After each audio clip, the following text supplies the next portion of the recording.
Continuing, even though the airport itself was deserted. There's a bit more activity here tonight, but not nearly as much as usual, Ted. All right, David Wright, thank you very much indeed. We have had a team of reporters, producers, researchers investigating the people believed to be behind this week's act of terrorism.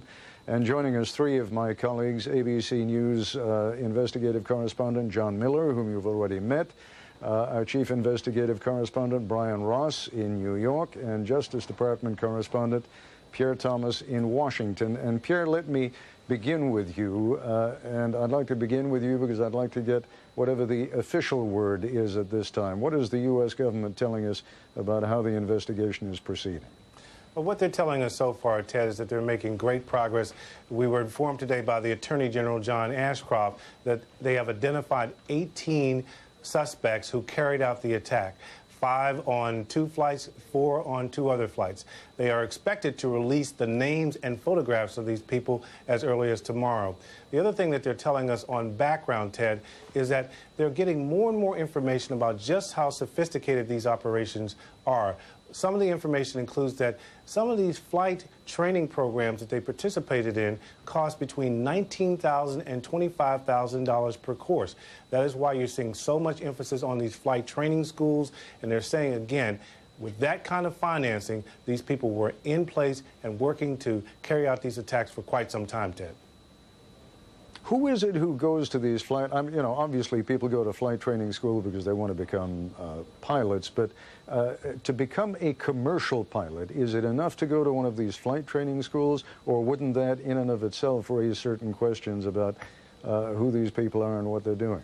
Well, Ted, one of the officials I talked to today said, look, one of the things they're quite interested in is why this didn't raise any red flags, that a number of these people were coming in wanting training with this much money to spend. And quite frankly, Ted, the source said that he was just dumbfounded that no one saw any red flags about this and that the federal government had no idea that this type of training was going on in so many different places around the country. We're told that there are at least 3 flight attendant schools, flight training schools that were involved in this, at least 3, 2 in Florida and 1 in Minnesota, Ted. Brian Ross, what is it that that you've been able to discover about, and when I say discover, we have just learned, in large measure due to the reporting of John Miller, we've learned now about 2 further efforts this evening, one at JFK and one at LaGuardia, apparently to hijack 2 other American planes. Is there any indication that you're aware of just how many other people might still be out there? Does the FBI have any sense of that at all yet? Well, Ted, the FBI, since the hijackings on Tuesday, began examining the passenger list of all flights that were supposed to take off on Tuesday, already aware then, it seems, that it might be other hijackers who did not carry out their missions. They have been tearing through South Florida, towns, Coral Springs, Vero Beach, Deerfield Beach. There were 2 raids conducted there tonight, over on the West Coast in Venice, Florida. This seems to be a hotbed of activity going back to June of last year, the month that Elian Gonzalez was returned to Cuba. At least 2 of the people who have been identified as on board the flights that crashed into the World Trade Center had begun their pilot training then. And one thing I want to add to what Pierre had said, there is a report tonight out of Minneapolis that several weeks ago the FBI detained a man who had applied for flight simulator training in Minneapolis in large jets because they became concerned about what he was doing. They detained him and held him for deportation proceedings, let him go, and then after Tuesday's attack by the aircraft and the hijackings, he was re-detained. He is said not to be cooperating with authorities.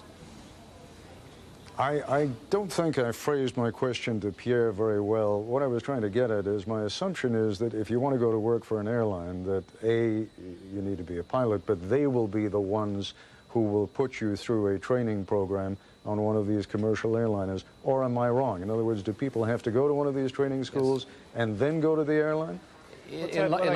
What I can tell you so far is that some of these schools give degrees of training. Some of the training would allow you to fly simply small aircraft, but they also offer courses that would prepare you to fly commercial aircraft. And according to my sources, that's what these men were taking, those type of courses that would eventually prepare them to fly commercial airlines.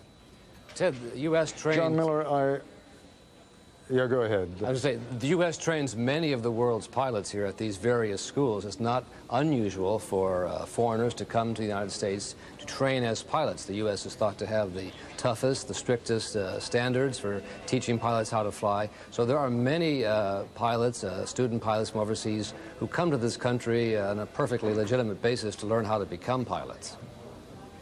That's an excellent point. I was going to come back to John Miller now, John, and I'd like you to take us back to something that you were telling Peter Jennings earlier this evening.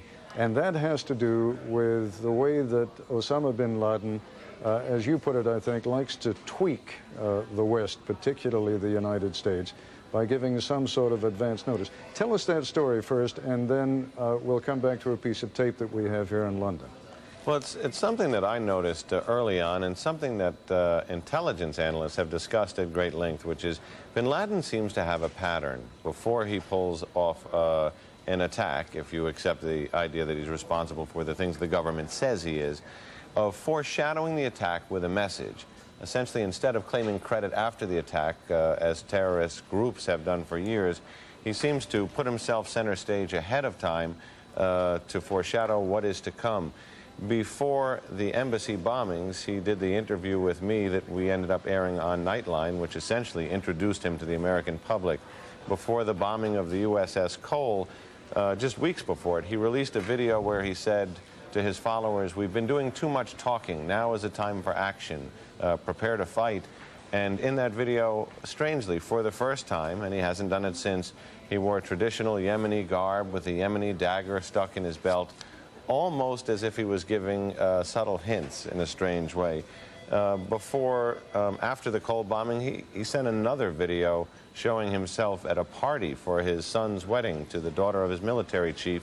And then, just 3 weeks before this latest attack, which he hasn't been officially connected to, but authorities have conceded he's the leading suspect, he released a video saying America should get ready for a big surprise, and that it was time for the Muslim youth, a call to arms to get ready to fight. And that's what I wanted you to lead us to, because one of our very perceptive producers here, Robin Weiner, recalled that in point of fact, we have that piece of tape. And what I'm going to do now, because it involves an interview by a correspondent from the Middle East Broadcasting Company, who apparently was invited to meet with Osama bin Laden, and he does a voiceover in Arabic. I'll give you a brief translation of what it is he's saying, but let's just take a look at that tape now.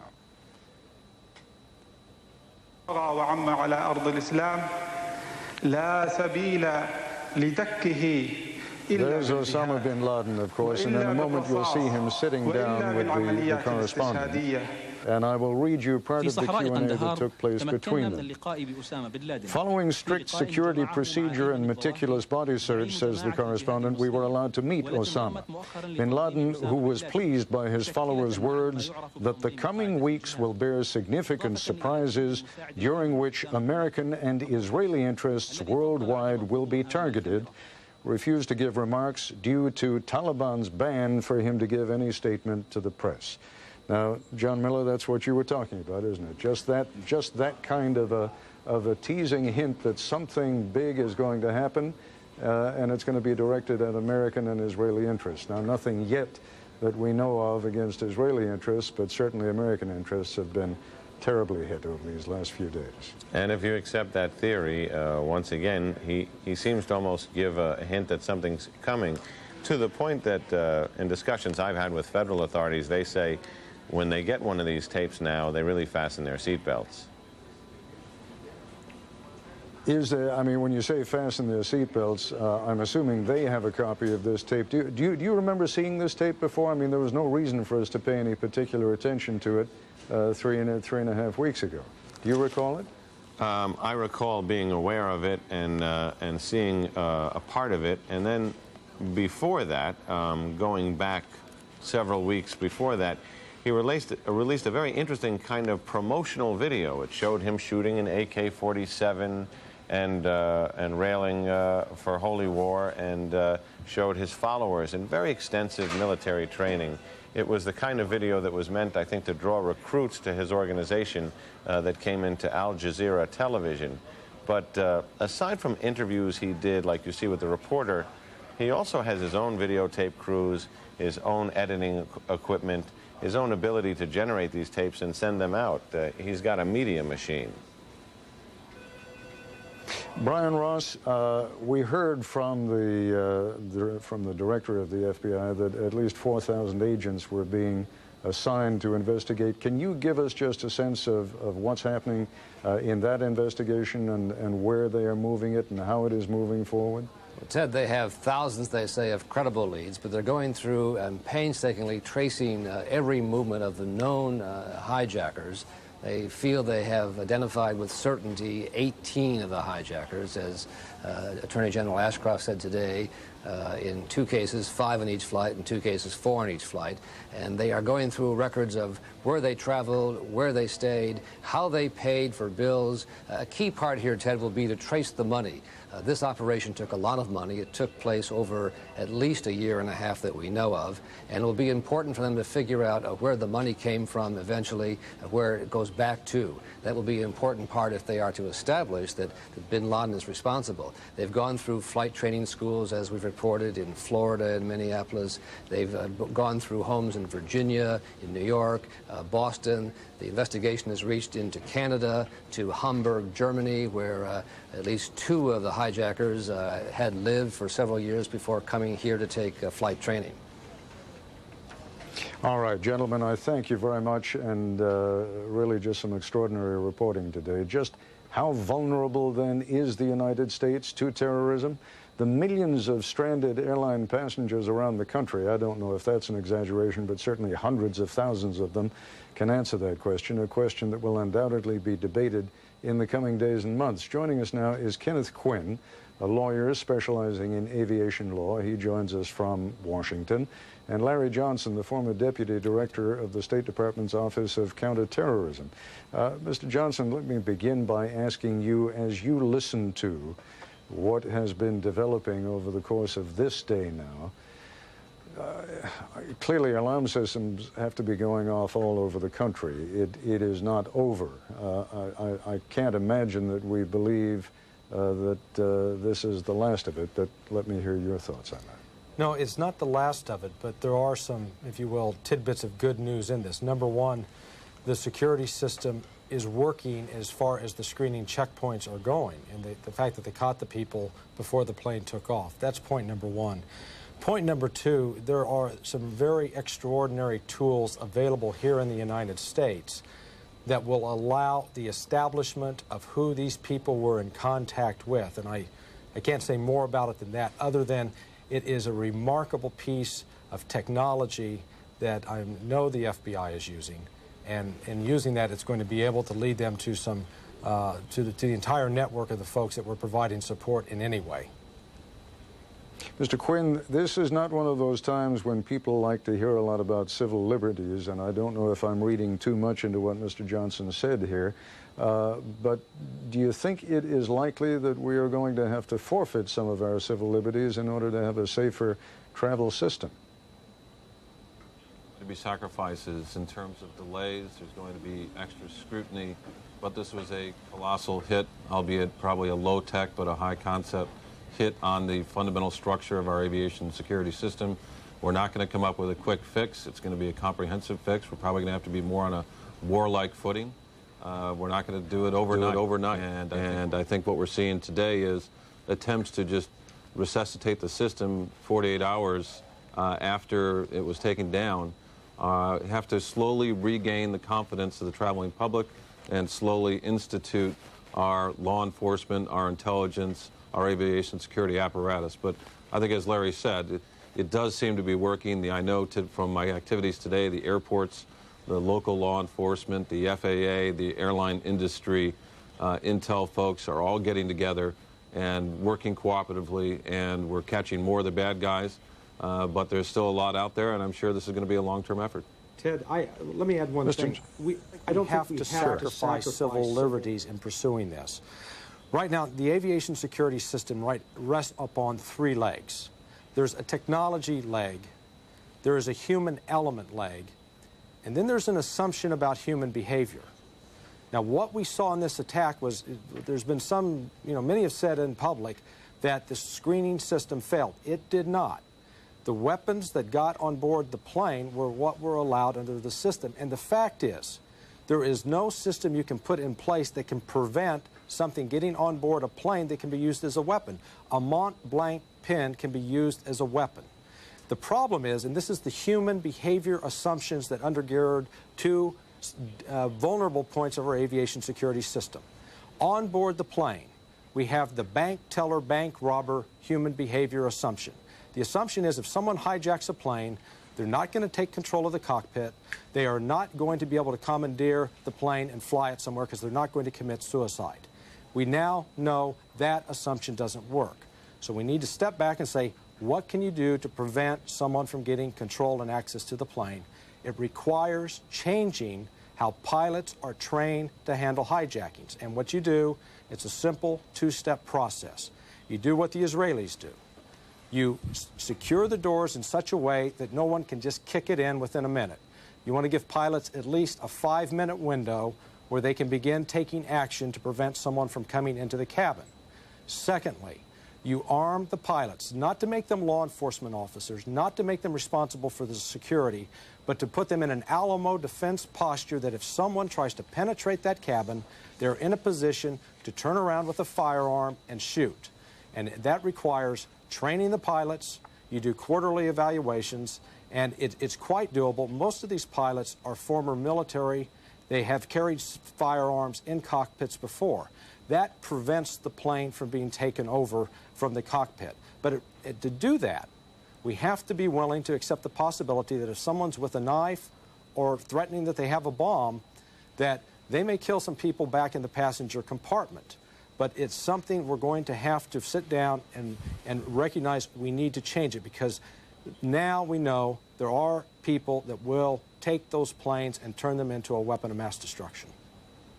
Well, you've really anticipated a couple of my questions, because I was going to say to you that the Israelis, to the best of my recollection, have never suffered a successful hijacking, and that has been in large measure because they have been willing, the Israeli travelers have been willing to endure far more rigorous situations at their airports than anything that we've ever had at ours.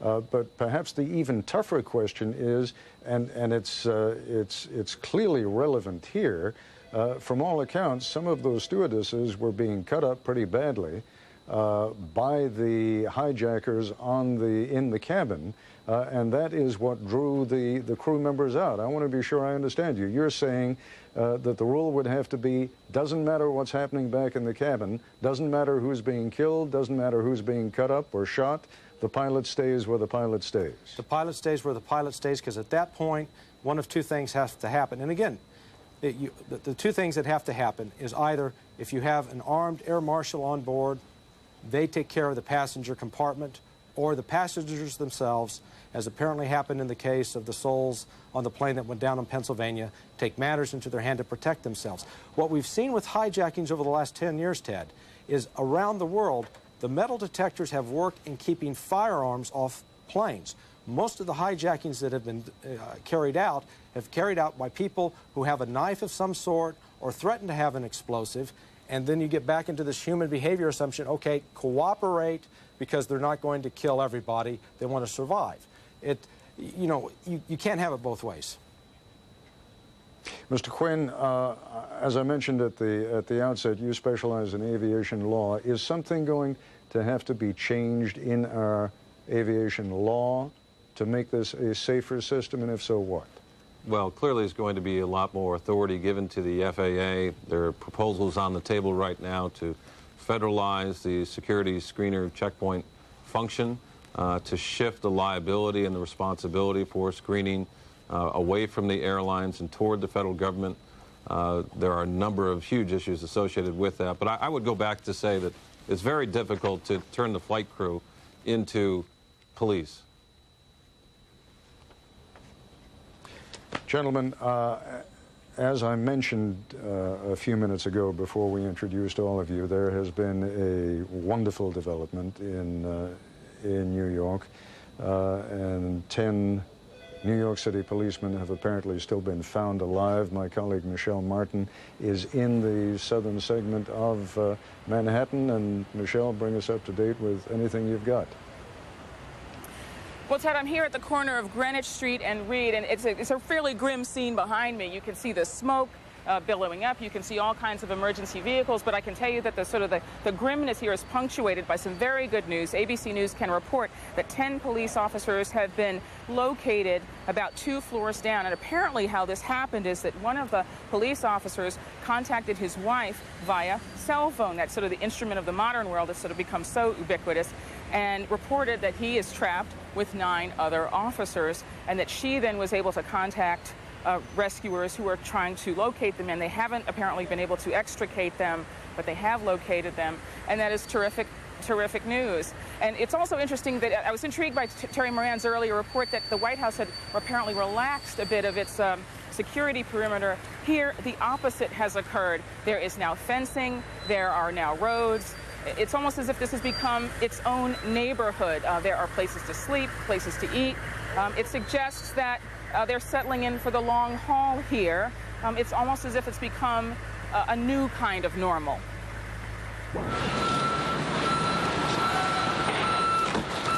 Back to normal. That was the goal for today. After 2 days of shock and sadness, this city woke up looking for comfort in the routine. I think it's good for us to return to normal and to do the things we need to do to keep going. The routine is very comforting, so to see, you know, that it hasn't been completely and utterly disrupted is definitely a familiar feeling. It feels good.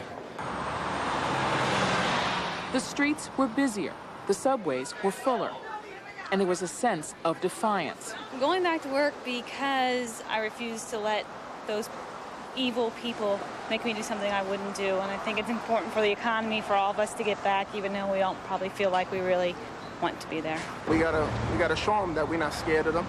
We have to let them know that we are people that are united. You know, we work together, and we're gonna come out of this thing here clean. Which can I change for the F train? I'm trying to take this train to 47 50th Street. Crucial to getting the city back to normal, restoring public transportation. The subways were running, but frequently not on time, and not always where people needed to go. It changes from hour to hour, and I just will get on whatever is going in the direction I'm moving in, and then if there's nothing else moving, hope my feet will get me there. You just have to wait for the trains to come, and it's crazy because you don't know when the train is coming. This woman was sure this train would get her back to work. Instead, it was headed for a stop 30 blocks away. School kids were back too, although school started 2 hours late. Clearly, for the kids at LaGuardia High School, it was hard. I just think that it's too early because, I mean, what about all the people in our schools with their families who are missing and hurt and everybody, and I just think that it's too soon. I think that we need more time to, kind of get more into the swing of things. I just don't think that I don't think that we're ready. My mother didn't even want me to come to school. I said, well, I don't want to miss any more time. I need to catch up on, I don't want to be behind on my schoolwork, but she felt it was too soon, and I also felt it was too soon. Their fears seemed well-founded. Within hours, they had to evacuate because of a nearby bomb scare. Also among those trying to figure out what to do next, all those stranded tourists. This couple from Sweden said they were desperate to get out, afraid for their safety. But others took a more philosophical approach. I'm not scared. I'm scared. Life is a life. What can we do? I mean, in France we had that, and we had to go on with our life. You know, we couldn't just stop living because this was happening. You still have to, go to work and be with your family. And I think when it happened in France, people really become close to each other. The community is very strong, and it's the only good thing about it. It's that people really help each other. You are exposed everywhere, anywhere. You can't stop living. You can't stop meeting places, new places. You can't. I'm a really optimistic person, and whatever is going to happen is going to happen. USA, baby. Everywhere we go, people want to know. All day long, of course, the arduous work at Ground Zero continued. Volunteers poured in to provide what assistance they could. Today I went to work. I went straight to work. They got the gear for you. Everybody's working like hand in hand. Nobody asks no questions. They just pitching in. For the firefighters, it was day 3 as they battled against the odds, hoping to find anyone alive. Hey, we need buckets and a couple guys. Buckets. At St. Vincent's Hospital, they waited too, doctors ready to help. But it didn't look hopeful, as ABC's Cynthia McFadden reported this morning. Tell me first, have there been any new victims brought to this hospital? When was the last one brought here? Actual victim would be about 30 hours ago. We've had a lot of rescue workers that have dribbled in since the time of the disaster, but actual victims extricated from the site. It's been about 30 hours. 2 of them walked away. And then, seemingly miraculous news. 5 firefighters assumed to have been missing since Tuesday, found alive. The excitement was palpable. We were removing the debris. We had a large steel wall behind the beam. When they removed that, 2 firefighters just came crawling out. It was unbelievable. What was your feeling after having been there yesterday, seeing nobody, no blood come out? Amazing. You can't believe it. The whole place went crazy. Everybody's screaming, chanting, just happy you could do something good. The news spread fast. I can tell you that things here have really increased in number. A huge crowd is gathered behind us, a couple hundred people lining the sides of the street, with word that some of these firefighters have been rescued and perhaps will be brought here.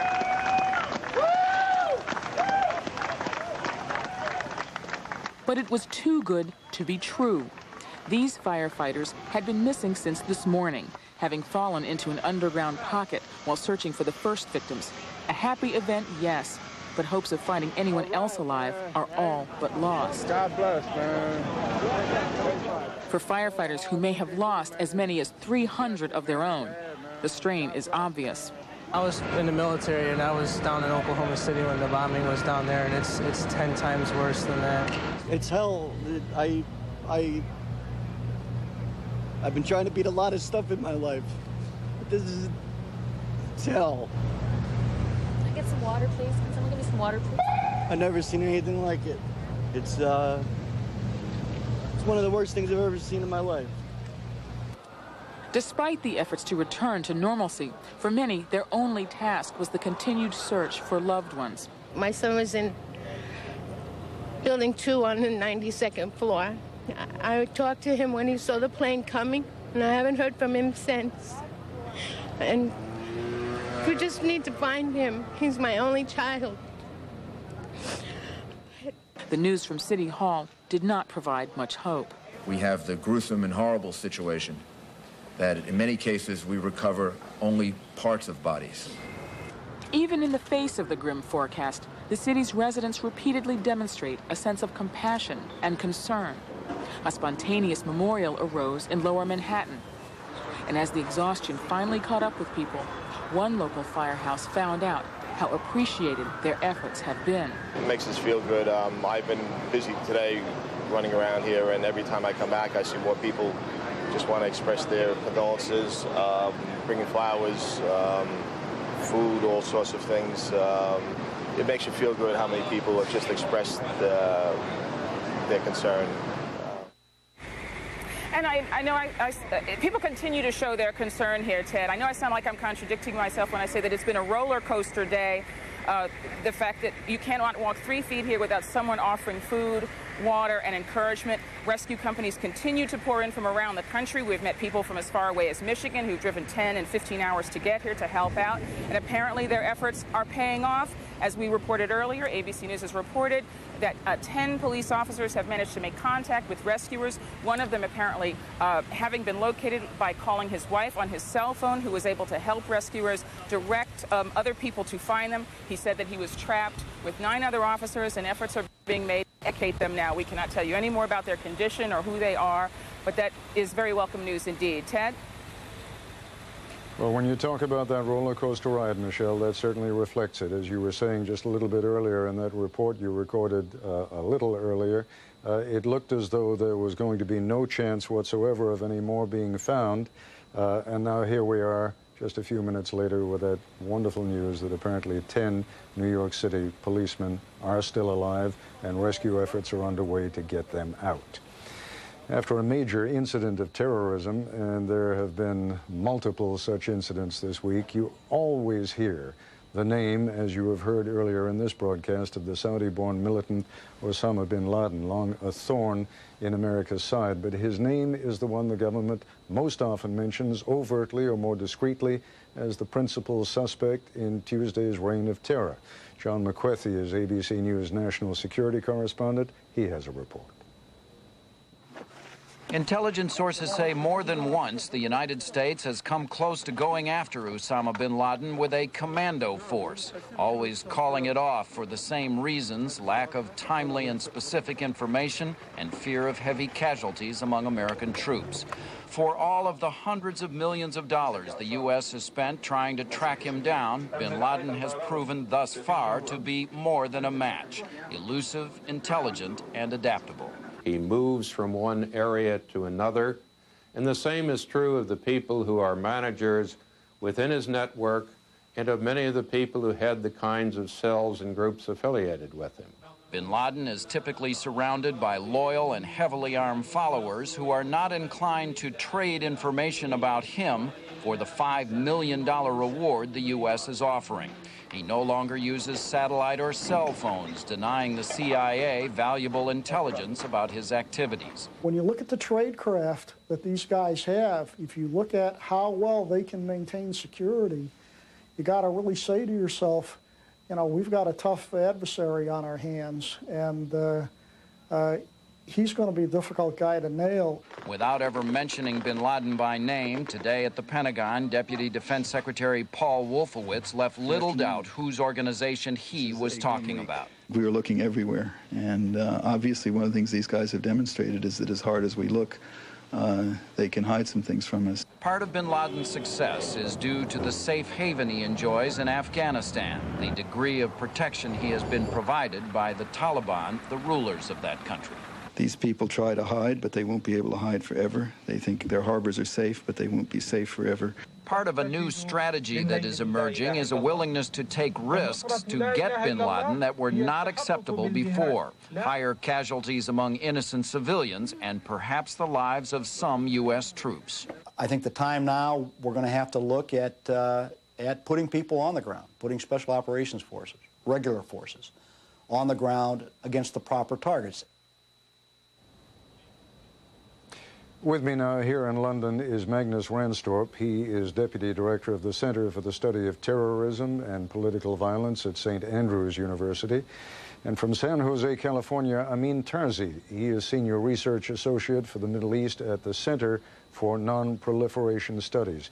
Gentlemen, let me begin by just reading you something from this morning's edition of The Guardian here in London. And I'll just show you the headline. Maybe you can read it. Bin Laden terror network active in 34 countries. They're basing this actually on a research report that was done for the U.S. Congress, but it makes it sound like a much, much larger operation than simply a band of terrorists who are hiding out somewhere in Afghanistan. Which of you would like to pick up on that notion? Can I just pick up? Can I pick up on the point that we estimate, in fact, that there may be even more countries. 50 countries is a more accurate estimate of where bin Laden has had cells. Where we have detected and destroyed them, he has been managing to rebuild them. So it is truly a multinational enterprise. Yeah, and I agree. What kind of an operation is it? And please, I didn't mean to interrupt. So if you'll just pick up on that question, though, do you know anything, does anybody know anything about the method of operation? How does bin Laden control these units in countries around the world? Number one, I mean, I agree also that the 34 countries may be not actually the limit, maybe more than that, and it depends on what degree of connection it has, whether it's governmental, non-governmental, charities.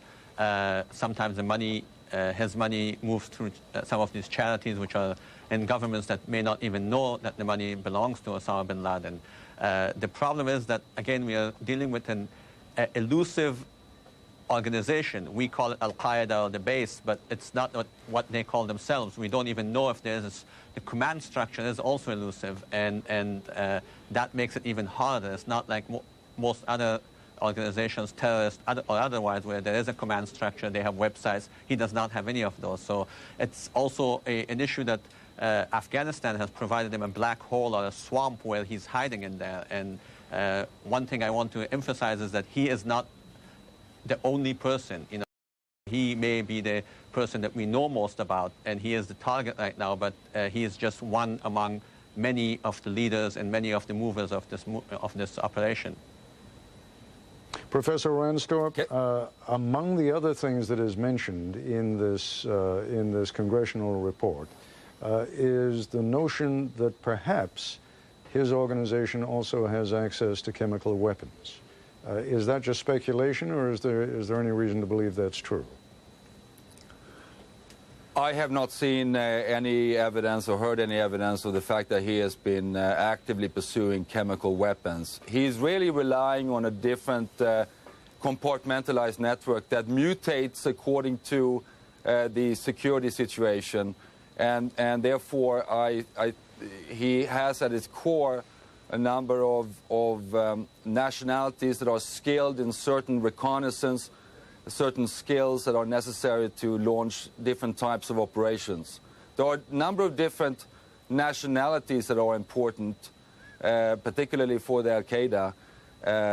And one of those nationalities that has concerned security sources have been particularly the GIA network, the Algerian armed Islamic group that has been very active in Europe, and particularly in terms of providing forgery of identity documents and passports.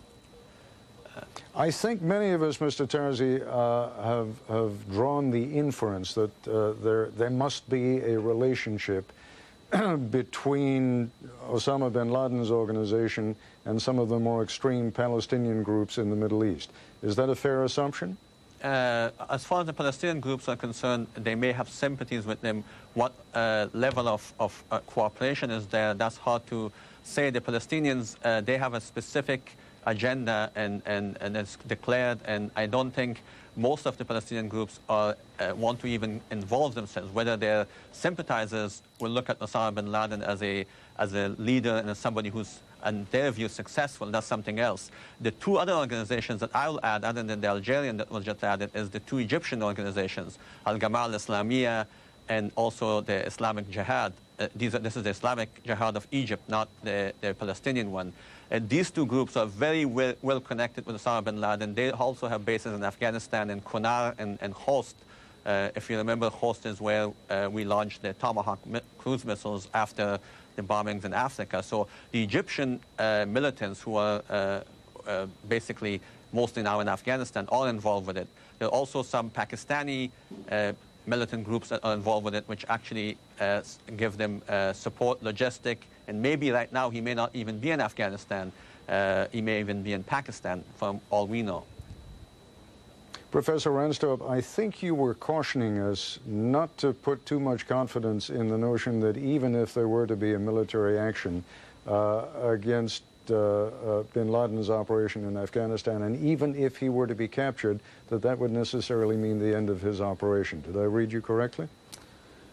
That's correct. Bin Laden is one, he's of course the principal backbone of the organization, the inspirer, the orchestrator. But around him, as was mentioned earlier, are certain top lieutenants. Many of those, of course, are the Egyptian extremist groups that surround him in terms of his leadership council. And we do have a fairly clear picture of how he's structured at the top. But unfortunately, because of the multiple nationalities that are involved in his operations, we do not know who is underneath the radar screen so well, and that is where the difficulty is. And if I may add, it means, Professor, therefore, it therefore means that even though we go after perhaps just bin Laden, it is also necessary to really try to track down the top lieutenants of his organization, to really degrade and at least destroy what is in action today. And I just Mr. wanted to add Terzi, there. Yes, can I add something on that one? Basically, yes, please. And if you would sort of wrap it up for us here. Okay, an agreement. Basically, the problem is, and I think Secretary of State Colin Powell mentioned it today in some place. It's not one operation, and more importantly, again, as I alluded to it, it is not one person, even a few people. It is a problem, and Afghanistan itself has become a problem, a swamp, if you want to call it. And if you kill a mosquito, 1 or 2 mosquitoes, that will not clear the issue. We have to basically clear the swamp, and that would take some time and maybe even ground operations. And we are in it for a long haul. We have to get down and dirty and fight this thing in more ways than just launching cruise missiles at them. Mr. Tarzi, Professor Ranstorp, let me thank you both very much indeed. The last point that Mr. Tarzi made is, of course, one that has also been made by several top members of the administration, warning that this is not going to be something that is over quickly. We are in this for the long haul. And that also means that as much as we may be caught up in the emotions of the moment, in the fear of the moment, there has to be some way of returning to some kind of normal life. New York, for example, has not felt a lot like going to the theater this week, but tonight, Broadway reopened, as my colleague Barbara Walters reports. The Broadway theaters have been dark since Tuesday. No plays have been running. But at the urging of Mayor Giuliani, Broadway came back to life, and the night started with a tribute to the victims of Tuesday's horrific violence. The lights on marquees all along the Great White Way dimmed at 8 p.m. in respect. And then, for the first time this week, the curtains came up in Broadway's theaters. These are scenes from this season's biggest hit, The Producers, starring Nathan Lane as Max Bialystock and Matthew Broderick as Leon Bloom. This show, written by Mel Brooks, has been packing them in since April. It is the hottest ticket on Broadway. As they were dressing to go on stage, I talked with the two stars backstage at the St. James Theater. Nathan, all of the lights in the Broadway theaters are going to dim tonight. What is the significance of that? Well, I think in light of this tragedy, it's all of us coming together, as we've seen so many New Yorkers doing in the last couple of days, and it's our tribute to the people we've lost and the people who are continuing to search for victims, and that we won't be beaten by this bully. You know, this is the funniest show in Broadway, maybe in all of America. You've got to go out tonight and make people laugh. Is that going to be hard? Yeah, I think but I'm hopeful that it'll be that you can laugh and also be moved and be together. I wanted to be here to be with the cast who I work with and to be back to some kind of life. And I think it makes people feel less alone to come to the theater, so it's a good thing to do in these times. I think the theater is important. And all of the shows have been dark. None of them have run since Tuesday night. Yeah. Mm-hmm. You feel it's important now for people to just go on, keep their lives going, and laugh? Well, yes, because otherwise they have won. And I think we've shown that we're much stronger than that. And it's not that we're forgetting what's happened, but I think as you watch these stories and how incredibly heartbreaking and moving it is, you do need to get away from it and think about something else, or just to laugh. And as Matthew said, to be with other people. And you know, I think as New Yorkers, that's what we've all been doing as we watch these heroic firemen and policemen and everyone involved. So Max Bialystock and Leon Bloom are going to go out there and give maybe one of the most historic performances of your lives. Well, I hope that everyone feels that we're all together and trying to reach out to one another. Yeah. And make them laugh. Make them laugh, yeah. Make them laugh, and it's going to be very moving, I have a feeling. Difficult decisions, and not everyone is reacting the same way as to when it will be appropriate to come back. I remember almost 40 years ago in 1963, after the assassination of John Kennedy, the NFL decided that it was going to play its games the Sunday following that assassination because, as the then NFL commissioner believed, that is what he thought the late President Kennedy would have wanted. This time, and it's for the first time in its history, the NFL has canceled all of its games this weekend, and according to a couple of the players at least, it was not a difficult decision for them. We in the National Football League have decided that our priorities for this weekend are to pause, grieve, and reflect. It is a time to tend to families and neighbors and all those wounded by these horrific acts of terrorism. For me, this is a no-brainer decision. The thought of, on Sunday, not supporting those that are mourning, that are in churches, synagogues, still trying to help people in the rubble get out, hospitals. It makes no sense to have played our game. Well, I think for players' aspect, for us to execute the level we're expected to execute, concentration has to be on football. And to a man, nobody was really concentrating on football. The conversations weren't about the Green Bay Packers, and they weren't about, Brett Favre. They were about, did you see those two towers fall? Did you see that plane enter those things? For us, it's a little more difficult. We sit here and we can see the fire still smoking right there. We come out every single day for the last 8 years, and I've seen two towers standing there. They're not there. There's nobody thinking about football. Nobody's mind is on a game this Sunday. For us to play, would be ridiculous. I can't imagine the horror that people have gone through. I can't imagine the horror that the families who are looking for their loved ones are going through right now. And I think that's why, for us as players, this is so secondary. Football is so secondary right now. I think New York City and the country needs to be behind everybody with the effort of trying to save as many people as possible and trying to get the city back on its feet. There's more to life than football, man. And, I love the game and everything, but there's, more to life than football. And that's why, after seeing that whole thing, I was happy with the decision because, yeah, we like to get things going, but the games are like a celebration, man, and you're not one to celebrate. It's a tough situation for America. We're resilient. We'll definitely get through it, but as of right now, I think, there has to be mourning. There has to be, compassion for those families. And, I think it was a good decision on the commissioner's part. I think the real reason you go out there and play is to kind of take the world's mind off of it, to give people something to lay back and look at, to try to ease the pain, to say we'll entertain you for 2 or 3 hours and try to, make it feel better if we can.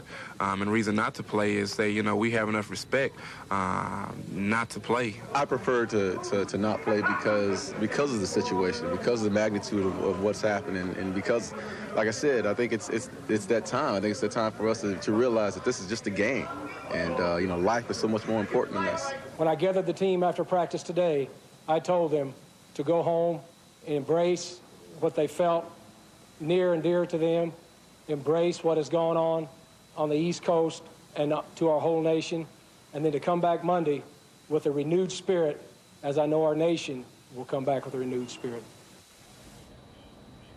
So many people in our country struggling to reach the right decision, and whichever way it goes, whether it's Broadway turning the lights back on again or the National Football League saying, no, not this Sunday. Everyone is struggling to do what he or she thinks is the right thing. There are more critical aspects of our lives that also need to get back into gear. It's less than a quarter of a mile from the rubble of the World Trade Towers to the New York Stock Exchange. For 3 days now, the world's largest stock market has been halted. No trading for 3 days is, in fact, the longest shutdown on Wall Street since the market crash in 1929.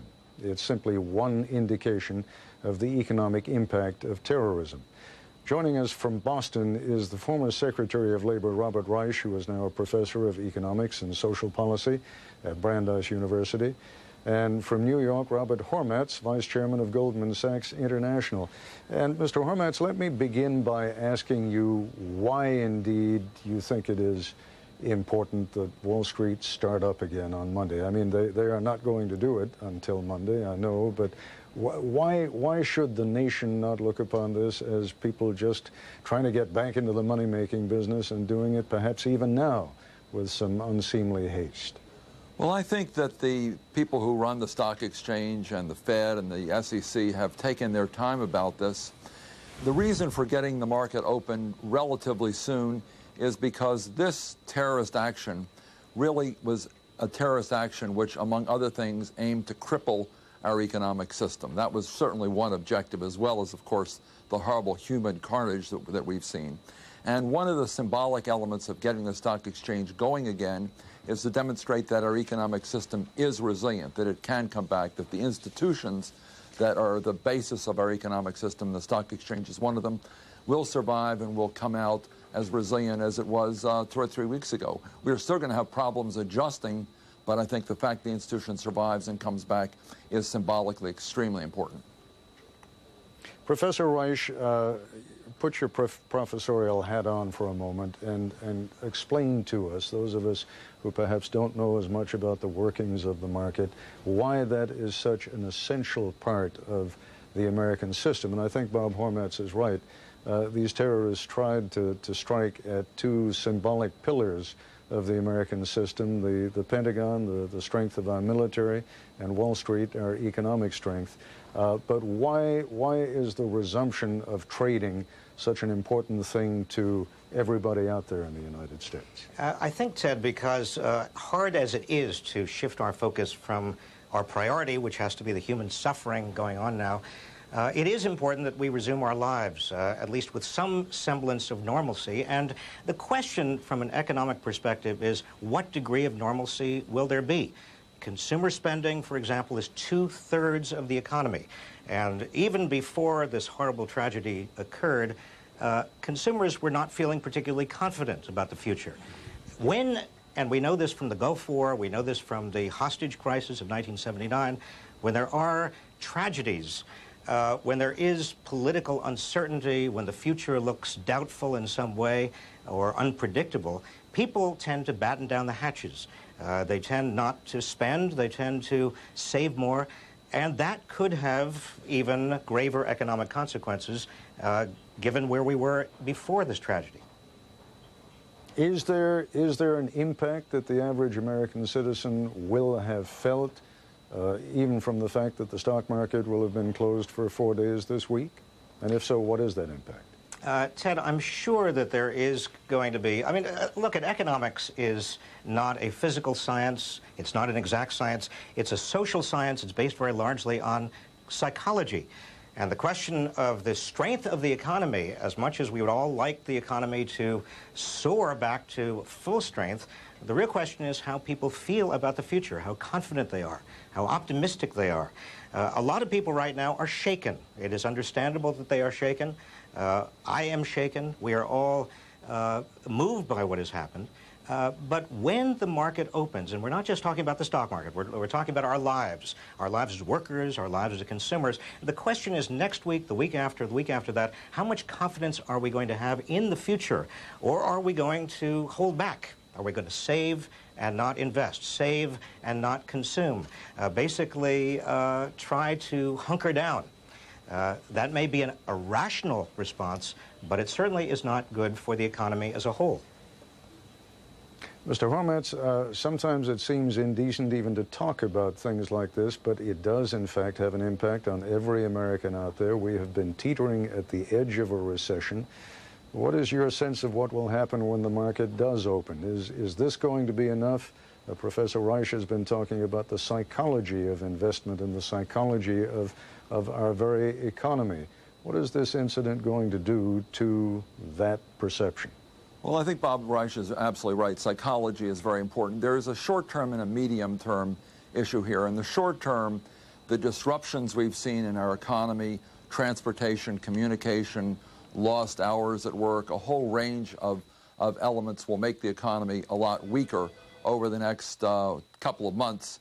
But I think in the medium term, the outlook for the economy would be determined a lot more by how people react and how the government reacts than by the event itself.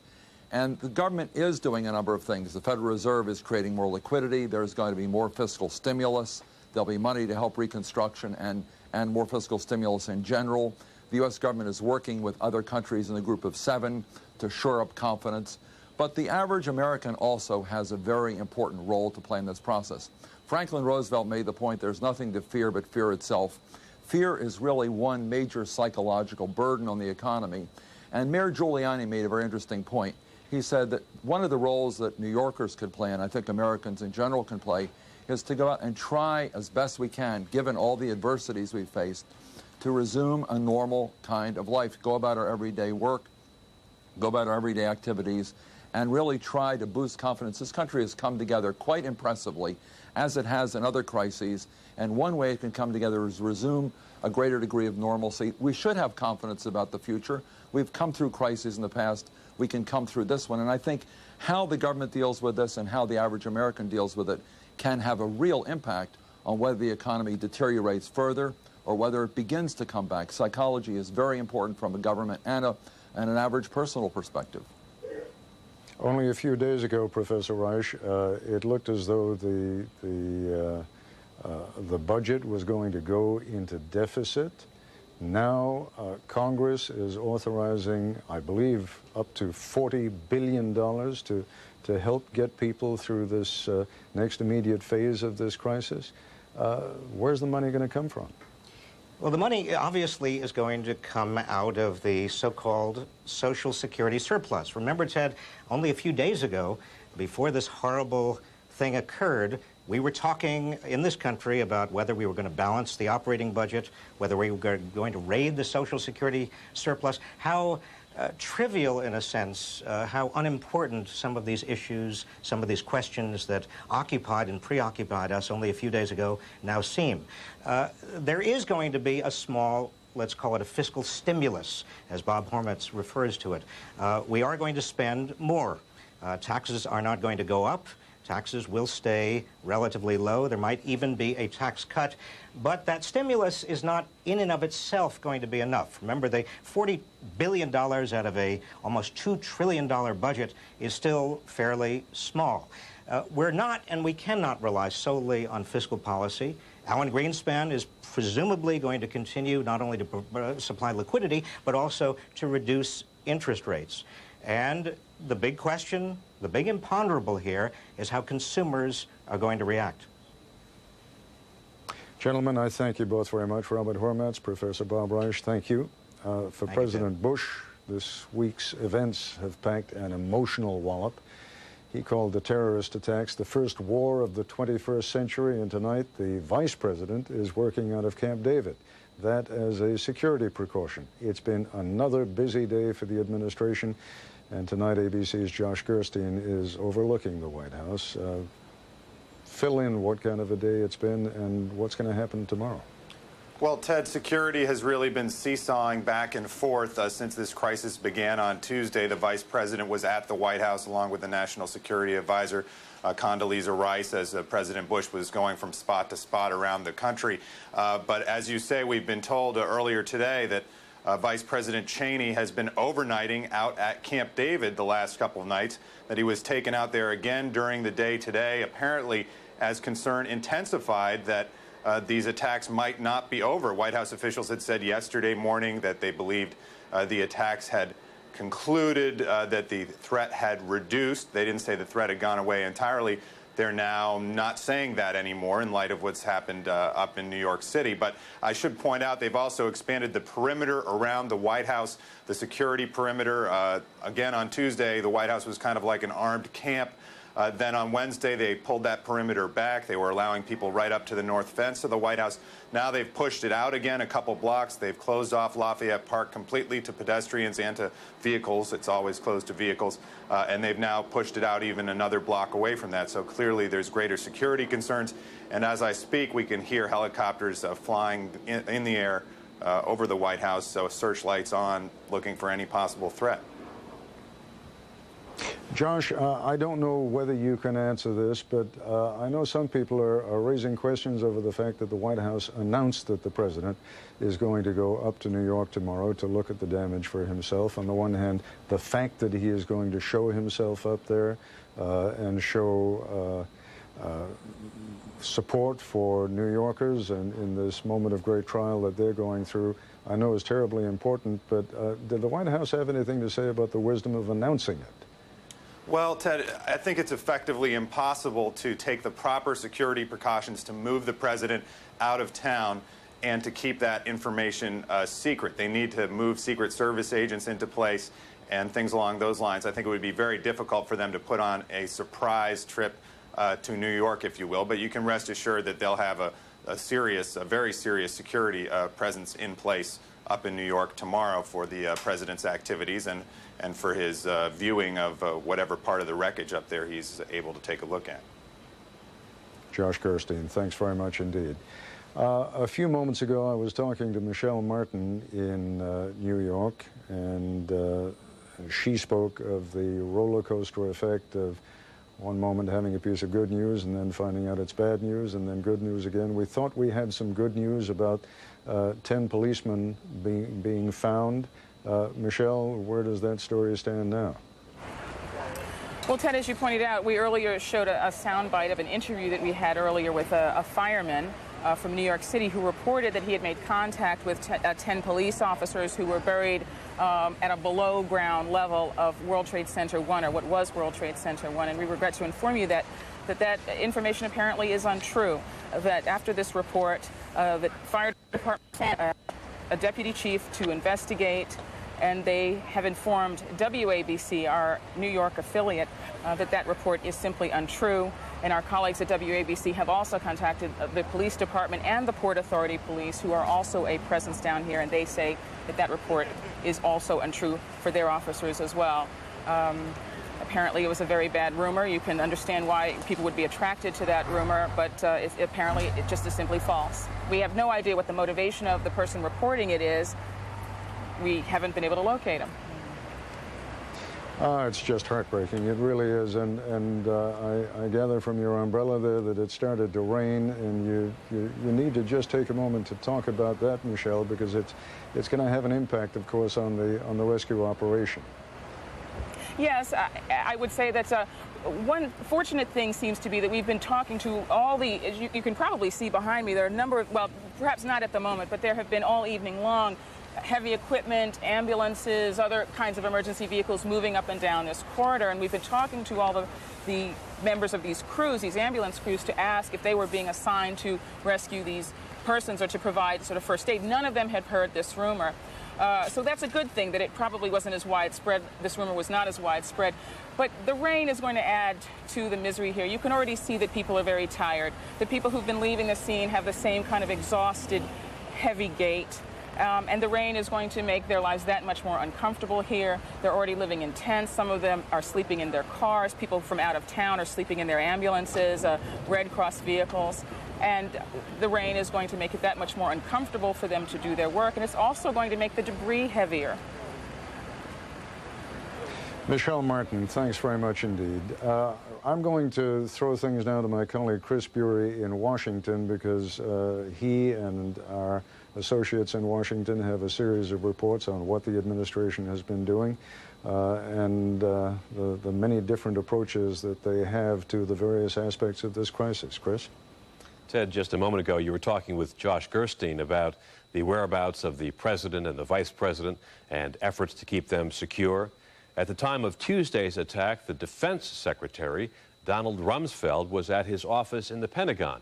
In fact, he ran there after seeing the television coverage of the attack at the Twin Trade Center in New York City. That morning at the Pentagon, he assisted with the rescue effort, helping put people on stretchers.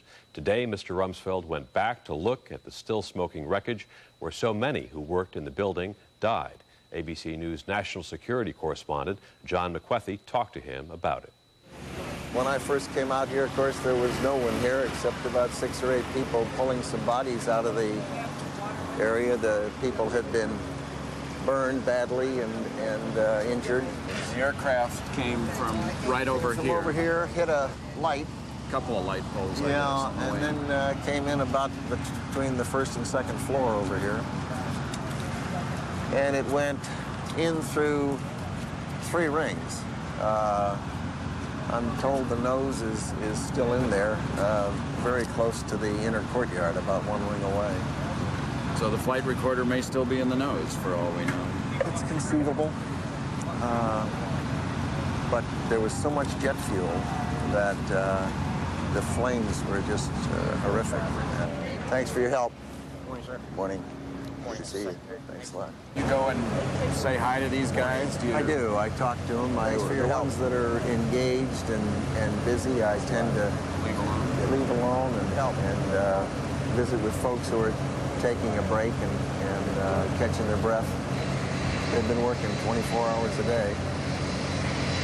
You said yesterday and the day before that this is a completely new thing. The first war of the 21st century. For our country, terrorism is not new in the world, but it is, this type of thing in our country is indeed new for America. There are non-state entities, organizations. This morning, sir, I need to get you out of here. Okay. Can you come this way with me? Yep. We need to get you over to the limo, sir. Somebody called, said there's a bomb in the building. Okay. So I need to get you in the limo and get you out of here. All right. We'll just take time. What you saw there was the Secretary of Defense being led away because of a report of a bomb scare. We should point out that the Pentagon does receive bomb threats all the time. We won't know for some time how many people died at the Pentagon. The official count as of today is 190 dead. Sheila Moody is one of the lucky ones. She survived to tell the story of a harrowing Tuesday morning. She said, you know, did you hear what happened in New York? And I said, no, and she happened to have brought her radio to work with her Tuesday to set up her desk. I didn't bring a radio. And she said 2 airplanes crashed into the World Trade Center. And I said, you know, no, I hadn't heard anything. And she said, yeah, and they're probably going to tighten up the security for us here and make, you know, do some checks and stuff. Our commute home might maybe a little bit longer. And so then she walked away. And about 10 seconds later, I heard a whistling, like a whistling sound and a rumble. And then just a big whoosh of like, it felt like air at first, but then I realized it was fire, just a big ball of fire that kind of came in. It felt like it came in through the window, and it just kind of engulfed us all, and then it was gone. My clothes were my hands were on fire because I think I instinctively put my hands up to cover my face. And I was kind of knocked back, but I wasn't knocked down, and I never lost consciousness or anything. And then just kind of realized that, you know, there was an explosion. Something had happened. And the other lady that was in my office, Antoinette, and she was calling, and she was saying, I can't move, is anybody there? And I told her, I said, I'm here. And she said, who is it? I said, it's me, it's Sheila. I said, I'm here. I said, we gotta try to find a way to get out of here. And I could see a little light coming through a window. So I tried to reach up and hit the window to see if I could maybe break it or we could get out, but it was too high and it was too hard. So I looked around to see if I could find something that maybe I could break it with, but there was so much smoke and the fumes were just filling up the room, and I started coughing and choking. So I tried to crouch down to see if maybe I could breathe a little bit better if I got down a little lower. And then I just started praying. You know, all I could do was pray. I was just like, God, you know, you gotta help me. Help us get out of here. I said, I can't believe you brought me down here for me to die here. Sheila Moody among the survivors of the attack on the Pentagon. Earlier this evening, Peter Jennings had a conversation with Secretary of Defense Donald Rumsfeld. We're now joined at the Pentagon briefing room by the Secretary of Defense, Donald Rumsfeld, who we not had a chance to talk to in person today. Mr. Rumsfeld, are you there? I am indeed. You are. Thank you for your time. Can I just ask you first, are there any immediate threats to the United States of America? Well, of course, if you reflect on the reality that a terrorist can attack at any time in any place using any technique, and that it's not possible to defend at any time in every place against every technique, we have to recognize that the advantage is with the aggressor. And that is why President Bush has been so forceful in announcing that there would be a very broad-based effort against terrorists and terrorism, and the countries or non-state entities that commit it or harbor it or foster or finance or facilitate it. Is the United States in a better position to defend itself than it was before these attacks? As I indicated, the task of defending against a terrorist act is a very difficult one because the advantage is with the attacker. And the way to deal with it is to attack terrorism at its source, which is in the countries and the organizations that have announced and been involved deeply in this terrible thing and the terrible violence that has been wrought to the United States and to our interests around the world. What is the alert status of U.S. forces both here and overseas today? We are currently in what's called Force Protection Condition Charlie. We were at Delta, which is the highest. We have come down one notch, and we are still on what would be characterized as a state of high alert. You know that at the Pentagon today there has been a pinging from the black box on board the aircraft that slammed into the Pentagon yesterday. Have you any idea when you'll be able to get it out? Well, it's probably in the nose, and the nose has buried well into the building, almost through the building, but not quite. It's in the third or fourth ring coming in towards the center. And the center section has collapsed a few hundred feet away from where we're standing. The first task is to try to bring out the bodies, and that's going forward as we're talking at this moment. You suddenly showed up in the briefing room in the Pentagon yesterday to make some remarks that went as follows, I think. There are people in the U.S. government who are compromising this investigation by leaking, I think you intended to say, information to the public that was compromising the investigation. Do I have that? Am I assessing your attitude correctly? Well, you're close. My attitude is that to the extent the people in the government, wherever they work, take classified information and give it to people who are not authorized to have it, they're doing two things. Number one, to the extent it relates to intelligence information that compromises our sources and methods, it inhibits our ability to find and deal with the terrorists who commit this kind of an act.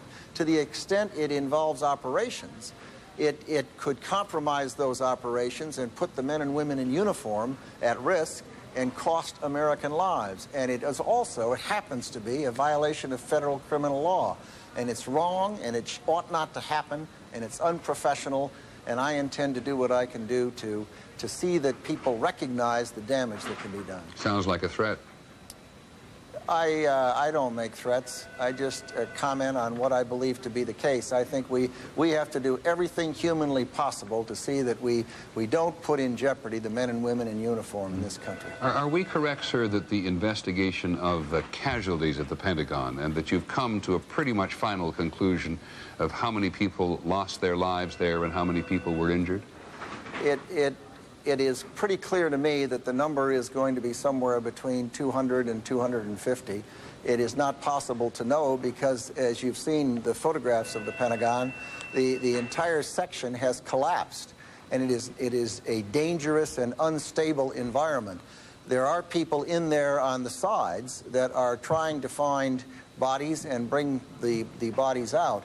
Until they're able to remove portions of that center section, there is no way in the world that it would be possible to know with absolute certainty the numbers of people that were in there. And final question, sir. Are you now convinced that the aircraft which attacked the Pentagon was originally intending to attack the White House? The White House has commented on that, and I think that I'll leave that issue to them. Many thanks. Sorry, go on, please. I think that they have commented on it, and I certainly would agree with what they've said. Okay, Mr. Secretary, thank you very much for your time. Don Rumsfeld, the Secretary of Defense, talking to us from the Pentagon briefing room tonight. And that was an interview conducted, obviously, by my colleague Peter Jennings earlier this evening. Incidentally, my recollection is that the White House officials, perhaps not on the record, but certainly on background, were telling reporters that they did have information and that they do believe that the plane intended to hit the White House. The United States got a pledge of cooperation in its war against terrorism today from the government of Pakistan. ABC's Bob Woodruff is in the Pakistani capital of Islamabad tonight. Actually, it is tomorrow morning there already, as you can see. Bob, why has this been such a difficult situation for the Pakistanis? Well, because it marks a complete change in their policy of about 10 years here in Pakistan. We do have details about exactly what the United States is asking of Pakistan to do. Essentially, they're saying that they need to cut off fuel supplies. They're asking Pakistan to cut off fuel supplies to the Taliban. They're also asking for them to share intelligence with the United States about Osama bin Laden and the Taliban inside Afghanistan. And most importantly, they're asking for air rights, access to the skies over Pakistan in case there is any kind of military operation against the Taliban in Afghanistan. As you can imagine, this comes as a great shock to many people here in Pakistan. There is no official response yet from the government here, but we do understand at this time that there is a meeting of the top brass of the military, the top 10 corps commanders of the Army going on right now, together with the top 10 commanders of the ISI, the intelligence unit here, to try to hammer out some kind of response to this, to give the U.S. an answer about what they're going to do. In the papers this morning, you can imagine this is very top news, and for the first time, the newspapers have used the word and raised the specter of a potential civil war. Because as you know, Ted, this is a very divided country at this time between fundamentalists and more moderate forces. So far, the fundamentalists, the jihadi, have remained very quiet in the last couple of days since this attack in the U.S. But the prospect of U.S. planes possibly flying over the skies of Pakistan on their way to what would amount to a destruction, perhaps, of the Taliban, or at least a capture or destruction of Osama bin Laden, could create some major problems here politically for the Pakistani government and the people.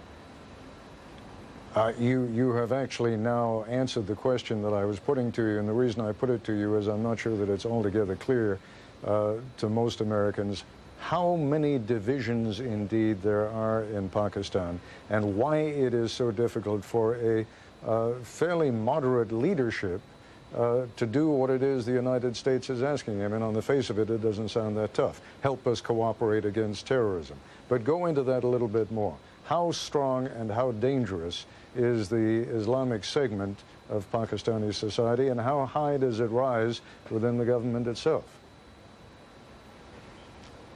Well, remember that President Musharraf came in as General Pervez Musharraf, and he came in and essentially announced himself as president in a military coup. Previous to that, there was a rising fundamentalism within the government itself under previous regimes, and that has created a much stronger force. And there were these madrasas, these religious schools that had been created largely along the border of Afghanistan that gave rise to an increasing fundamentalist nature. People have called it the Talibanization of Pakistan, and it is a very strong force. As you said, Musharraf is more of a moderate general, and it is said by people that know this place very well that he has wanted to crack down on the more fundamentalist elements within the society here, but he has been prevented from doing so. The ISI, the intelligence service here, which created the Taliban during the Afghan war against the Soviet Union as a fighting force against them, is their primary sponsor still. They supply them with fuel, they supply them with military advisors. And in order for the government now to crack down on the Taliban, they essentially are going to have to go over the heads of the ISI, and that's a very difficult thing to do. On the other hand, this is a very heinous crime. There are about 300 Pakistani nationals, we understand, that may be missing in the rubble of the World Trade Center. So if they do crack down on the Taliban, or whoever might be responsible, Osama bin Laden, for this crime, if there's evidence given to them that this is the case, they could, of course, paint it as an avenging of Pakistani deaths and not necessarily simply a buckling to U.S. pressure. If I understand you correctly, though, Bob, and this will be my last question to you, if the United States were to take a position, let's say, at some bases in Pakistan, it is not necessarily a foregone conclusion that they would have complete support from the Pakistani government. Well, they would get official support from the Pakistani government. What kind of political consequences that would have for those elements of the Pakistani government that make that decision is still unclear. Certainly there will be great dissent within the government and amongst the populace if they decide to do that. No one so far is talking, as far as I know, about setting up U.S. bases or allowing U.S. access to Pakistani bases. What they're really asking for is overflight rights over the top of Pakistan. And as some have said to me, a lot of the reaction depends, one, on the depth of the U.S. presence here, and certainly coming on the soil with ground troops would be very difficult for the population to swallow. It also depends on the duration of their stay. If this is a very quick action, a very quick military action, it is less likely to engender great divisions within the country and within the government. Bob Woodruff, you've begun to lead us in exactly the direction I wanted to go. Let me thank you for your contribution. I want to move now in a direction that you haven't heard much about over these last few days, but the Russian cabinet observed a moment of silence today for the victims of the terrorism in America, and the Russian foreign minister said that all means must be used to root out this dreadful evil. I want to turn now to two of the best Russian specialists, Stephen Cohn. He is a professor of Russian Studies and History at New York University. He joins us from our New York studios. And Stephen Sestanovich, who was the Clinton administration's ambassador at large for the former Soviet Union. He joins us from our Washington bureau. Professor Cohen, let me begin, if I may, with you. This, in a sense, is an opportunity for the United States and the former Soviet Union, Russia, to do something that they haven't done in more than 50 years, and that is to form what would amount to almost a political and military alliance. You want to talk about that? I think that's right, but it needs to be seen against this backdrop. At the moment, the American-Russian relations is very poor, as bad as it's been in maybe 15 years. It's filled with conflict. So as you say, there's now an opportunity to fill it with cooperation on this war against terrorism. Bear in mind that Russia under Putin has been calling for such an alliance for over a year. Russia sees itself as being on the front line of the war against terrorism. It has the largest, most porous border in the world. 25% of the world's population lives on Russia's border. It's fighting a civil war, a bad, nasty civil war, against what it regards as terrorists in Chechnya. It's had explosions in Moscow 2 years ago where 300 people died in their sleep in residential buildings.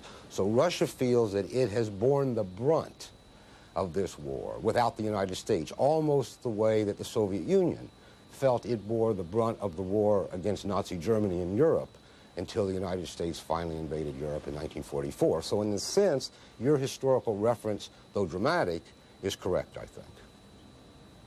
Ambassador Sestanovich, pick up for us, if you would, by citing what the advantages and the possible disadvantages would be of getting into bed with the Russians on this.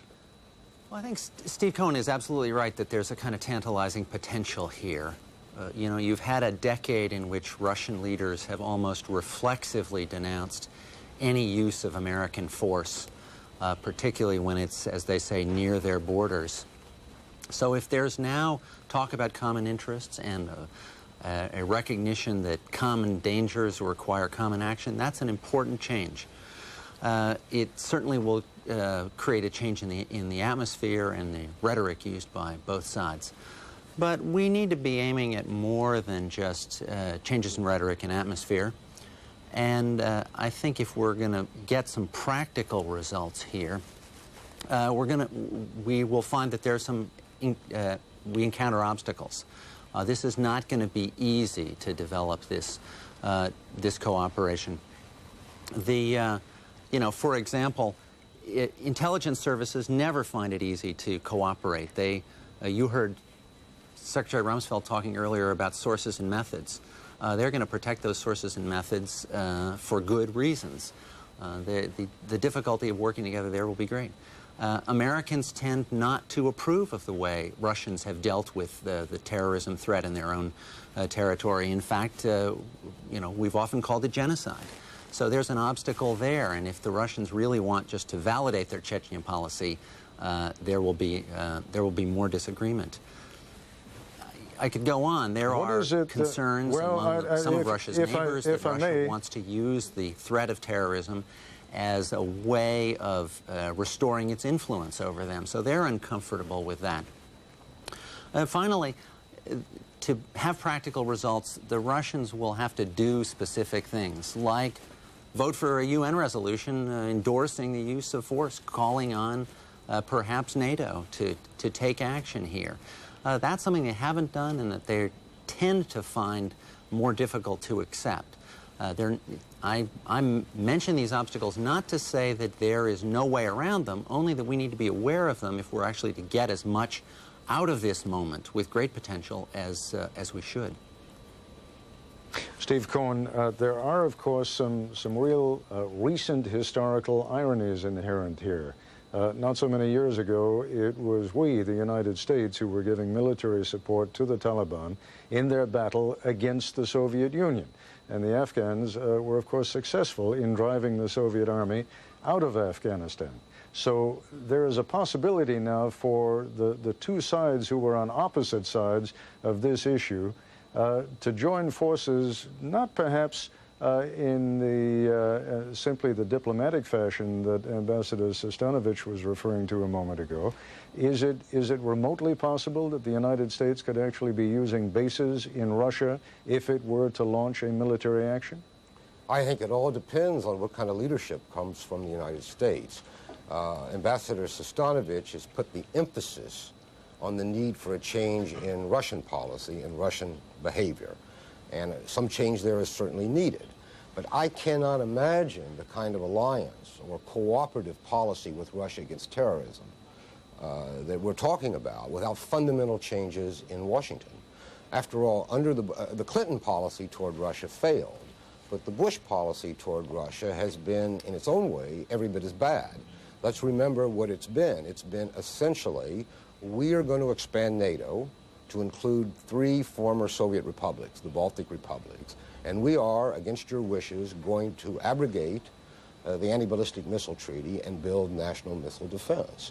And we have said these are basically ultimatum. This is what we're going to do. We'll talk about it, but there's no real negotiation.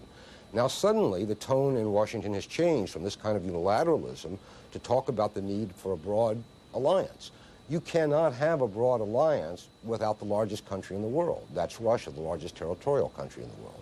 And therefore, the rhetoric coming out of Washington and the substances of policy proposals, the leadership, now has to change.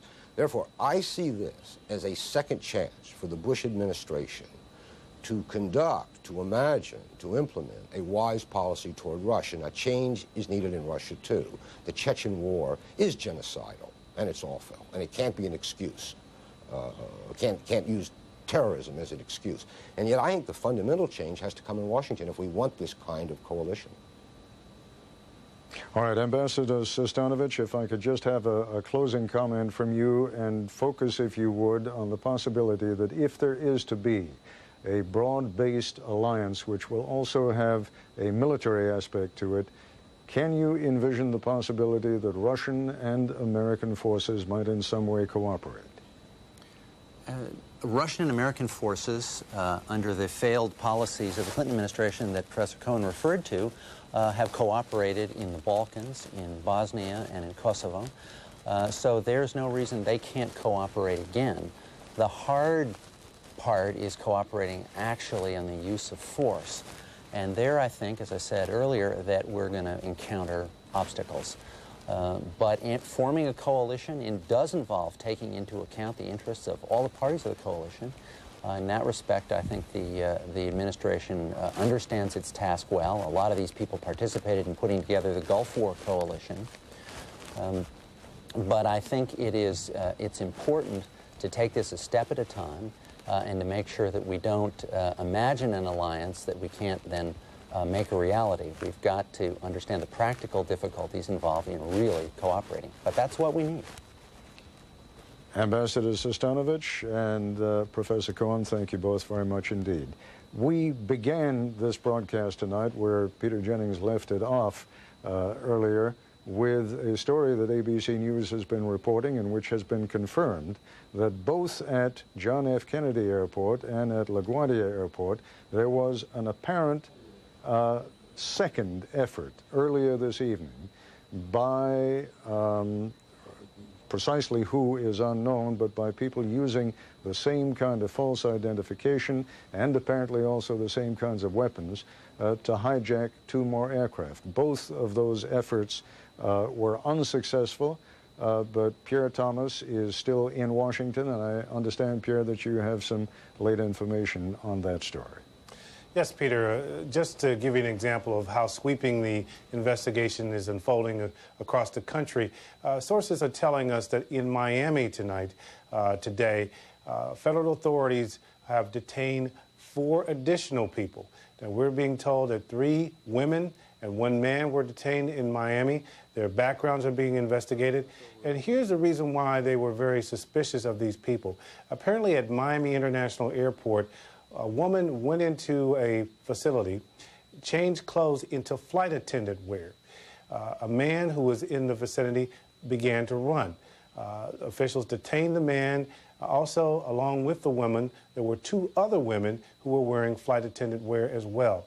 All 4 of these people have been detained. They're being questioned tonight. The suspicion is they might have ties, might be supporting some of these earlier attacks. Again, it's still unfolding. It may not turn out to be a connection, but the authorities are investigating, Ted. Pierre, before we let you go, just bring people up to date on what the story was, both at JFK and at LaGuardia earlier this evening. Well, Ted, the information that we had tonight is that authorities stopped at least 10 people, 9 men and 1 woman. They were carrying false IDs. They were also had information about flight instruction at one of the facilities in Florida. And this authorities are saying was a red flag for them to investigate further. Sources are telling us that they're very concerned that these people were about to carry out another attack. And tomorrow, we're being told that the authorities will release the names of the 18 people who carried out these attacks and also their photos, Ted. All right, Pierre, thank you very much indeed. I'd like to go back out to Los Angeles now, to LAX Airport out there, where ABC News correspondent David Wright has been standing by for much of the evening. David, looking at Los Angeles Airport as perhaps symbolic of what's happening in other big airports around the country, busy? It doesn't look very busy behind you, but of course it's late even in Los Angeles now. But even at this hour, this airport normally would be a buzz of activity. It is very quiet here right now. There's a greatly increased police presence here tonight.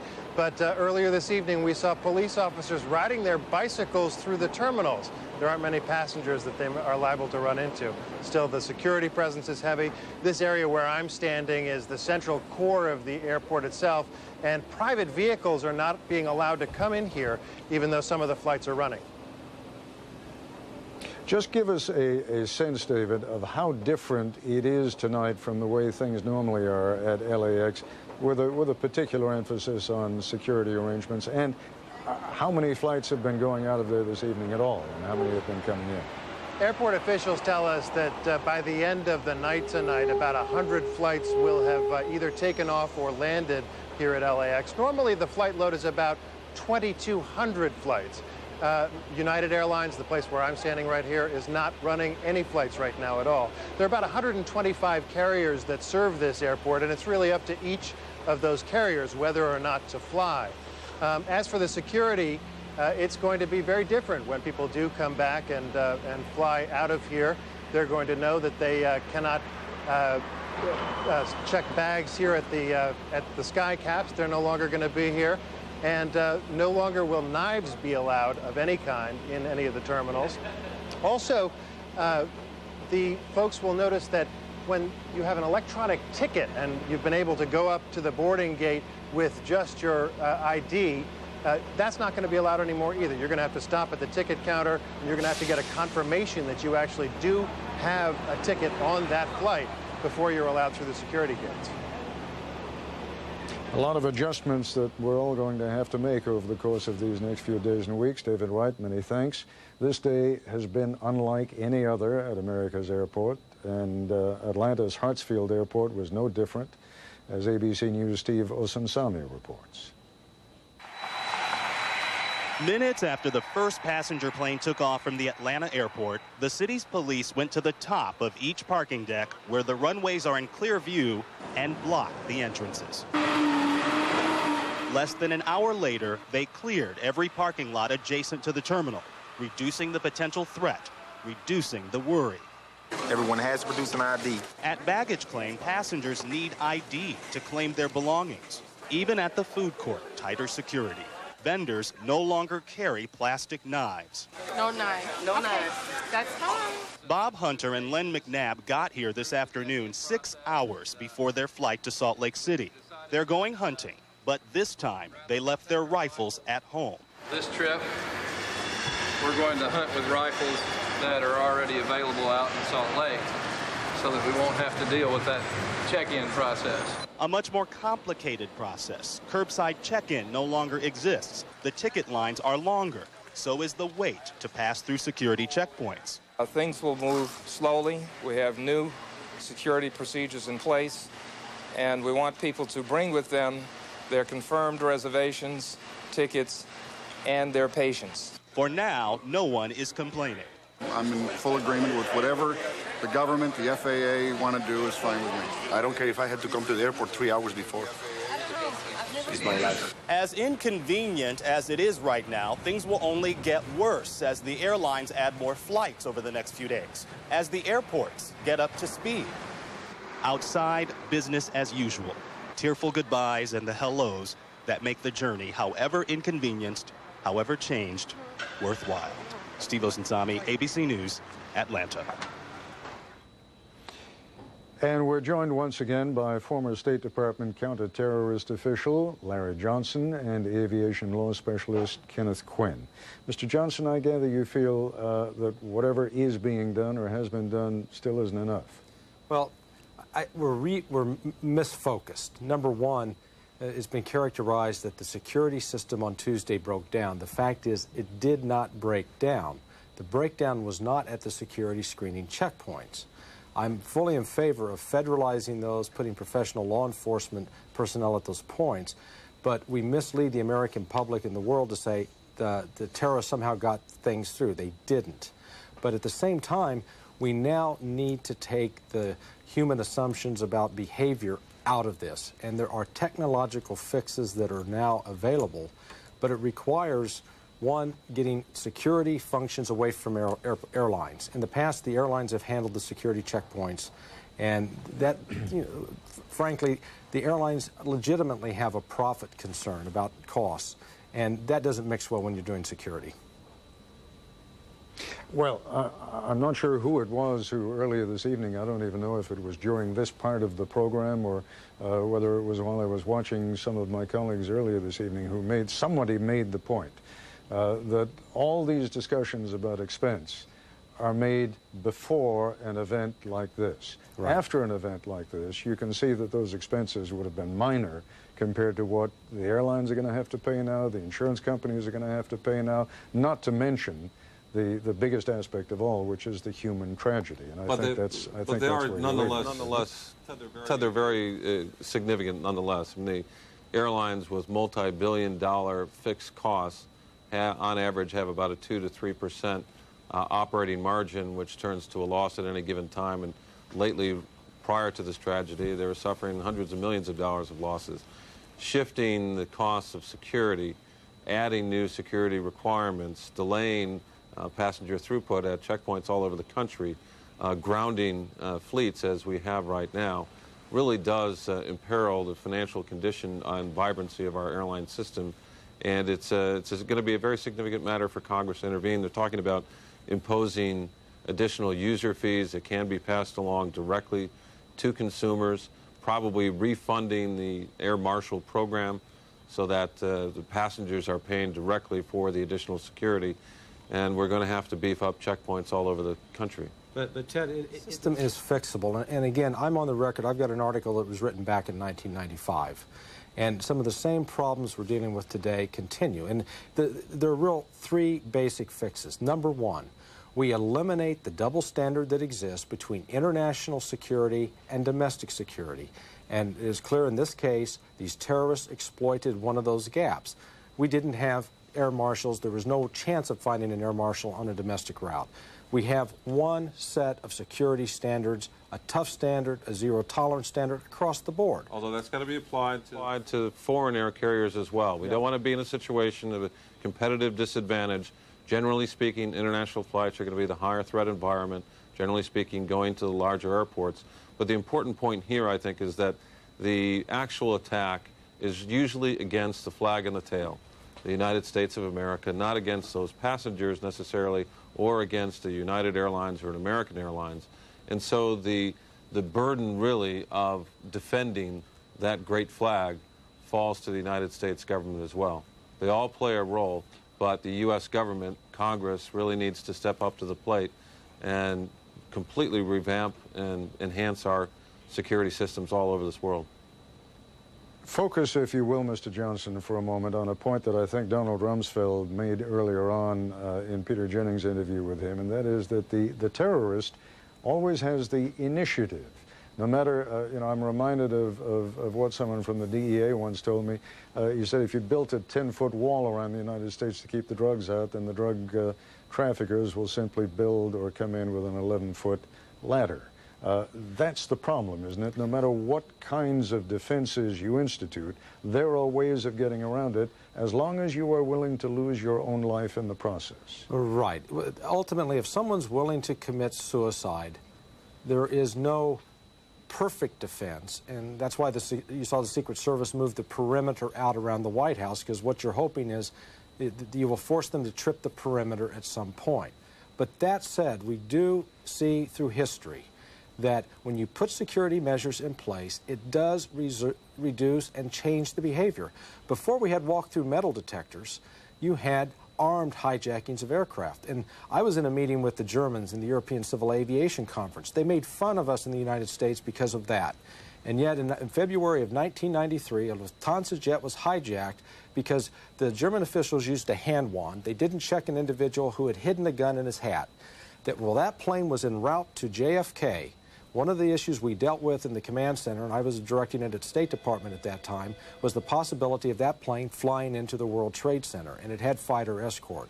And fortunately, it landed on the ground. But the point is, when you put the security measures in place, they do have an effect, they do deter, and we should avoid being fatalistic about this, that there's nothing we can do. That's not true. We can do a lot, and I think one of your guests made a very important point earlier. Going into Afghanistan is like clearing a swamp. You got to clear it out to kill the mosquitoes. And in this case, these are very vicious mosquitoes. Yeah, I think what we're talking about really here is a last line of defense. When you talk about the role of the airlines, you talk about the role of security screeners, the role of the FAA. First and foremost, the chain is only as strong as its weakest link. And massive retaliation in response to any kind of a terrorist action, infiltration on a human basis of these terrorist cells, and successful counter-terrorist operations within the United States, making our borders much less civ-like than they are today. Those are the kinds of things that keep the people from ever being in that situation. And we are facing a new threat with a suicidal hijacker, which has not really been the case before. Yeah, I must tell you, a colleague of mine, a cameraman from Paris, called me the other night to remind me of something that I must confess I never knew. I mean, I remember the incident.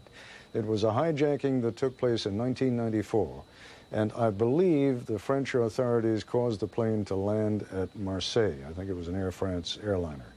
And then French sharpshooters killed both of the hijackers who were in the cockpit.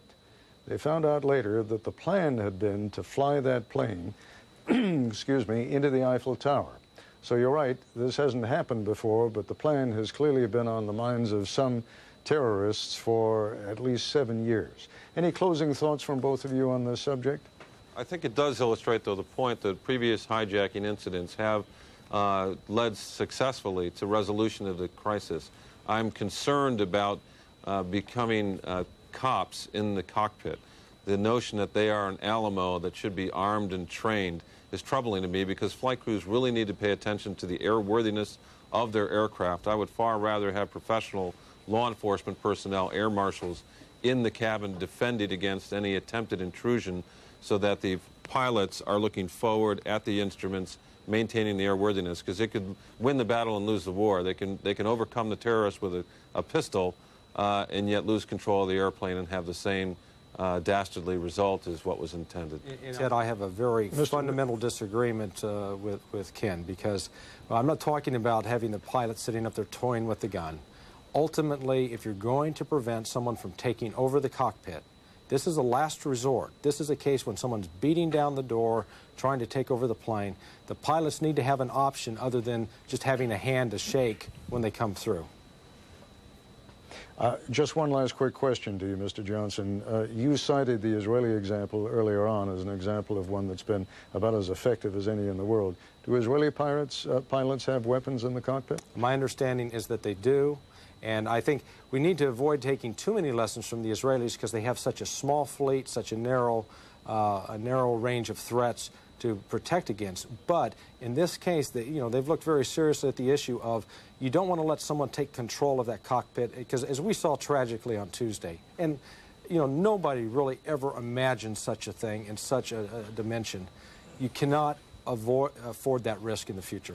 Although the Israelis actually, El Al, will have security agents in the cabin, not relying principally on the flight crew themselves, trained anti-terrorist agents. But the pilots also have a last resort to protect, and that's what I'm talking about. It requires a fundamental paradigm change, and I've talked this over with the fellow who has organized and directed the U.S. Sky Marshals program, and he agrees with me that what we're talking about is not just changing techniques. We have to fundamentally change how the pilots in the United States are trained to carry out their duties in this respect. It'll be an interesting I do have one last question for either one of you. Transportation Secretary Mineta earlier today raised the possibility of having the Pentagon supply Delta Force troops to be aboard some of our aircraft.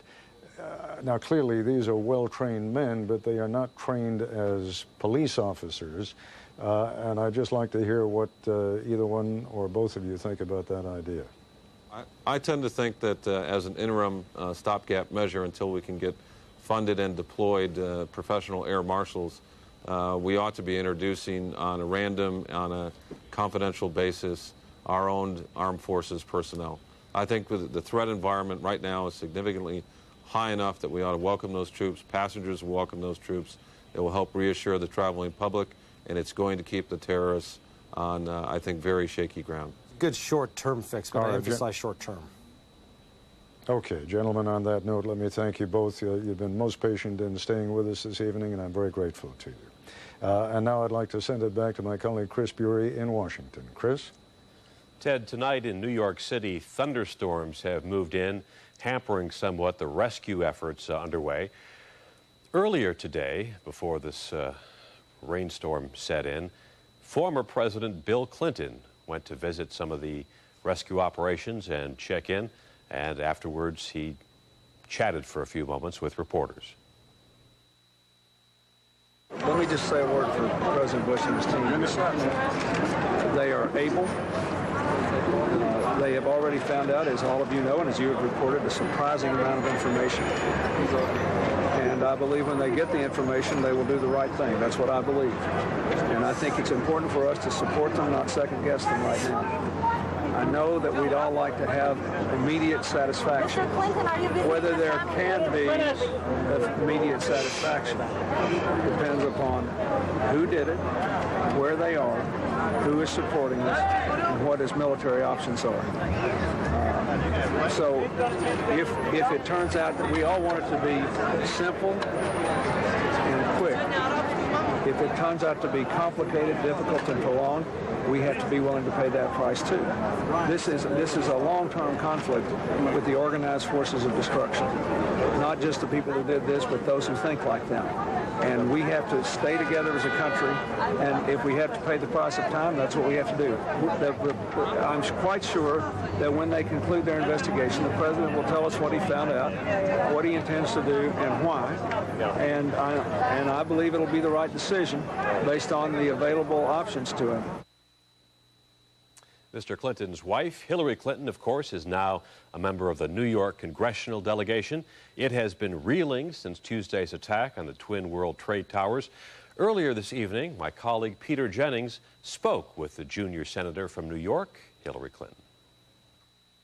There's already a lot of finger-pointing about the intelligence failure and it's the inability of the intelligence community, or just the general failure of the intelligence community to predict that any of this was going to happen to the United States. Has there been any of that sentiment in the Congress, and do you share it? You know, Peter, I think that the sentiment in the Congress is one of unity and looking to do everything we possibly can to support the president and to help our fellow citizens, particularly in New York and Virginia and other places. I do think that we're going to have to give some very careful thought as to how we wage the sort of war we're engaged in right now. It's not like any other war that the United States has ever had to fight. And it does require a different level of intelligence, strategy. And I think there are lots of people who are seriously planning how to do that. I was with the president today. I have a lot of confidence that he's well aware of the challenges that we face. In your capacity as Senator Clinton, do you believe that President Clinton, in his 8 years in office, did everything he could to provide the best possible anti-terrorism forces for the United States? And if he did not, what do you think went wrong? This has to be not just an American effort. One of the realities of dealing with these terroristic networks is that if they are well funded, as indeed we know the bin Laden network is, to just take that for an example, they have intelligence assets of their own in many governments, in many institutions around the world.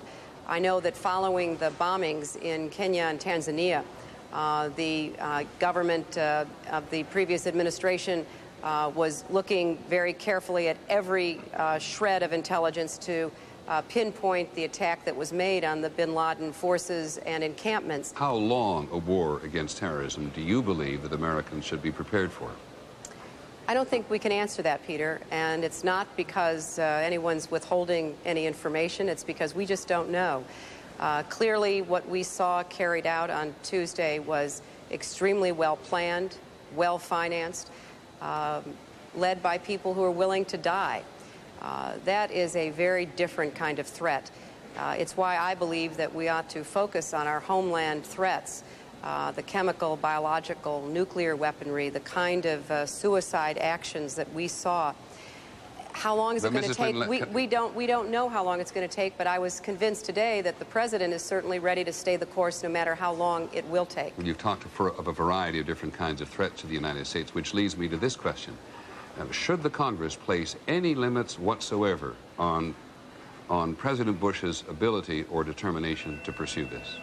Well, Peter, there's precedent, and I haven't been around long enough to have firsthand experience, but there are many of my colleagues who were here to literally help draft the Gulf War resolution, who are deeply knowledgeable about what needs to be given to the president. I have no doubt that whatever authority the president actually requires, he will receive. So you believe the Congress will unanimously give the president the authority that he requests, no matter what it is? I do believe that we will get to a meeting of the minds about what authority and assets are necessary, and the president will have our support. Do you believe that New York is permanently changed by this event, and do you believe, among other things, that business may tend to drift out of New York because of what has happened here?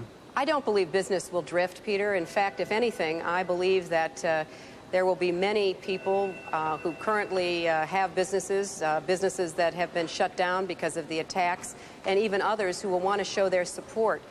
You know, New York was targeted because we represent so much of what America is and can be around the world in the lives of countless millions and billions of people. Do you support rebuilding the Twin Trade Towers, as some people have suggested, as a symbol that New York City cannot be intimidated? If it's feasible and appropriate to rebuild something like the towers, I would certainly be in favor of that, but we're a long way from making those decisions. Right now, we have to continue to do everything in our power to try to rescue anyone who might still be alive, and then we have to turn to the hard work of identifying those who are missing. We have to provide the mental health services, the grief counseling. We've got literally thousands and thousands of people out of work. You know, I just got a call from people representing janitors who don't have any work to go to. They've got people missing, but they also have people who are now without an income. We know that there is going to be so much that has to be tended to in the immediate days following this, that I think we have to put people's needs, the humanitarian concerns first. But, you know, we'll get around to making sure that what New York is and what New York symbolizes will never, ever be missing from the landscape of America and the world. Peter Jennings talking earlier this evening to New York Senator Hillary Clinton. One of the questions being asked today in New York, and I guess it's a perception question, is why hasn't there been more rubble? The World Trade Center buildings, which after all were about 110 feet high, seem to have turned into a relative pile of dust. Our colleague Robert Krulwich explored that question today. It is hard to conceive, but 3 days ago, both World Trade Towers rose 1,362 feet into the sky. Visit those same towers today. At their tallest point, they rise maybe 100 feet above the street. And while it's true there are 6 floors below street level, now filled with debris, engineers at the firm that built the building's best guess to account for the missing 1,200 feet of material from each tower is that large portions simply vaporized into the dust that rained down on New Yorkers immediately after the collapse. It was that powerful. Get out of here! We're talking here about 43,600 windows, 600,000 square feet of glass, 200,000 tons of structural steel, 5 million square feet of gypsum, 6 acres of marble, and 425,000 cubic yards of concrete, turned in good part into a cloud, says environmental medical doctor Stephen Levin. I was astonished at the degree to which solid materials were turned into pulverized dust as a consequence of that building collapse. I think it was striking. The Environmental Protection Agency has been sampling the dust, and one specialist told ABC they believe the clouds that appeared immediately after the collapse were mostly gypsum dust from drywall, cement dust, and plaster, which can cause problems. Cement dust is an irritant. Fine glass powder is also an irritating material. The EPA did find spotty levels of asbestos. A sample on a police car turned out dangerous. Another sample a couple of blocks away, not dangerous. But most interesting, in the mix, they are looking, they think, at specks of steel that used to be beams and elevators, marble from the lobby floor and facings. So what were once the strongest architectural elements in the 2 towers were pulverized, large portions turned into clouds like this one. Still, there is this mystery. If some of the hardest materials were vaporized, how to account for the presence everywhere of paper, fully intact letters, business forms, stationery. Paper is so fragile and combustible, and yet somehow, maybe because we have so much of it, it was everywhere. Robert Krulwich, ABC News, New York. A fascinating look, and always, Robert Krulwich always gives a different and interesting perspective of stories that we have looked at now for days. This has been, in so many respects, a tale of 2 cities. We have focused primarily on New York, but John Donvan, my Nightline colleague, is standing by in Washington. I wonder if you can give me your thoughts, John, on just the qualitative difference in the feelings that people seem to have in Washington about what has happened down there at the Pentagon relative to what we've seen coming out of New York over these last couple of days. Well, I actually have kind of a personal feeling about that because I'm a native New Yorker and lived very close to the neighborhood where everything has happened, and in a way feel almost a sense of guilt that I'm not in New York City and I'm in Washington, because the whole thing, as horrible as it has been here, has not as been paralyzing to the life of the city. The Pentagon is actually across the Potomac River, and life in downtown Washington is continuing with some normalcy. At the same time, people here, particularly on Tuesday, had a sense that there are so many potential targets. There are so many potential symbols. The Capitol, the Washington Monument over my shoulder, the White House just beneath that, which apparently was going to be a target. And I remember on Tuesday, first thing I did was I went to pick up my son at school, thinking maybe I was a little foolish and overreacting, and found all of the parents who had children in that school were rushing up the hill to pull their kids out. And it was because there was a feeling that you didn't know if there was any place in the city that was safe. And I would say that although tonight it is quiet, you could hear a pin drop outside the window behind me, there is a real sense of of unease that if it happens again, where in Washington would they try it again? We're a couple of blocks away where I'm standing from the White House, and earlier we were taking a look out our window. We could actually see the snipers who are always stationed on the White House roof, and they were, you can see by their body language as the shot moves in that they were rather relaxed. They're not particularly tense.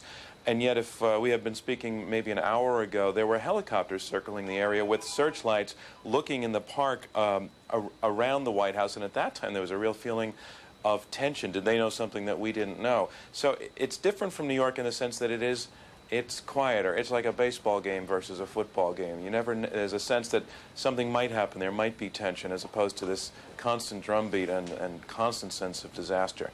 And so that's how I would sum up the difference between these two things. A feeling here that maybe we escaped the absolute paralysis that New York City is going through, but not a feeling that necessarily we're free of it, we're over it. And just one notation, and that is that the Vice President tonight is not sleeping in his house. He's up at Camp David. We have to take a break.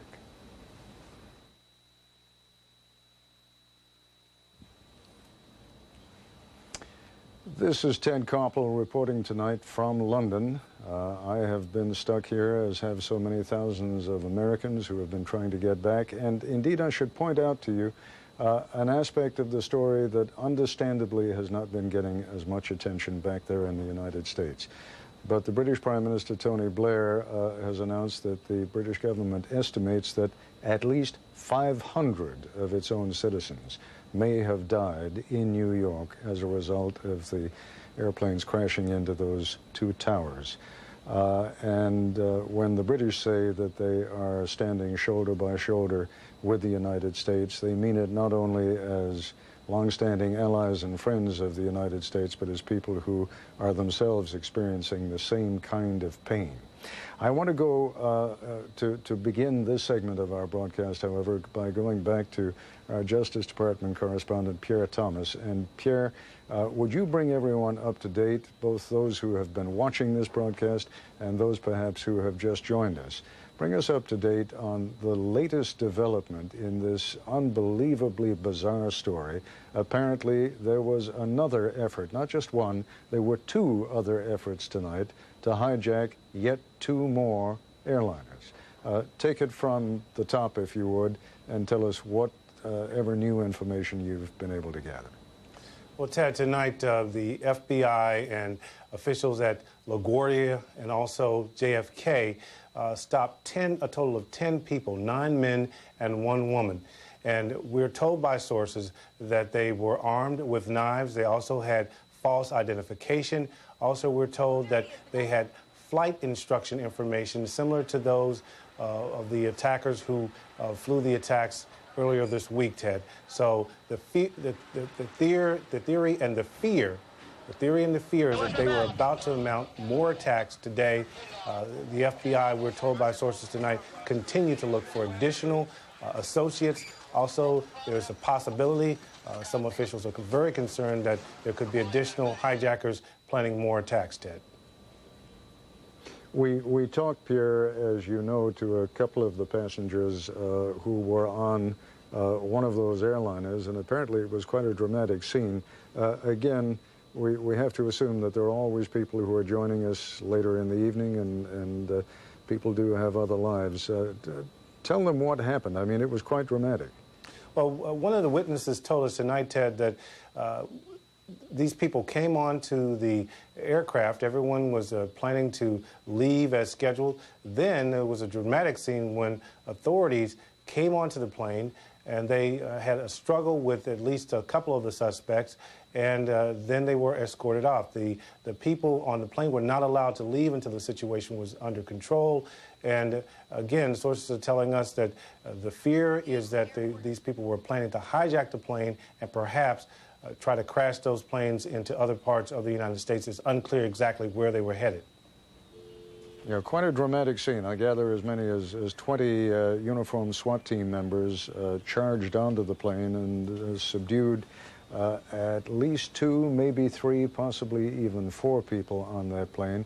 They are now in custody and obviously offer the FBI and other investigative organizations an extraordinary opportunity, and I'm sure that they are being questioned even as you and I speak.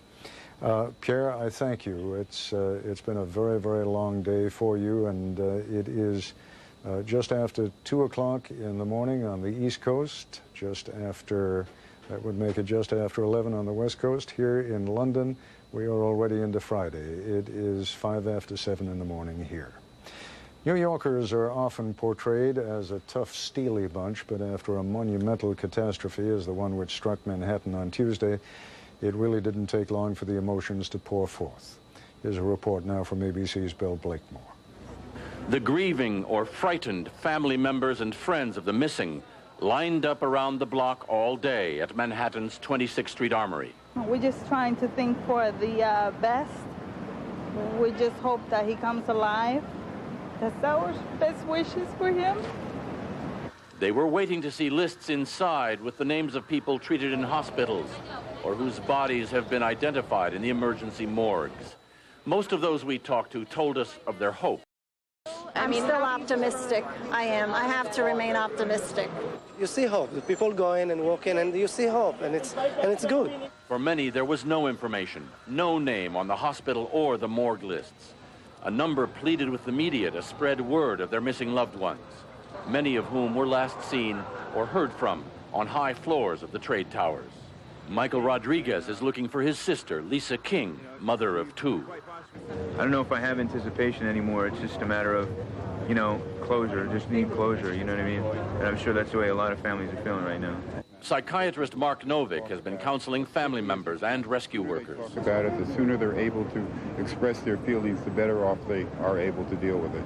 The lack of any information about the missing is often hardest of all. If I find a body, I gotta find something. I just want to know that he's okay. If he's dead, I know he's okay. Not knowing just continues the anxiety and the uncertainty, and also the unfulfilled wish that something else may take place or may happen. Counselors and grief therapists are trying to help people talk about their fears and their loss, to help family members, friends, anyone affected by the disaster.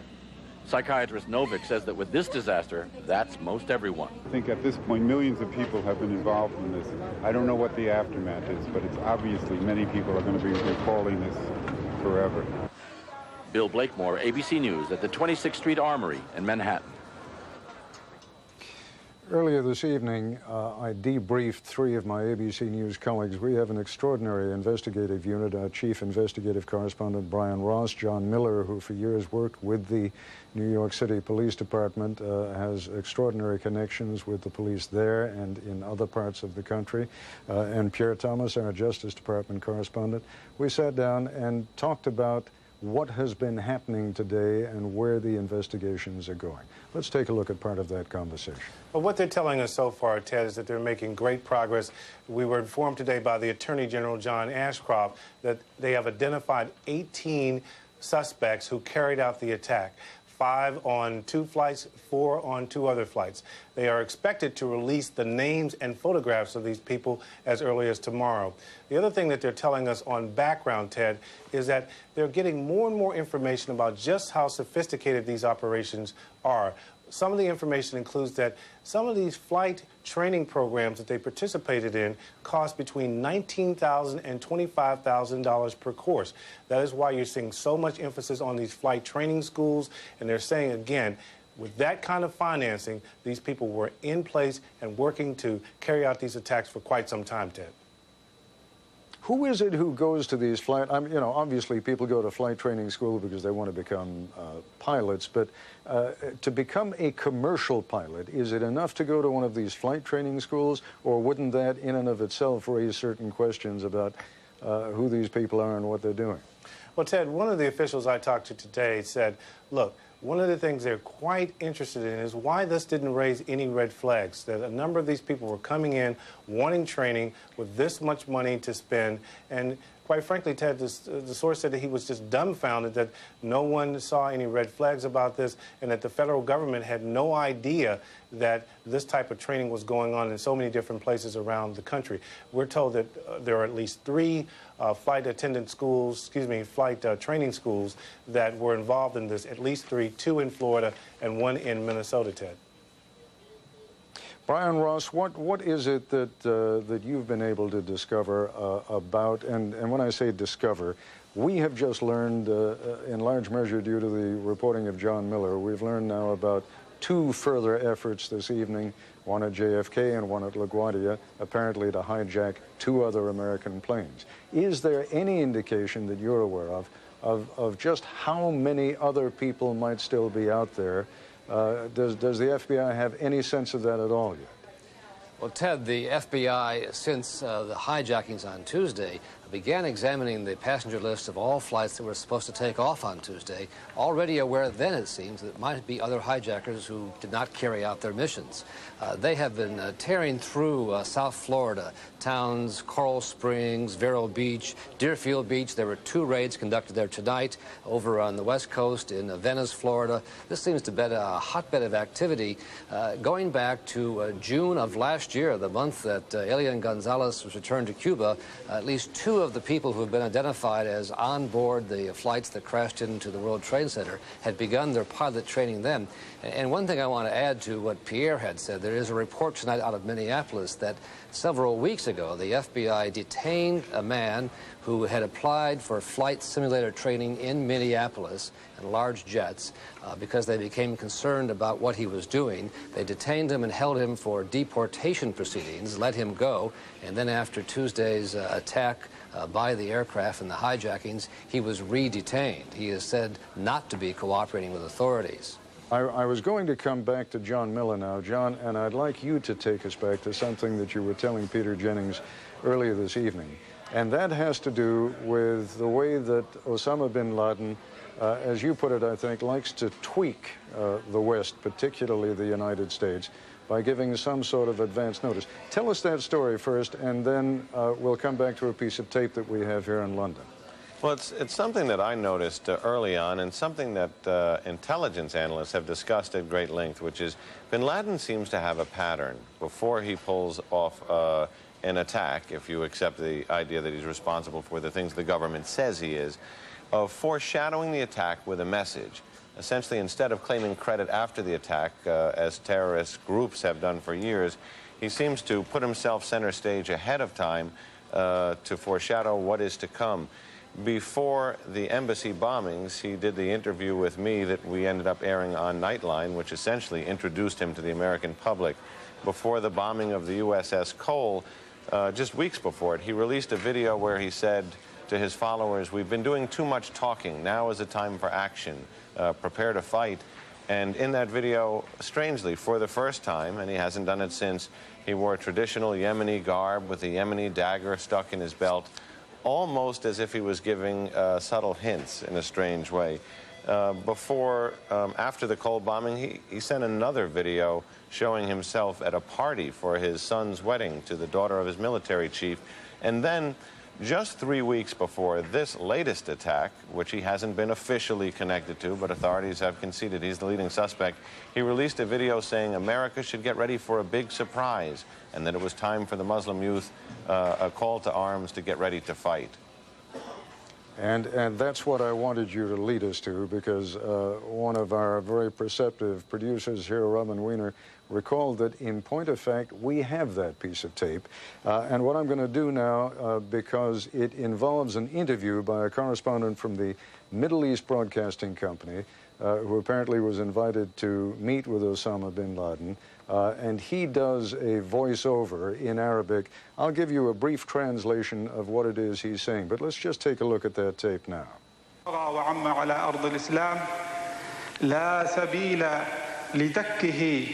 There's Osama bin Laden, of course, and in a moment you'll see him sitting down with the correspondent.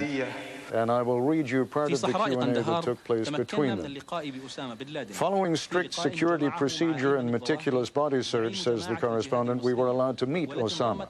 Bin Laden, who was pleased by his followers' words that the coming weeks will bear significant surprises during which American and Israeli interests worldwide will be targeted, refused to give remarks due to Taliban's ban for him to give any statement to the press. Now, John Miller, that's what you were talking about, isn't it? Just that kind of a teasing hint that something big is going to happen, and it's going to be directed at American and Israeli interests. Now, nothing yet that we know of against Israeli interests, but certainly American interests have been terribly hit over these last few days. And if you accept that theory, once again, he seems to almost give a hint that something's coming, to the point that in discussions I've had with federal authorities, they say when they get one of these tapes now, they really fasten their seatbelts. There's sometimes so much information coming in that it's difficult to keep one story separate from another, but I want you to cast your mind back now to what we were telling you just a little bit earlier about the efforts by two new groups of suspected terrorists using similar kinds of identification, carrying apparently similar kinds of weapons, to hijack two other planes, one leaving LaGuardia in New York and the other trying to leave JFK in New York. That happened earlier this evening, and when it did, one of the passengers, a man by the name of Jim Hunter, he was out of JFK aboard American Airlines Flight 133 bound for Los Angeles, and he came into the studio to talk to us a little bit later and tell us what happened while he and the other passengers were waiting for the plane to take off. We were on at the gate for about 2 hours. We boarded about an hour late. It was a 4 o'clock flight. It was supposed to be the first flight on a regular scheduled basis for American to go out to LAX today. And we boarded about an hour late, and then we sat on the plane for about 2 hours, or maybe a bit more than that. And then near the end, the captain came on, was trying to walking through the aisles, trying to make everybody calm down. He was talking to me and a few other passengers and was asked forcibly by the his first mate or his other captain to go to the front of the plane. The first officer. Exactly. And at that point, he ultimately came back on the air and told everybody that we were going to go, and we were all very happy and feeling very good that we were going to be able to get home and see our families and stuff.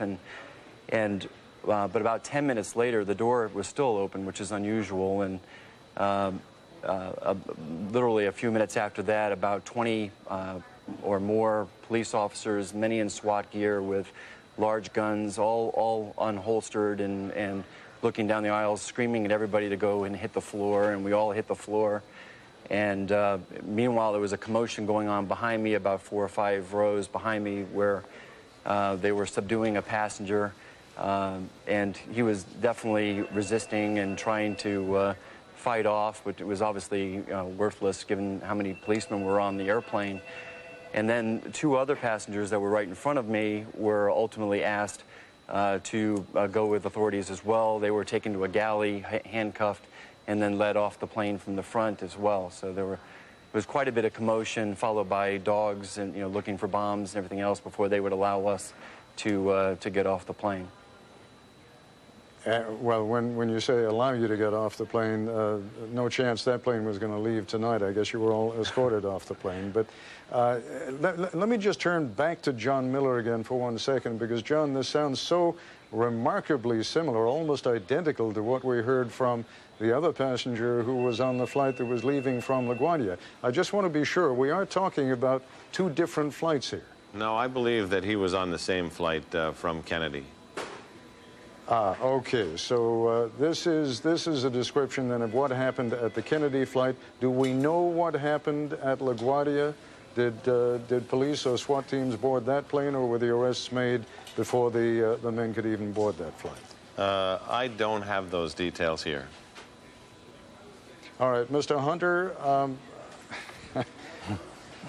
Are you still gonna try and fly to Los Angeles tomorrow, or have you had enough flying for a while? I do actually have I'm booked on another flight to go home to San Francisco, where my family is, and I do obviously want to see my wife and kids, and so from that perspective, I am going to try to get home. The big question is we're relocating to New York now from San Francisco. I'm supposed to be permanently relocating in October, and so the question that my wife is asking me right now is, do we drive all the way across the country or do we fly? And we'll have to figure that out over the next few weeks. Yeah. I would like you just to give me a quick description of how you think the rest of the passengers reacted to all of this. Very well. Everyone on the plane pretty much, was obviously shocked by the scene of the police rushing the plane and the screaming that was going on as the man was trying to resist arrest behind us. But everybody, listened to the situation. There was not a whole lot of crying or carrying on. Everybody was, reasonably calm. The woman that was sitting next to me had gone on the floor in pretty much a fetal position, and she was trying to stay as low. We were all getting as low to the ground as we could, just in case any shots were fired. And, it was somewhat unnerving, and we were shaking quite a bit, but the captain and the other, flight attendants came on board, that were on board, were very calming after the incident, and, we were playing with the bomb dogs and things like that when the dogs were coming on board, and just, trying to calm down. It may seem trivial or irrelevant to be concerned with Hollywood at a time like this, but ABC's Brian Rooney reports that real-life terrorism has had an impact on the fiction at the film and television factories also. For one thing, you won't see the opening of the new Arnold Schwarzenegger film in October. Collateral Damage is about a fireman who loses his family in a terrorist attack, and Warner Brothers decided it's too close to reality for release anytime soon. The producers of the yet-to-be-released Spider-Man have pulled a trailer that features the Twin Towers of the World Trade Center. All over Hollywood, movie and television companies are making decisions about what might be appropriate entertainment in the coming weeks and months. Disney has delayed the release of a Tim Allen comedy called Big Trouble. It has a scene that involves a bomb on an airplane. Anything with a terrorism theme could be seen as trouble. That includes the new television programs The Agency and 24. The world of professional sports has decided this is no time for games. NASCAR has canceled Sunday's Winston Cup race. There will be no NFL football this weekend, no Division I-A college ball either. Professional baseball is off until Monday. And the television networks are taking a close look at their offerings for fall. NBC will not start its fall season next week. ABC has been examining its scripts and promotional materials for anything that might be found offensive. For instance, the network has been promoting the sitcom Dharma and Greg with this. In a single second, your entire life changes forever. ABC decided there's no way Americans could think that would lead to something funny, at least not right now, and the promo was canceled. We recognize that the country has been seriously traumatized by these events, as we all have as Americans. So we're trying to take a look at the schedule, the content of the programs. Fox Television canceled a Sunday showing of Independence Day, a sci-fi thriller in which whole American cities are destroyed. The replacement, Mrs. Doubtfire, will sit in for viewers looking for diversion.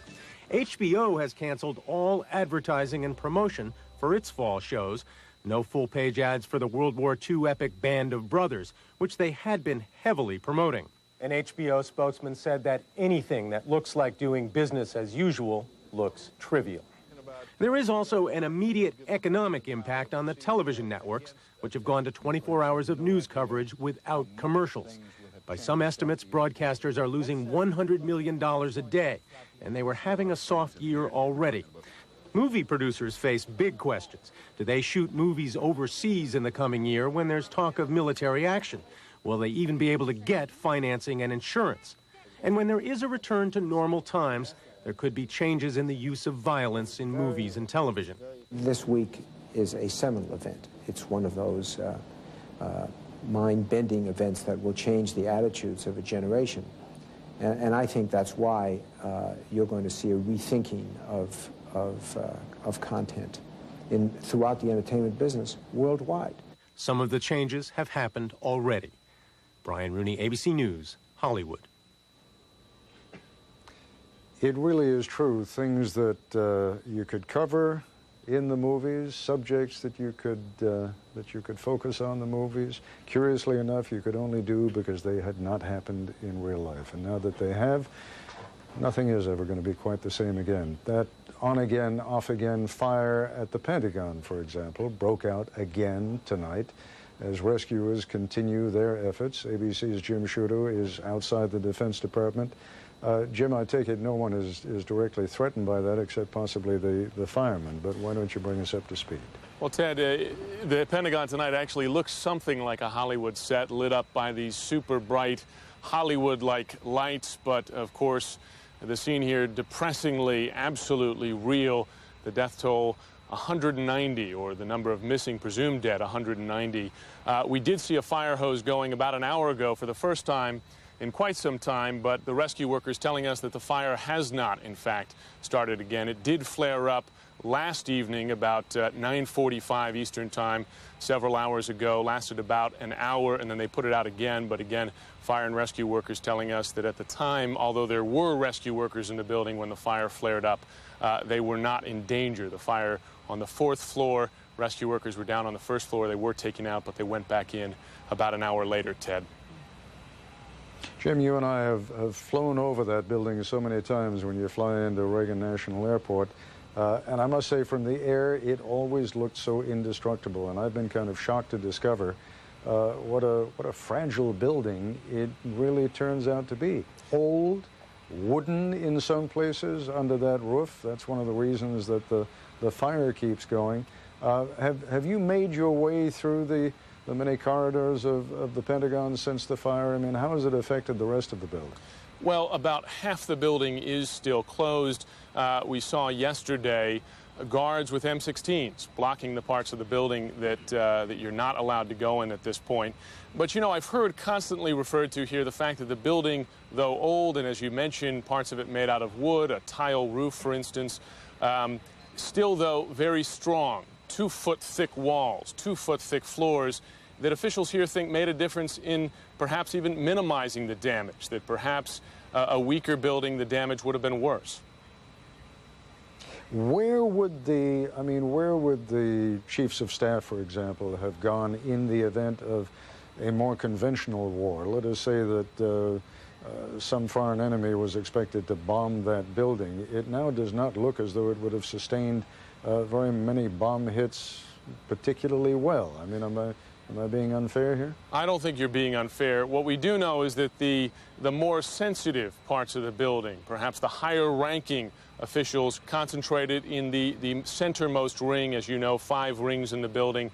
This plane got into the 3rd ring, really. It's A, B, C, D. Got into the C ring, but not much damage there. Really concentrated on the outer ring, so that made a difference. But of course, as you mentioned, we fly over this building all the time, and those inner rings vulnerable from the sky. But in this case, with the plane coming in from the side, it did not penetrate that far. Give us a sense of what Defense Secretary Rumsfeld and I think earlier Undersecretary of Defense Paul Wolfowitz have been talking about today in terms of precautions and measures that will be taken to protect American cities. It seems that we are, in the near future at least, to have the prospect of U.S. warplanes flying defensive patterns over some American cities. What are we talking about there precisely? The Pentagon tells us that they are running combat air controls over 15 to 20 urban areas around the country. And this is one reason why the Pentagon said to us yesterday that they do plan to activate as many as 40,000, perhaps more than 40,000 reservists. That one of the main reasons they need these reservists is to support those combat air patrols. It's a very personnel-intensive operation. It's also an equipment-intensive operation, including planes that in many cases are not particularly new and in need of a great deal of maintenance to keep them up in the air. So, and the sense that this 40,000 figure that we're hearing now is really just a beginning. This is what we what the armed forces believe they will need to support those combat air controls, air patrols rather, but as they expand their action, perhaps more reservists would be called up.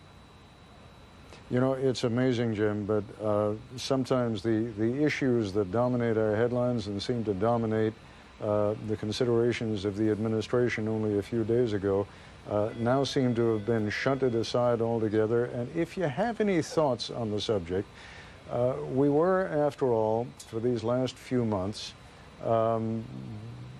being told that this administration and this president in particular is determined to have a missile defense system. That is what he felt and his Secretary of Defense felt was necessary for the protection of the United States of America.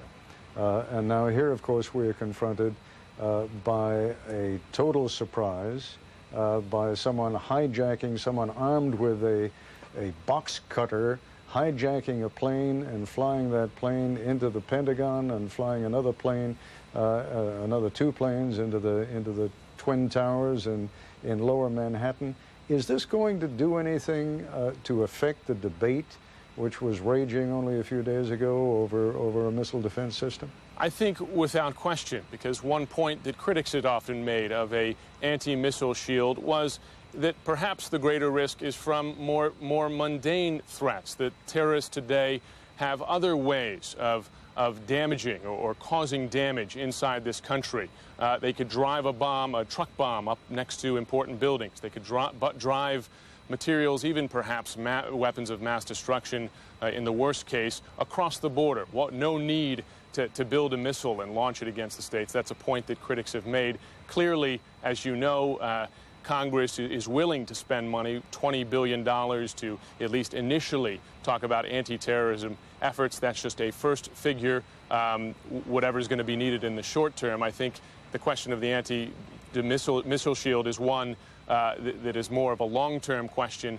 But talking to friends of mine who are aides to senators on both sides, senators and representatives on both sides of the aisle on the Hill, they just described to me how quickly these issues that were so hotly debated and so divisive until Tuesday morning have been pushed aside, and that the two sides coming together and really focusing, and these things that on the Hill were great issues of debate quickly being pushed aside. But also when we think as journalists, the stories that we were covering here with so many resources pushed aside, the Chandra Levy investigation, for instance, clearly now this is the focus. Jim Sciutto, in point of fact, and I thank you, Jim, and again, I know how late it is, 2:30 in the morning there. Appreciate you standing by so late.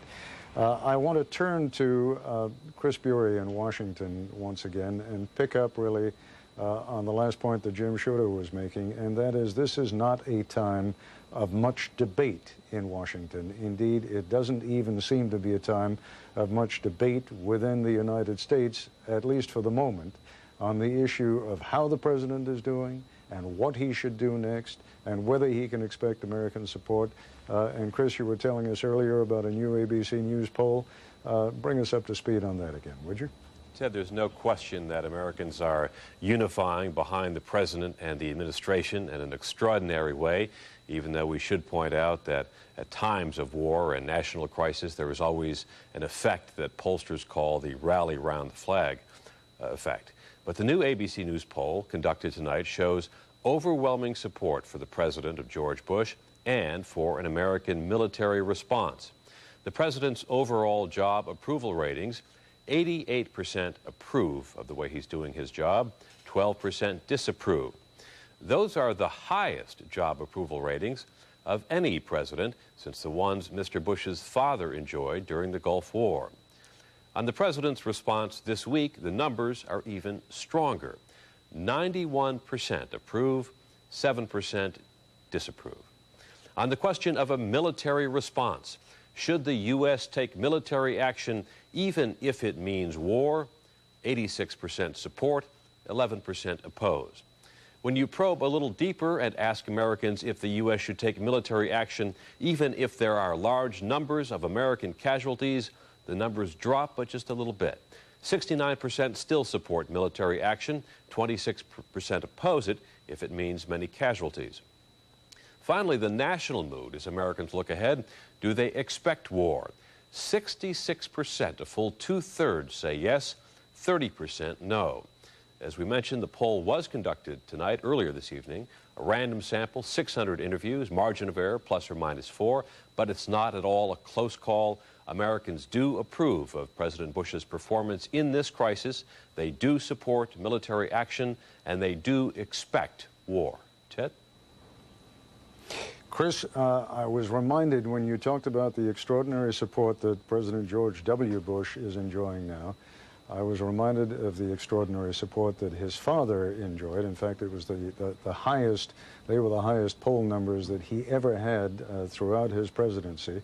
That was during and, well, first of all, prior to, then during, and of course immediately after the Gulf War. But only a few months later, as you recall, he was defeated by Bill Clinton. And it was not enough for him to win the presidency. So a word of caution, I think, is in order. These numbers are a clear indication that in a time of crisis, the American public does rally around its leaders, and particularly the president. But numbers like that have a way of fading. Quick thought from you, Chris? Ted, you're absolutely right. These numbers are temporary, they're temporal, and other issues may change them, other performances may change them. But there is one difference between now and the Gulf War, and that is this time there is a much greater degree of congressional solidarity. This time you have members of both sides of the aisle, both parties, supporting the president in a way they did not before the Gulf War. Ted? All right, Chris Bury, thanks very much indeed. We are going to take a short break now and allow our stations to sort themselves out, and then we will be back. I'm Ted Koppel in London.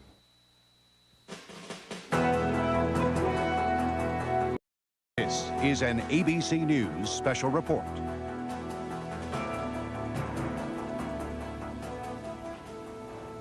2:35 in the morning here in London, and it has been another extraordinary day. As you probably know by now, and if you don't, let me be the first to tell you, there were two further efforts today to hijack two other American airliners, one at John F. Kennedy Airport in New York and the other at LaGuardia Airport in New York. Both of those efforts failed. All of the men who made that apparent attempt are now in custody and being questioned.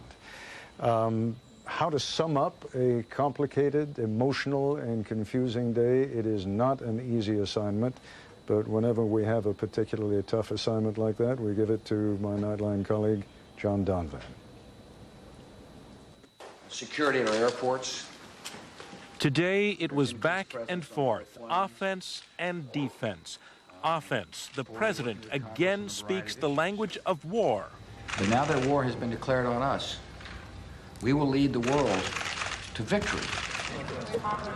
Defense, a suspicious package found in the Capitol, everyone out of the building.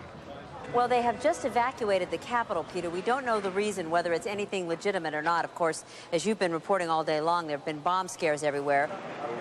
Offense, progress on the investigation. The total number of hijackers, to our best estimate and our best knowledge, given the information at this time, on the 4 planes that crashed was at least 18. Defense, a report on the vice president from ABC's Terry Moran. Vice President Cheney, who we have seen only once since the attacks on Tuesday, that was at the National Security Council meeting that the president chaired yesterday, has been taken to Camp David. That happened around noon today. Offense, the Secretary of State talks up the ante. We are assembling the evidence that will tell us in a way that the world will fully concur with us who was responsible for this. And when we have done that, we will announce it. And at that point, we will go after that group, that network, and those who have harbored, supported, and aided that network to rip the network up. Defense, 10 individuals trying to board flights at New York's LaGuardia and Kennedy airports raise suspicions and are detained. The city's airspace, opened only this morning, is closed again. And that's how it was here today. The Capitol is still jittery, and so is the nation. For example, people have been told that they can fly again, and yet not a lot of passengers are sure that flying is safe.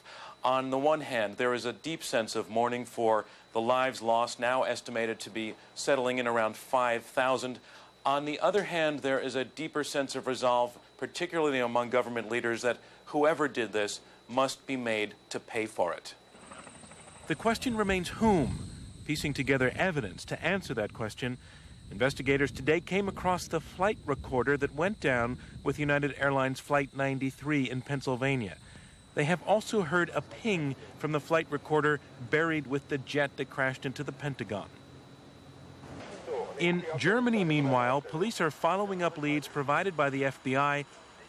Mike Lee was there today for ABC News. The investigative trail being followed here could well lead beyond the 3 suspected hijackers believed to have lived in Hamburg. German prosecutors say they are now conducting a widespread investigation into an undisclosed number of Arabs living in Germany on suspicion of belonging to one or more terrorist organizations. In New York City, Mayor Giuliani today continued serving as not just his city's, but the nation's voice of reassurance, even when delivering bad news. We have the gruesome and horrible situation that in many cases we recover only parts of bodies. And we have 70 in that category. So there's 94 bodies, 70 body parts. And I'm sorry that I have to describe it that way, but that's unfortunately the situation that we're facing. We have 4,763 people on the missing persons list. That's a list that's as inclusive as we can make it. The president was more visible today. He made a phone call to Giuliani and New York Governor Pataki. The press was invited to listen in. But make no mistake about it, my resolve is steady and strong about winning this war that has been declared on America. It's a new kind of war. And I understand it's a new kind of war. And this government will adjust. And this government will call others to join us. The president also visited people wounded in the Pentagon fire. He was visibly moved by this, no doubt, having heard stories like the one this survivor shared today. About 10 seconds later, I heard a whistling, like a whistling sound and a rumble, and then just a big whoosh of like, it felt like air at first, but then I realized it was fire, just a big ball of fire that kind of came in. It felt like it came in through the window, and it just kind of engulfed us. There were no new survivors brought out of the Pentagon's wreckage today, nor are any expected. Dead, they recovered some dead. The number here is estimated at 190, including people on the jet that crashed into the walls.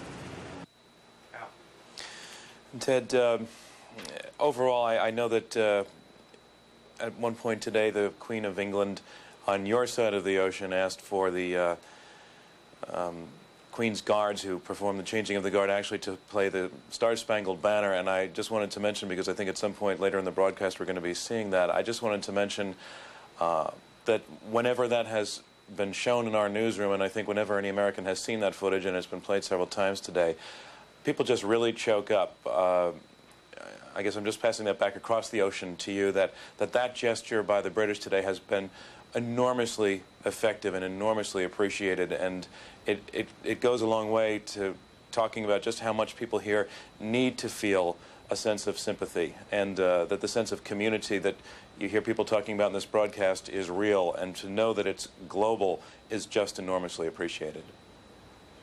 It's not only global, John. I can tell you it really seems to be sincere. As soon as people hear an American accent over here, there is an almost uniform effort to comfort that person. I was stopped on the street the other day by a couple of Americans, this just by way of giving an example of a small instance of suffering, although the suffering is great for that individual. The two people who stopped me were a couple of teachers.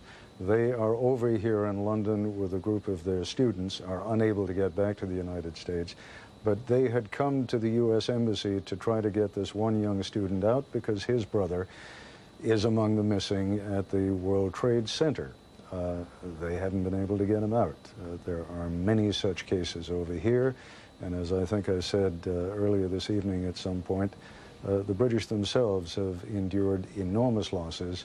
Perhaps as many as 500 Britons were in the World Trade Center when it collapsed, and they too are among the missing. But of all the stories we have heard, the one we're going to bring you next is in some respects about as great an instance of individual loss as we have heard. My colleague Connie Chung conducted this interview. It is a long one. I commend it to you. It really is heartbreaking. Among the corporations that suffered terrible casualties on Tuesday was Cantor Fitzgerald, a brokerage firm which was housed on 4 floors of one of the World Trade Towers.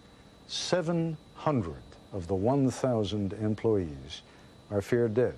As I said, Connie Chung spoke with the chief executive officer of that company, Howard Lutnick. Just some on Wall Street, Cantor Fitzgerald sort of symbolizes the devastation of the terrorist attack when American Airlines Flight number 11 crashed into the North Tower. It cut off any hope of escape for almost all of the Cantor employees. The global leader in real In the high-flying world of high finance, the company of Cantor Fitzgerald occupies an elite position. Last year, the firm handled $50 trillion of business as an exchange market for banks and companies doing trades in the global bond market. And for its headquarters, Cantor chose an elite location, proudly showcased in its corporate video, the North Tower of the World Trade Center. About 1,000 of Cantor's employees worked on the 101st, 103rd, 104th, and 105th floors of the tower. Doug Gardner was the chief financial officer of Cantor. His wife, Jennifer. Doug is everyone's shoulders. If you need support, his shoulders. If you need money or a helping hand, there was his hands. If you needed legs for a basketball game, he was there. He just was everybody's rock, everybody's center, the warmest, kindest, biggest smile, big blue eyes, the most delicious man you ever met. As CFO, Gardner had a window office on the executive wing of the 105th floor. Gardner liked to get in early. He was at his desk at 8:48 a.m. on Tuesday. Jennifer Gardner didn't find out right away that a plane had crashed into the North Tower, hitting between floors 96 and 103. She was with her children, Michael and Julia. Did your husband talk to anyone that morning when the plane hit? Yes. Doug's father, Joe Gardner, called Doug at 10 of 9 when he heard on the news that there was a explosion, and Doug answered the phone and said, "We're evacuating. We have to get out of here." And Doug's father just said, "Go, go." So, I heard someone called me and told me that someone talked to Doug, and I was like, fine. So I went home kind of casually to watch what happened. And then I saw the building collapse, and I felt his presence just leave me. Cantor Fitzgerald has set up a corporate center at the Pierre Hotel, providing up-to-date information and grief counseling. 2 employees who were on the concourse level survived, badly burned in critical condition. None of the hundreds of employees on the upper floors is believed to have made it out. Have you told your children? Julia doesn't really understand anything. She feels the intense emotion around her, but she's still too much of a baby. Michael is 5. He knows. We told him that there was a big accident at Daddy's building, and we can't find him. And then the next day, he woke up and he said, "I think Daddy died." I want them to know that Daddy did not leave because he wanted to, but that he was taken. And that it wasn't his fault, and it wasn't their fault, and that Daddy loved them. Howard Lutnick, the CEO of Cantor Fitzgerald, was best friends with Doug Gardner. Lutnick had been on top of the world, celebrating his 40th birthday this past July in Europe with Doug and Jennifer Gardner and other friends in the company. Last Tuesday, his world and his company crumbled around him. Of the 1,000 Cantor employees at the Trade Center, only 300 are accounted for at this time, and none was at the building at that time. This immense human loss has truly devastated the chairman and CEO, Howard Lutnick, whose own brother is missing and presumed dead. You have suffered such great professional and personal loss. I mean, what is the fate of your brother? Well, my brother was on the 103rd floor. He worked for me, and he worked at Cantor, and he called my sister just after the plane hit, and he told her that he said that the smoke was pouring in. He was stuck in a corner office. There was no way out, and the smoke was coming in, and he's not good, and things are not good, and he's not going to make it. And he just wanted to say that he loved her. When he wanted to say goodbye and tell everyone that he loved them, and then the phone went dead. So while I'm the head of the company, I'm trying to help my 700 employees who are missing their loved ones. I'm just another one of them. Just another one of them. Normally, you would have been in your office on which floor? 105th floor. On the 105th floor. And yet you didn't go in early that morning because of a critical decision you made. My little boy, I have a 5-year-old, and it was his first day of kindergarten at Horace Mann, so I took him for his first day at big boy school. And because of that, I was late getting down to the office, and therefore I wasn't in the building. I was on my way to the building instead. And when you got to the building? Well, I saw the building on fire, so I didn't go in. But I stood at the door off of Church Street, where there were flags there, and I stood at that door, and people were coming out, and I was yelling at them, to run and get out. And there were police sort of around me yelling at people, telling them to get out, and I would ask them what floor they were coming from, what floor are they coming from. Someone would say 55, and I'd scream, we have 55, and because I kept wanting to get up the building and get people out of the building. Because all your employees were on 101 to 105, the top floors of number 1 World Trade Center, which they call now the North Tower. So how high was the highest number that you got to? I got to the 91st floor, and I knew if I got one employee, if one person came down from that floor, then I know that there had to be others. There would be others behind them. There would be others going out other doors that would be good. But I got up to 91, and then I heard this sound. It sounded like another plane was going to hit the building. But it didn't sound like it was far away. It sounded like it was like right where the ceiling is above us. It was so unbelievably loud, and someone screamed out, another one's coming. So I just turned around and ran, and I was running. What was it? It was number 2 World Trade Center collapsing. So I'm standing underneath a building like an idiot, and I start running, and I'm trying to get ahead of the smoke, and then the smoke comes around the corner on Trinity Church where I ran and knocks me down underneath a truck, and I'm sitting there in this the blackest black that can ever be. I reached up, I tried to see if I could see, and I took my hands and I put it up, and I actually touched my eye, and it was so much smoke, and I wasn't smart enough. You couldn't even see your own hand? I couldn't see my hand. I could feel the particles in the air. They were like this big. I could feel them going in, and I couldn't think to pick up my shirt and put it. I was just sitting there thinking, I can't believe it. I can't believe by standing there I died. So I just start walking straight, and I just walk straight, and I just keep walking straight.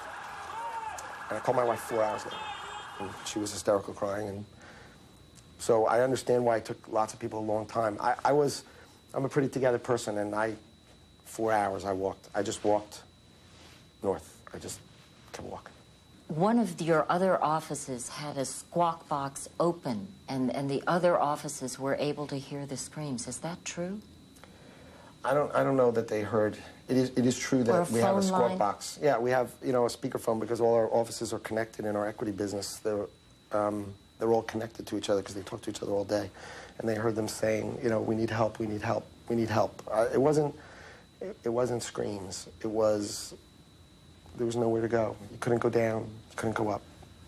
There was nowhere to go. But I don't know of a single one of my employees who got down. Zero.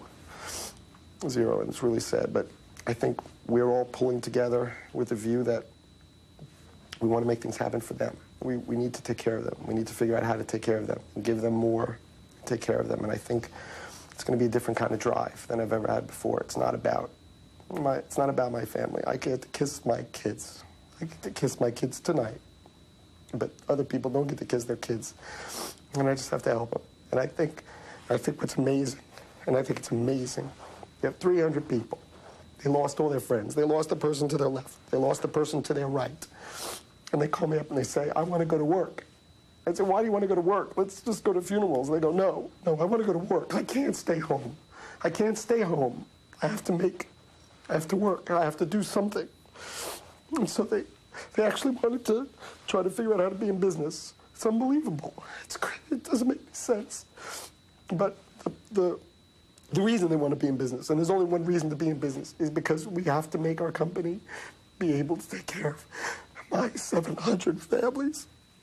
700 families. I have 700 families. Just, I can't say it. I can't say it without crying. You spent hours and hours talking to every family member. You have spent hours at the Pierre Hotel in that ballroom. Well, I go in, I just tell them, look, I'll answer any question you want, anything about it. But I lost my brother, and I'm in no different position than you are. I'm not any different. I'll just tell you everything I know. But I get to say to everybody so that they believe me, that when I say that we are doing everything we can to find their kid, that they know that I do not look for my brother. I don't go to any hospital or get anybody to go to any hospital and say, find Gary Lutnick for me. Why not? Because I go with an employee list. I say, here's my list. Here's everybody I got. Find somebody on this list. I don't care who they are, because if you find someone on this list, then I get to call them. And I get to give somebody else some hope, some dream. Maybe they get to kiss their kids. I'd love to find my brother, but I'd love to find their brother or their wife or their husband or anything. It's been said that the loss of your company will have worldwide impact. Cantor Fitzgerald is the primary, it's like the exchange for the world's bond markets. I mean, it is the exchange for the world bond markets. Last year we did $50 trillion in business. Today, the remaining employees of Cantor Fitzgerald and eSpeed have worked every second since that bomb. And they made the decision. And I told them there's no reason for us to open. I don't care when we open, if we open, it doesn't matter to me.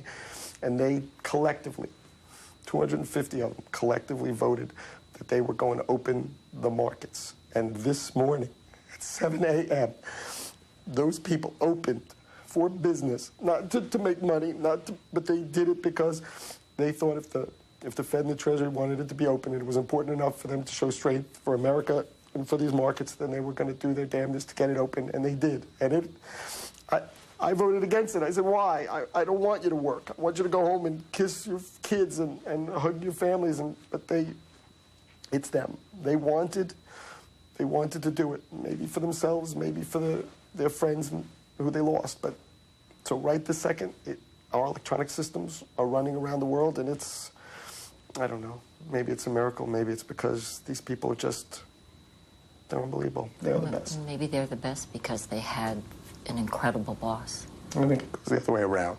I think you can only be a good boss if you have the right people. And I'm glad they chose to be with me, but I'm the saddest person in the world that they chose to be with me. Because if they would have chosen to be with me, so many people, so many names, so many people I loved.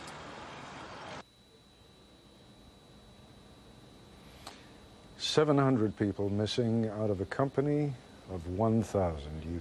You can understand the anguish. In so many little ways, and sometimes little ways are the only ways that people can show their compassion. For example, just a couple of blocks from the hotel where I'm staying is the U.S. Embassy, and there's a beautiful park in front of the U.S. Embassy with a statue of Franklin Delano Roosevelt, and it is there that the British have set up a couple of tents where people can sign books expressing their condolences, and they are leaving floral bouquets at the foot of the FDR statue. But perhaps what moved Americans here in London as much as anything was a decision, an unprecedented decision, I might add, by Queen Elizabeth II to have the Coldstream Guards at the changing of the guard in front of Buckingham Palace earlier yesterday now, it would have been Thursday morning. In the presence of the U.S. ambassador, the American national anthem was played.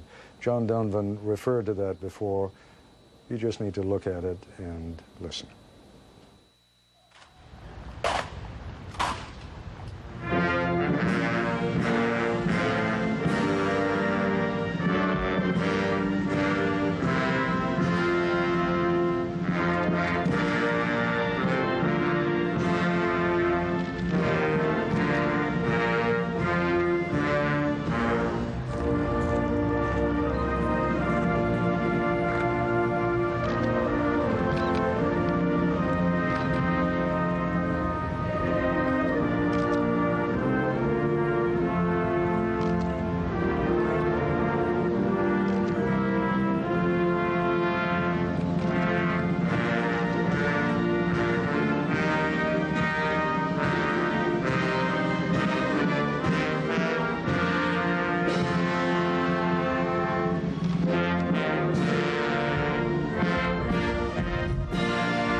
So many times when we take these symbols of a nation for granted, whether it be the national anthem or, as Dean Reynolds reports, he went out and took a look at why it is and how it is that so many Americans now feel drawn to fly the flag.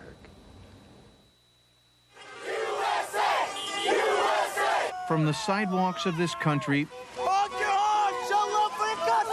to the skylines of its cities, the American people are sending a strong message of solidarity this week, and they're writing it in red, white, and blue. In Phoenix, the flag was at half-staff and yet flying tall all the same. New Yorkers often are accused of thinking that the country ends at the Hudson River, but actually there's a lot of us out here who are with them. I believe it's important to show our support right now. Even though we aren't in New York or Washington, D.C., our home was attacked. In Detroit, the effect today was electric. In Minneapolis, Carrie Mosher said her decision to buy a flag was impulsive. Actually, we've never been big on flags, and it seems really, really important and appropriate. I've been just stunned for 2 days. And this is honestly the first day I've been able to go out and do anything. And the first thing I wanted to do was get a flag. In Chicago, flags dotted the desks at the Chicago Mercantile Exchange. Large flags or small, the reason to unfurl them was the same. We're all Americans. We want to do something at a time like this. You guys are the only place to have flags. Yeah, it's the third place I've been. At stores across the country, there's been an almost 4th of July run on flags. Lucia Duff's lawn is full of them now. I feel sort of embarrassed we didn't have an American flag hanging around, and I'll never let that happen again. For Steve Gritton of Evanston, Illinois, the time is right. It's just one of those overt symbols that says we are behind the country in their efforts to do the right thing in this time. The colors are a very overt symbol for Linda Slocum of New Jersey. Tell me about the attire. What? It's my middle finger to the terrorists, my shirt. At one flag manufacturer in Chicago, the tempo is picked up, to say the least. And it's just been crazy. The Betsy Ross of this outfit is Teresa Sam, who hails from Ghana. She was not born here, but Teresa understands the importance of her work, the lump-in-the-throat emotion attached to the cloth, and the need to make perfect every stitch, every star, every stripe. Because this is to show that, yeah, America, we have to do something to be proud of, and working on an American flag make me feel special. And flying the Star-Spangled Banner now clearly gives millions of people a special feeling, a good feeling. That's why it's always been more than just a flag, and always will be. Dean Reynolds, ABC News, Chicago.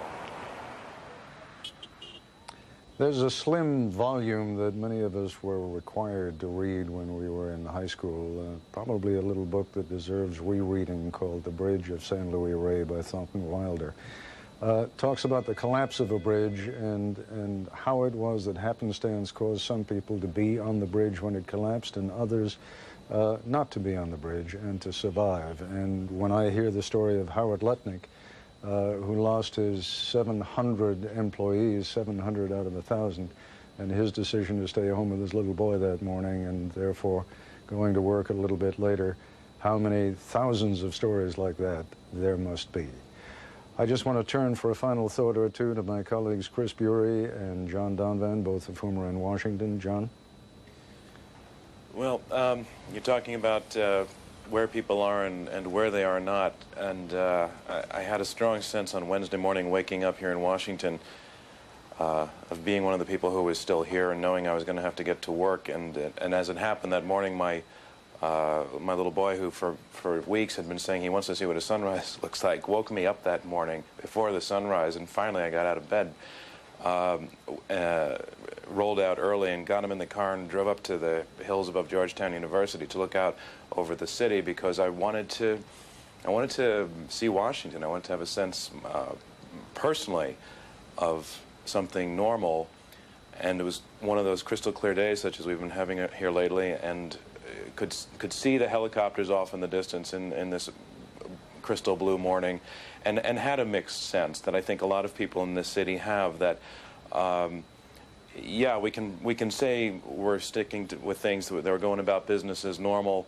The city has not been paralyzed. People are going to work. We're all going to work. But at the same time, there is a sense that history changed this week, or I think as George Will wrote, we have ended our holiday from history, and it's a different world now. Chris, I'm sorry, you've only got about 10 seconds. You got any final thoughts? Well, Ted, as you know, I drove about 900 miles from Mississippi the last few days, and the outpouring of support and signs and services and people we talked to along the way was just extraordinary. That's it from all of us. I'm Ted Koppel in London. Good night.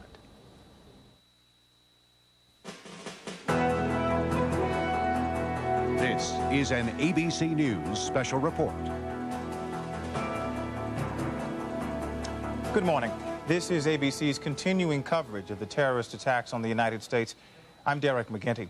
Well, there are several new developments at this hour. We're going to tell you about them. As emergency crews working in the rain continue searching the rubble of the World Trade Center, there are some ominous signs that the threat of terrorism may not be over. We'll have the latest on the investigation in just a minute or two, but we will begin at the epicenter of the attacks, where my colleague Allison Stewart is right near the site of the World Trade Center, and it is a wet site this morning. Good morning, Allison. Good morning, Derek. Of course, right now, the big news down here is the weather. We are sort of at the beginning of what looks to be the fourth time the skies have opened up. The thunderstorms down here this morning have produced up to a quarter to a half an inch of rain already since 1 a.m. and 40-mile-an-hour gusts. Now, despite all of that rain, I don't know if you can see over my shoulder, there seems to be an incendiary area right in the rubble. I'm not sure if it's flames or not, but it's been growing steadily for about the past 20 minutes. Whether the rain is going to be a good thing or not, nobody's really quite sure. Of course, it has cleared away all that horrible dust and concrete that was pulverized that was burning people's throats and their eyes. The dogs will be able to sniff because the dust will be going away, but obviously people are concerned about the weight of the rain and the concrete on the area, Derek. All right, Allison Stewart, thank you very much. We'll be getting back to you, of course, as things develop later on this morning. Well, as we mentioned to you, there are some new developments in the investigation into these attacks. ABC News has learned that 3 men and a woman were detained in Miami last night, and sources say suspicions were raised when one of the women changed into a flight attendant's uniform and the man ran from the scene. In New York, several people have been taken into custody at LaGuardia and Kennedy airports, and ABC's John Miller brings us that story.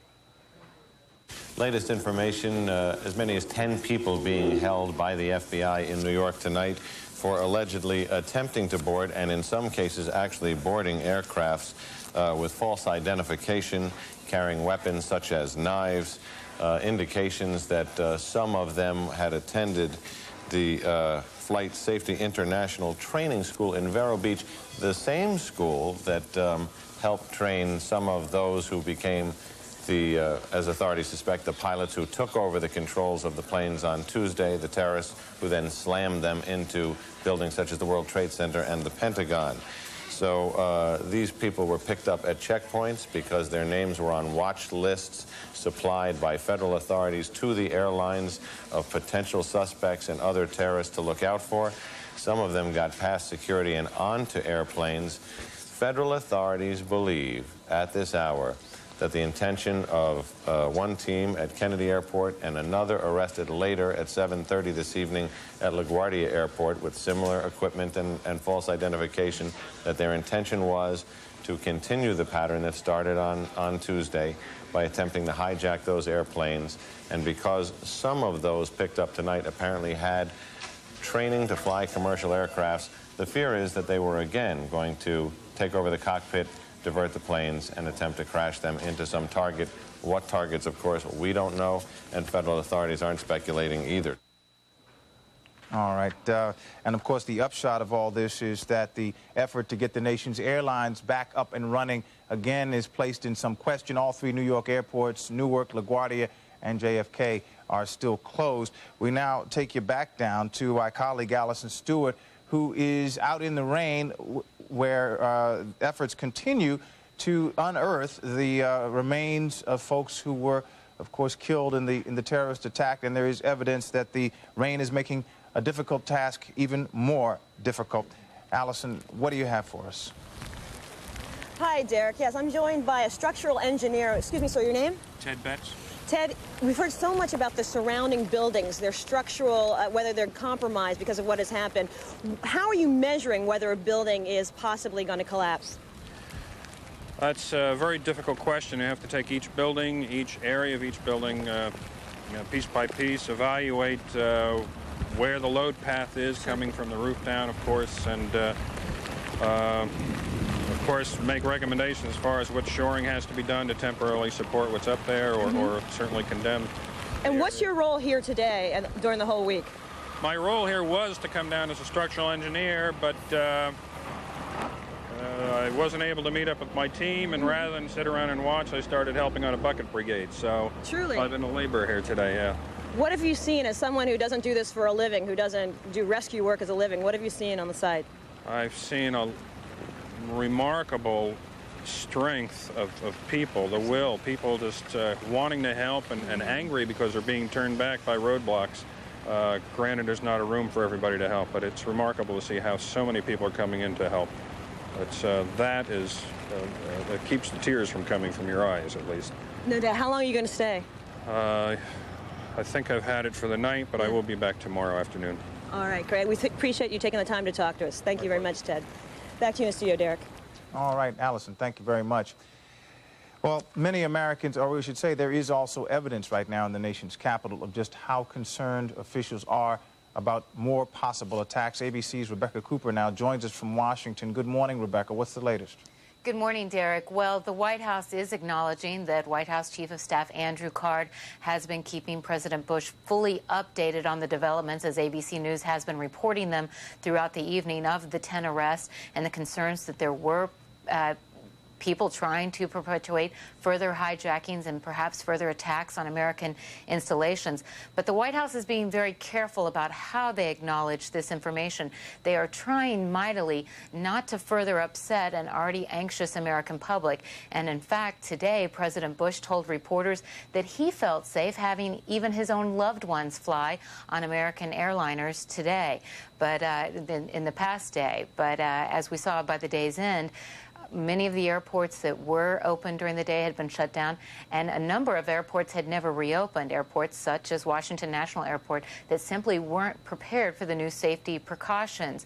But on a more positive note, senior administration officials have told ABC News that the investigation as to who was responsible for this attack is moving forward rapidly, and that they have such a mounting number of pieces of evidence pointing in one direction, that senior administration officials are telling us that we should expect the government to be prepared to point and name Osama bin Laden as the mastermind behind this attack officially, even as soon as tomorrow.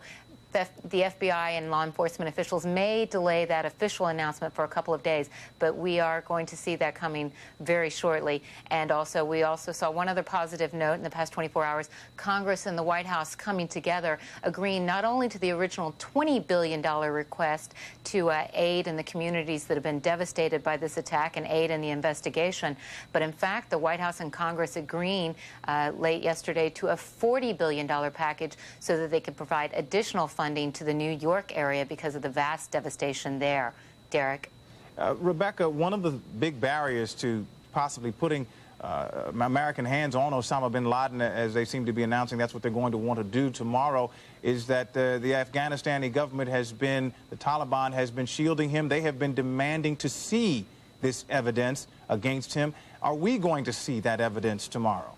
I doubt we'll see the evidence not only tomorrow, Derek, but even in the coming weeks. Administration officials have really been urging for patience as they lay out the evidence. As you will recall, we only just a short time ago saw the trial for the World Trade Center bombings. It takes a long time to lay out the evidence for public consumption.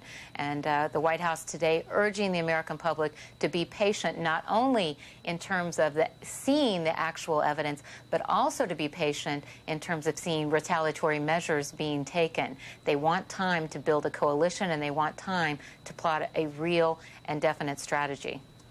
ABC's Rebecca Cooper in Washington. Thank you so much. Well, we're going to take a minute or two to recap for you all the latest information that we have now. There are renewed fears of more terrorist attacks. 10 people taken into custody yesterday while trying to board flights at New York's LaGuardia and Kennedy airports. They were carrying fake IDs, knives, and flying licenses. In addition, sources tell ABC News 4 people have been detained at the airport in Miami. And as the investigation intensifies, so do the military preparations. The Pentagon planning to call several thousand reservists to active duty in the next few days, and this would be the first time reservists have been called up since the Gulf War. And a new ABC News Washington Post poll shows very strong support for a military response and for the way that President Bush has handled the situation so far. More than 4,700 people are still unaccounted for at the World Trade Center, and officials list 126 people missing in the attack on the Pentagon. President Bush has designated today, Friday, a national day of prayer and remembrance, and he will visit New York today for a first-hand look at the devastation from the attack. And as I mentioned, many Americans have not waited for an officially designated day to remember Tuesday's victims. This group held a candlelight vigil last night at New York's Union Square, not too far north of the World Trade Center. Americans also showing support for their government and steps it might take. As we mentioned, there are new polls out, and ABC's polling director Gary Langer is here with the result of the new ABC News Washington Post poll. And Gary, it's certainly not unusual for people to rally behind the government, behind the president when things like this happen, and that's exactly what you're seeing now. Indeed, Derek. We're seeing Americans closing ranks behind the president and this country, really, in numbers unseen since the Persian Gulf War 10 years ago. George W. Bush's job approval rating, now 86%, up 31 points in a week to a level we haven't seen for a president since his father, just after the end of the Gulf War. President Bush's approval rating specifically for handling this crisis, 91%. It's really an enormous rallying behind the nation and the president. Huge majorities in our poll now express support for military strikes against the groups or nations responsible if they can be identified, even if it means war, even if it means civilians in those places may come in harm's way. Another example of the resolve here, I think we're finding, is that nearly 7 in 10 Americans say they'd support military strikes, even if it means a long war with significant U.S. losses. Polls are not predictive, but that is really a measure of the seriousness of purpose we're seeing in this survey. And we want to get to some of those questions later, because we also know polls are not permanent and these things can change. But I was interested in the numbers regarding Democrats who, before this all happened, only 29% of them thought the president was doing a good job. That number completely changed now. Yeah, it's a good another example of the rally around effect here, the bipartisanship that exists in time of crisis. A week ago, 29% of Americans told us they approved of the way President Bush was doing his job. Today, 79%, a 50-point increase as a direct result of this tragedy and the way it's brought people together. How do people feel now about travel? How afraid are they that their aircraft could be the next one hijacked? We do see some concern about travel. 6 in 10 Americans telling us they are concerned about the threat, the risk of terrorism in air travel. We also see an increase in the sense that the government did not do as much as it could have to prevent Tuesday's attack. And as a result, that brings people, I think, to two places. One, in our results, 71% of Americans, 7 in 10, tell us they would support legislation making it easier for the authorities to investigate suspected terrorists, even if that means giving up some personal liberties and privacy that people have in this country. And another, 98% of Americans tell us they support new security measures at airports, even if that means long delays in air travel. 98%. You don't see that in polling. Hasn't that been pretty consistent, though, over the last several years when we've seen increased security after terrorist attacks in other countries and warnings of attacks, that Americans have been pretty supportive of the idea that I'm prepared to give up some convenience for some safety? We do see that. Americans tend to come together and to express a willingness and to be indeed willing to make sacrifices when they see a good purpose for it. And indeed, that seems to be the case here. As you mentioned earlier, polls aren't predictive. We don't know where opinion will go. But opinion tends to be more stable than it sometimes gets credit for, and tends to change only when the facts change that create some reason for it to move. A good example, I think, is the Persian Gulf War, in which the buildup took months. Yet public opinion remained high and strong in support of that effort throughout. The public showed patience there, and it's entirely possible they will again. On the other hand, people may or may not have a sense of what an actual ground war in a place like Afghanistan, if it were to come to that, and I should emphasize that, would mean. Do you think that support can stay steady when, as people always ask, when the body bags come home? Do people tend to still stay on the side of a war? It depends. If the case has been made that it is in the vital national interest to do something, public support tends to remain in place. That case has not always been made. There have been past military activities in which the case has really not been made in the public's mind. Somalia, Haiti, even Bosnia.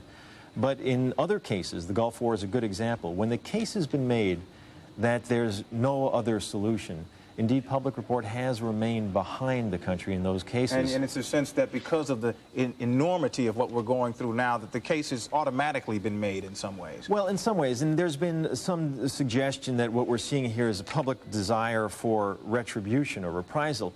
That may be one way to look at it, but another way to look at it might be as a public demand for self-defense. Yeah. Very quickly now, the economic outlook is something people are concerned about. For the last 3 or 4 days, we have no air travel. The stock markets are closed. The entertainment industry, including football and movies and plays and things, have all been put on hold. How worried are people that this will tip the country into recession? Well, we measure it simply by asking people if they think the country is heading into a recession. And today, 58% say so, and that's not good. But it's important to keep in mind that last week, 53% said so. So consumer confidence, faith in the economy is not particularly good right now, but it's not a lot worse than it was before this occurred. ABC polling director Gary Langer, thank you very much. Very incisive, very interesting. And we should note that White House officials also had quick reaction to the results of our poll. And for that, now we go to ABC White House correspondent Josh Gerstein, who is in Washington, not far from the White House. Good morning, Josh. Good morning, Derek. Well, I did speak to a top political advisor to President Bush about the numbers coming out of that ABC News poll. They really were not surprised by it. They were obviously heartened by the high approval numbers for the president, although I found it interesting that the advisor told me that they see a potential drawback here for the president, which is the amount of support, the level of support for some kind of military response to what took place on Tuesday is so high that they believe there will be a lot of pressure on the president to act quickly.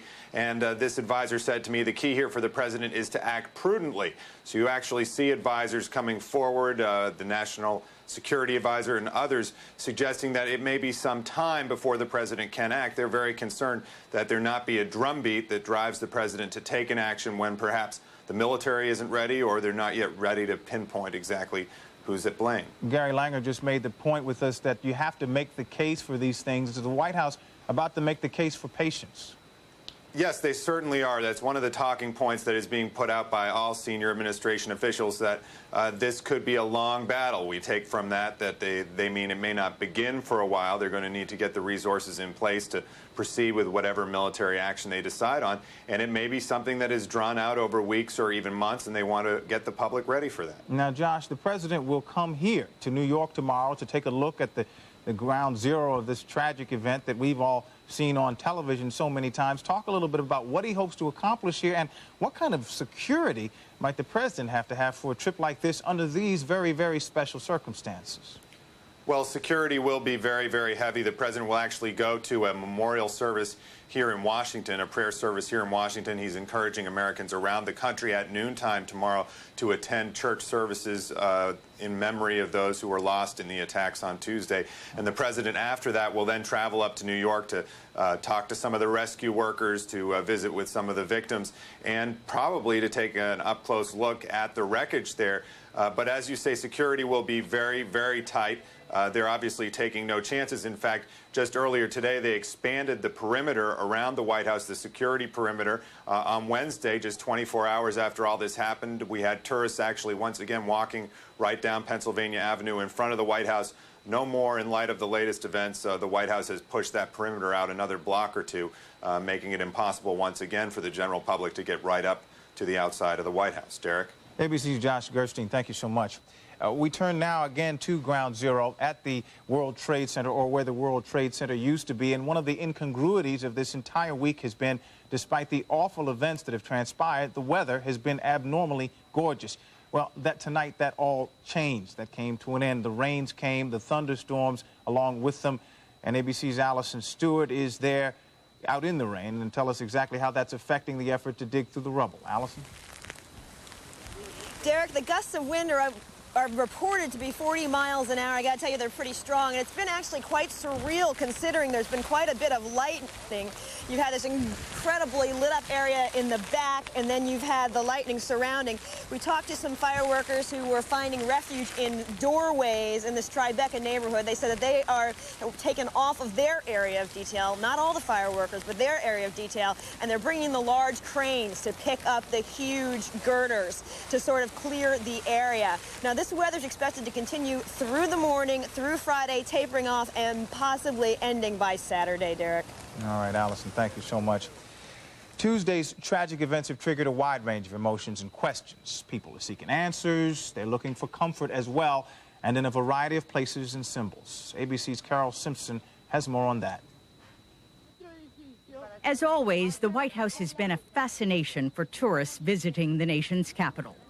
But on the third day after the terrorist attacks, people said they felt a special need to be here, to see it, and reflect upon its importance. Like this biker from Virginia, who toured all of Washington's monuments. We'll never look at them again the same. They're still standing, they're upright, they're strong, and despite the just horrible, horrible tragedy, I have a lot of hope that we're going to be better. This family from Ohio.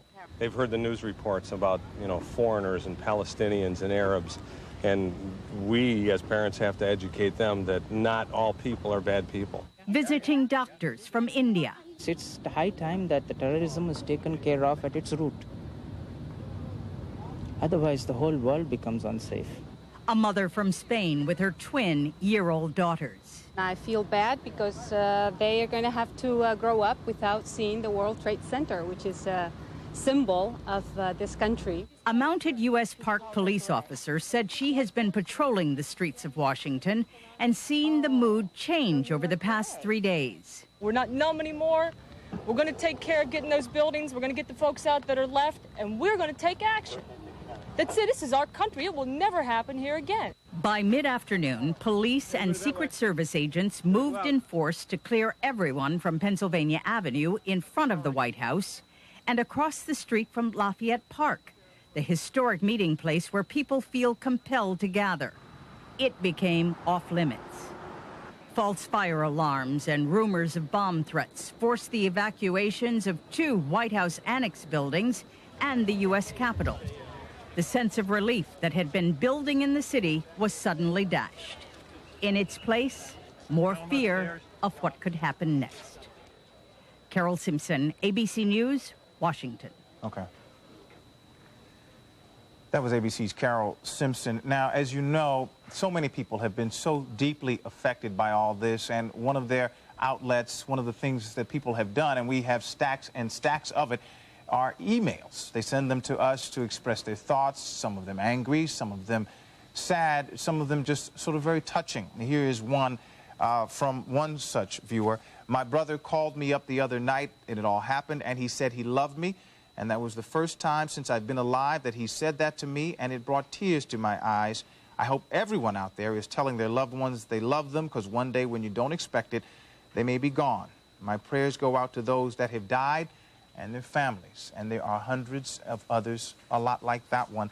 And because of that, ABC News is dedicating its news ticker at Times Square to serve as sort of an electronic bulletin board or memorial to those who lost someone in Tuesday's tragedy. Beginning yesterday morning, users could go to abcnews.com and post their messages to the nation. And on Sunday, abcnews.com will run these messages on the Times Square ticker. That's the lights above Times Square that have letters and messages and often have headlines with various news and information. On Monday, we will additionally scroll the messages for all to see on abcnews.com. We'll now go to ABC's Jim Sciutto, who has spent the last several days right outside the Pentagon, where the search and rescue mission, unfortunately, has become more of a salvage mission now. Jim, how does it look tonight, and what's this we hear about more reservists being called up, and how is that being pulled together? Well, Derek, first, the scene here at the Pentagon, as you can see behind me, lit up like a movie set with these super bright lights. Search and rescue still. We learned from search and rescue officials that they still had the dogs out earlier this evening, the search dogs looking for signs of life, although they did not detect any. The toll of dead or missing and presumed dead here, 126 Pentagon staffers, 64 people on the plane, but that toll could rise because there are several critically injured people who are now in Washington, D.C. area hospitals, and also there's a chance that some people, that the total of missing might be a little bit higher. The Pentagon's been under renovation for a couple of years now, and they're just not sure that they have a hard number for everyone that should be accounted for. So, yes, as you said, a very grim task of recovery here, and still dangerous at times. The fire flaring up late last evening at about 9:45 Eastern Time. Fire again while search and rescue workers were in there, but none of them were injured. We were told they were not in danger. Derek? Jim Sciutto at the Pentagon. It's a 24-hour job, obviously, and he's been there much of that time.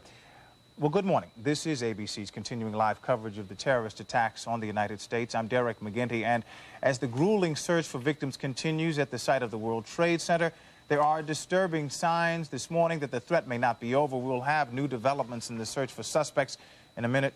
First, let's get on with the latest rescue efforts at the World Trade Center. My colleague Allison Stewart is in Lower Manhattan. Good morning, Allison. Good morning, Derek. Of course, everyone is focusing on the numbers. 180 bodies or body parts have been pulled out of the wreckage.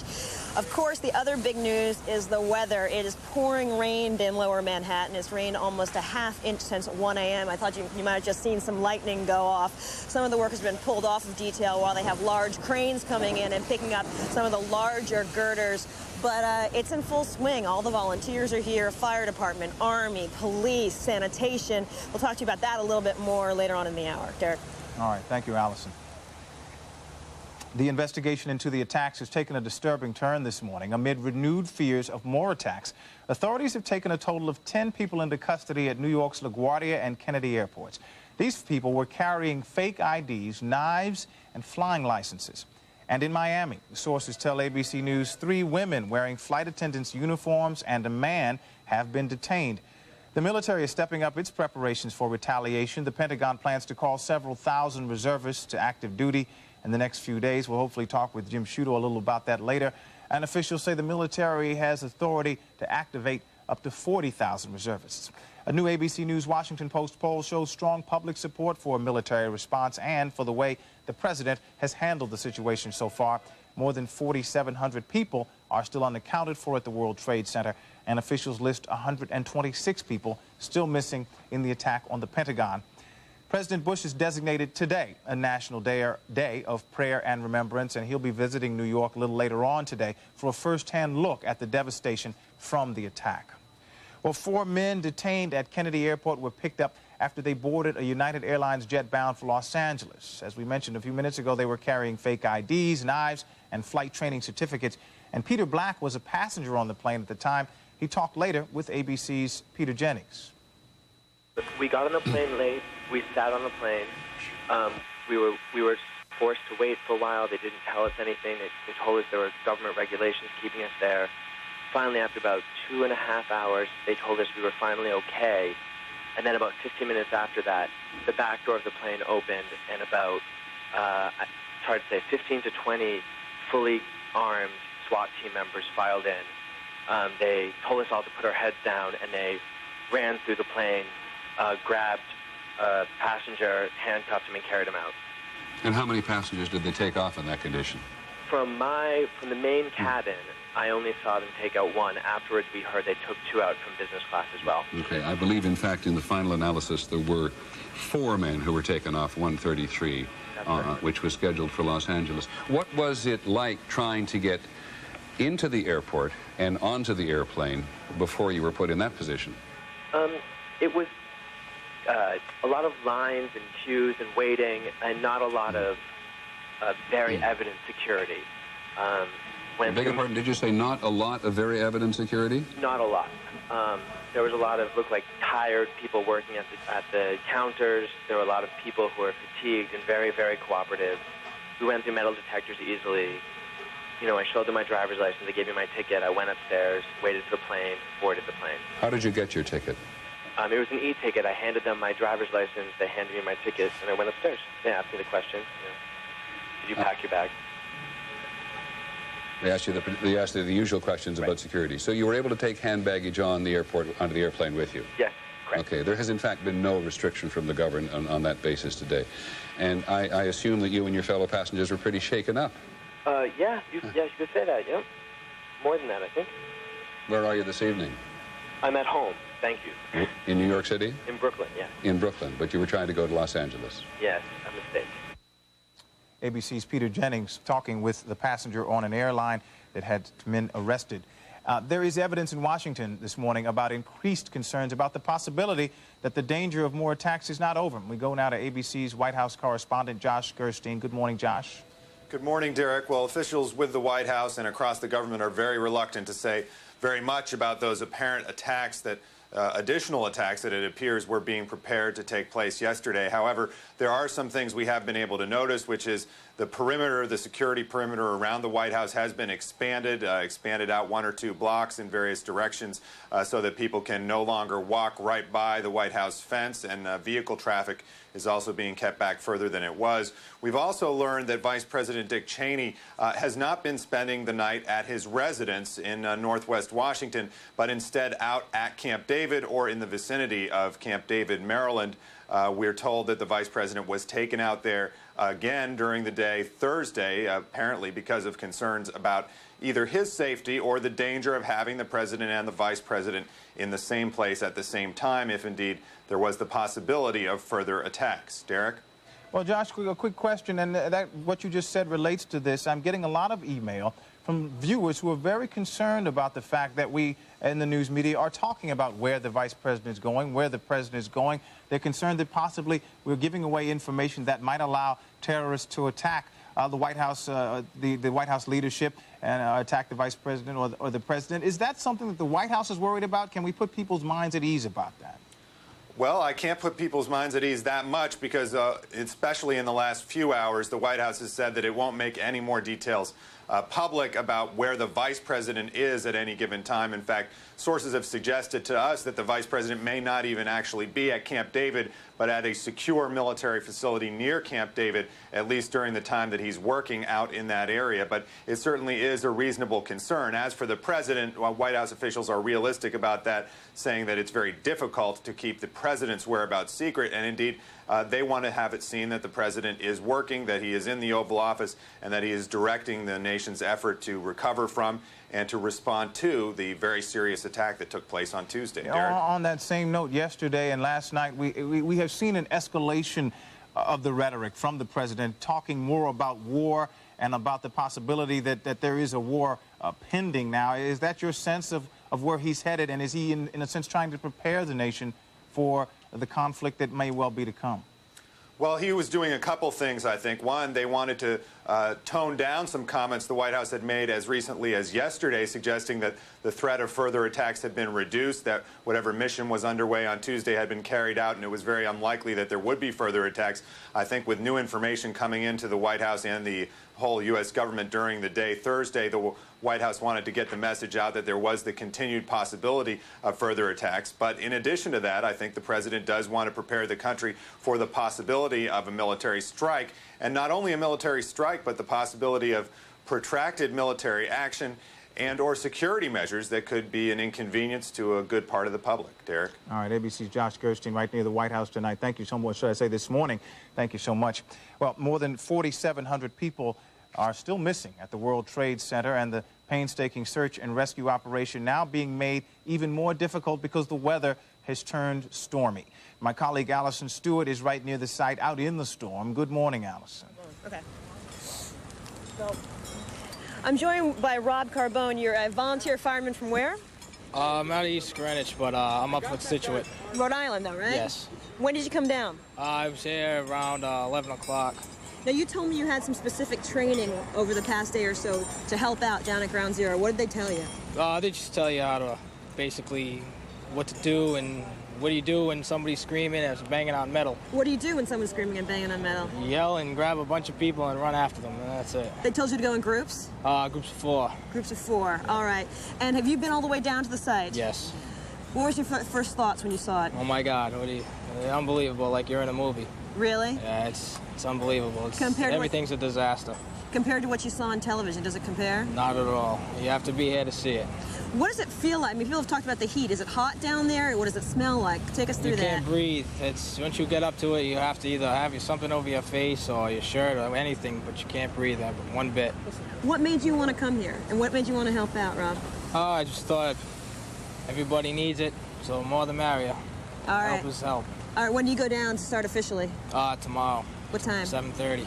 Think you better go home and get some sleep. Yep. All right, Rob, thanks so much. Thank and good you. luck tomorrow. Stay safe. Back to you in the studio. All right, thank you, Allison Stewart. The extraordinary effort by so many people, now made a little bit tougher by the weather, but not seeming to dim the spirit of those who've been really putting in the hours and more hours to try to dig through that rubble.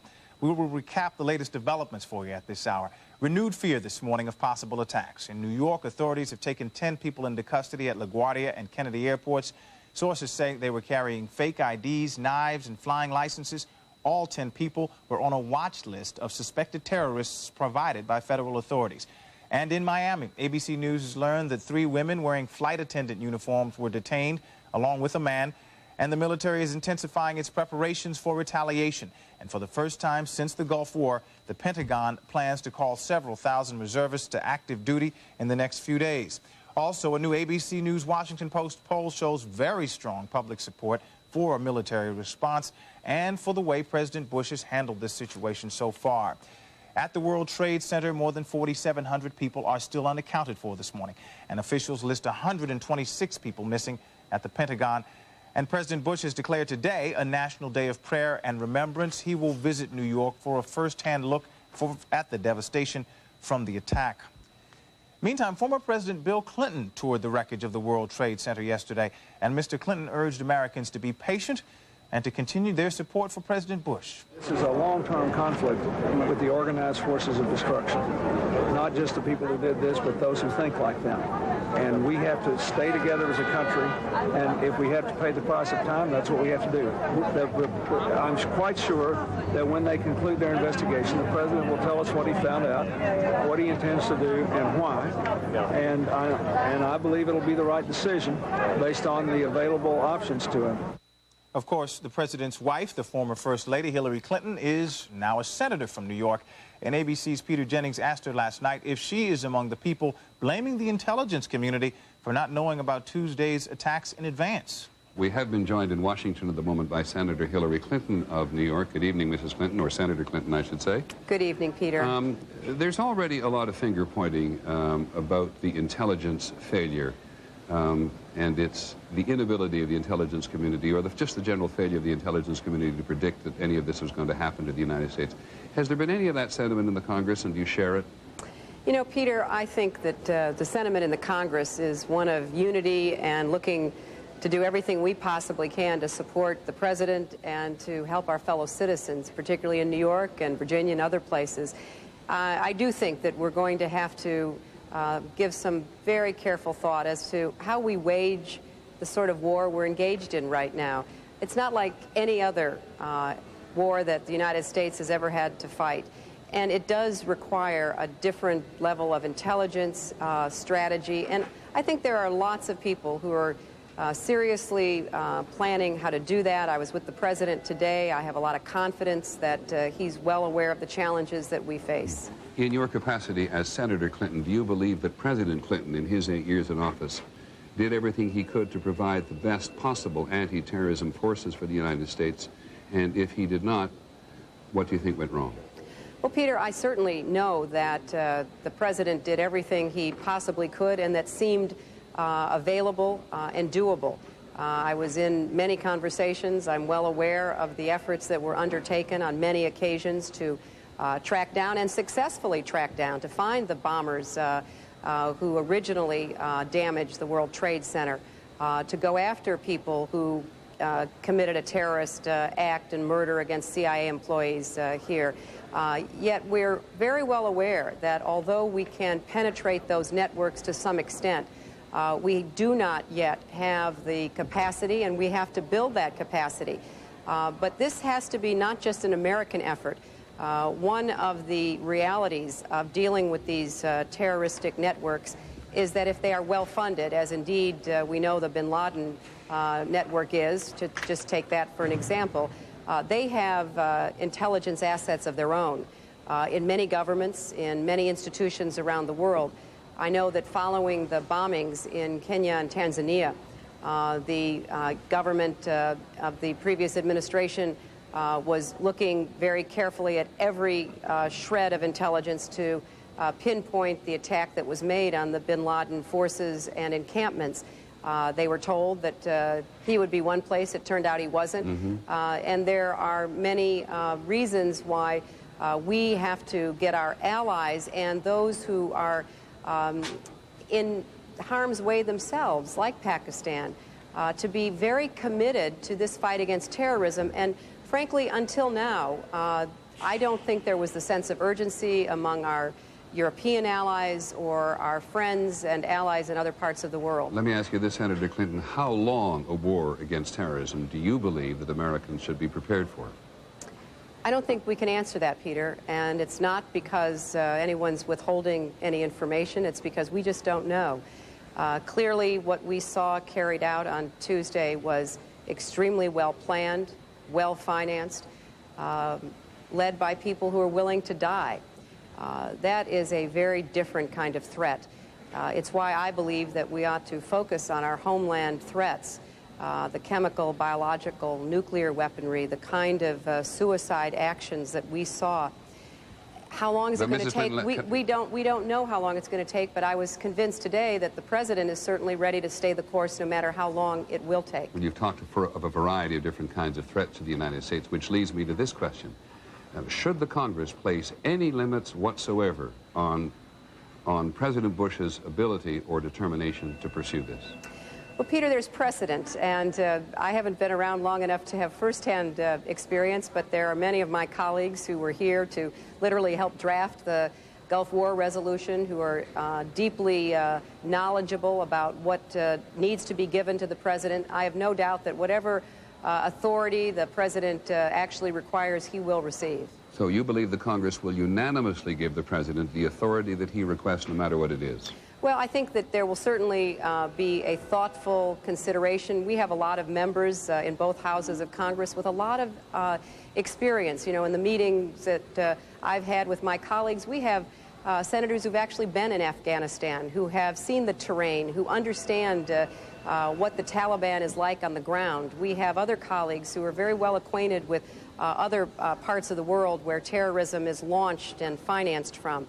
So I think that there is a great opportunity, and I know the president and his staff will look to take this opportunity to become well-versed with what our colleagues have to say, both from a military and diplomatic perspective. So I do believe that we will get to a meeting of the minds about what authority and assets are necessary, and the president will have our support. Let me ask you two questions about New York. Do you believe that New York is permanently changed by this event, and do you believe, among other things, that business may tend to drift out of New York because of what has happened here? I don't believe business will drift, Peter. In fact, if anything, I believe that there will be many people who currently have businesses that have been shut down because of the attacks, and even others who will want to show their support. You know, New York was targeted because we represent so much of what America is and can be around the world in the lives of countless millions and billions of people. I know that the mayor, based on our briefing yesterday, is working very hard with a task force of business leaders to identify and provide the commercial space, the business spaces that are necessary so that no business has to leave New York. And so I'm very convinced that we will do everything we can at all levels of government in partnership with the private sector to open for business and make it as attractive as possible. Do I believe New York has been changed? We have been affected deeply. We can't turn on your show, and I thank you for the wonderful coverage you've provided, without being affected by the stories we're told, the footage that we see. But I don't think that anything can undermine the spirit of New York, and I believe that with the kind of support we're getting from our colleagues and from the president, we're going to have the financial resources necessary to rebuild and reconstruct and even be better because of it. On the subject of rebuilding, a final question. Do you support rebuilding the Twin Trade Towers, as some people have suggested, as a symbol that New York City cannot be intimidated? Well, I certainly think we ought to consider that. You know, after the bombing, there were those who thought that we should turn our backs on the towers. I believe we should proudly look at the symbols of what represents New York. If it's feasible and appropriate to rebuild something like the towers, I would certainly be in favor of that. But we're a long way from making those decisions. Right now, we have to continue to do everything in our power to try to rescue anyone who might still be alive, and then we have to turn to the hard work of identifying those who are missing. We have to provide the mental health services, the grief counseling. We've got literally thousands and thousands of people out of work. You know, I just got a call from people representing janitors who don't have any work to go to. They've got people missing, but they also have people who are now without an income.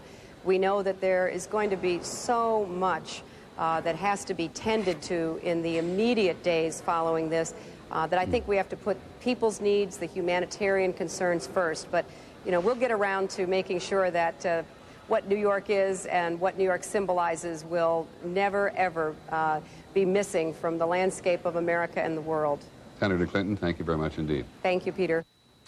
Senator Clinton says New York will come out stronger than it used to be, a sentiment certainly borne out by the spirit we have seen so far in the Big Apple. As we have been reporting, however, preparations for possible military actions are including plans to call up thousands of reservists. ABC's Jim Sciutto now joins us from the Pentagon. Good morning, Jim. What can you tell us about those plans? Good morning, Derek. We were able to confirm last night that the Pentagon is planning to activate more than 40,000 reservists, mainly specialists, a good portion of them needed for the combat air patrols that are now being conducted over 15 to 20 urban areas around the country. These are very personnel-intensive operations. They're also equipment-intensive operations, using planes that in many cases are not particularly new and therefore requiring frequent maintenance. So that's one of the reasons why so many people are needed, so many reservists. And just a caveat that the number could rise because as other elements of the military and other military activities are planned, there will be more of a need for other reservists to be activated as well. So we could see this number rising, Derek.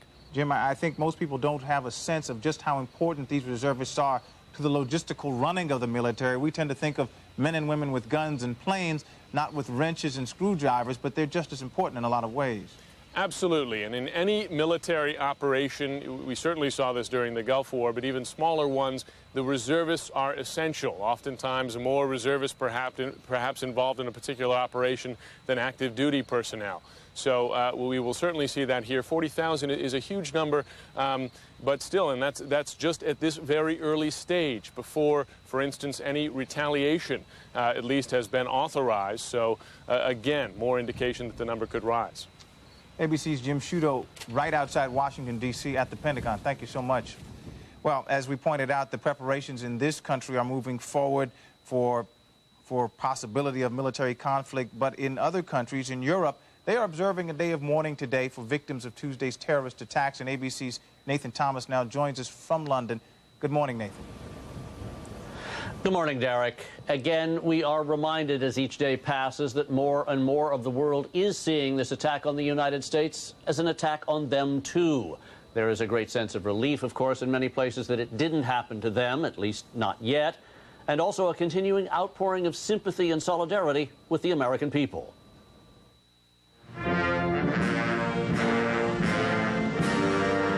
Here in London at Buckingham Palace, an unprecedented changing of the guard. At a ceremony unchanged for hundreds of years, the Queen ordered the band to play the American national anthem.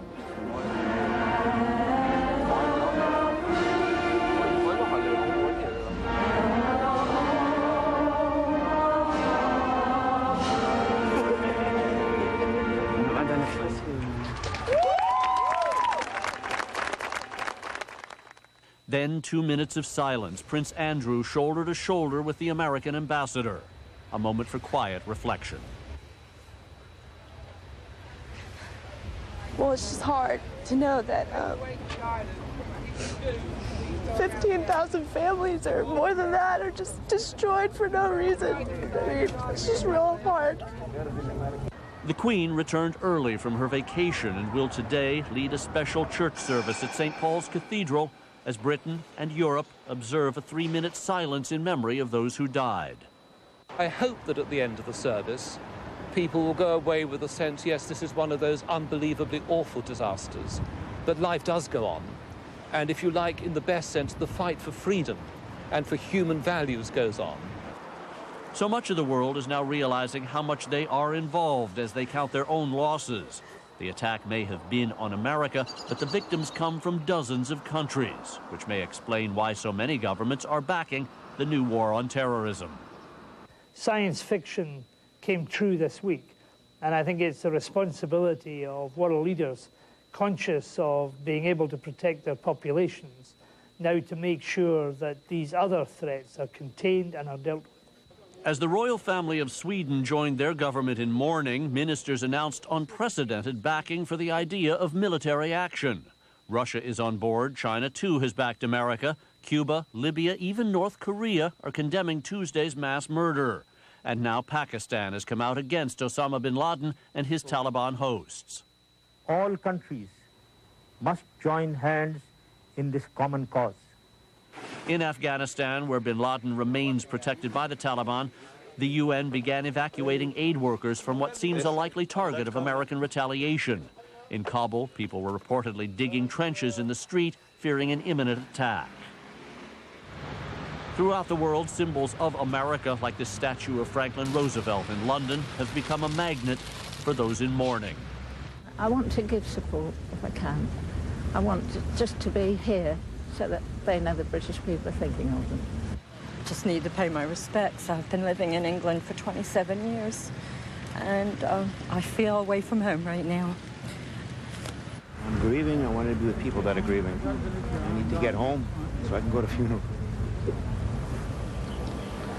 Getting home remains a problem for thousands of Americans still trapped overseas, unable to fly back to the United States. What just last week was a simple task of jumping onto a plane to almost anywhere, now very difficult indeed. Derek?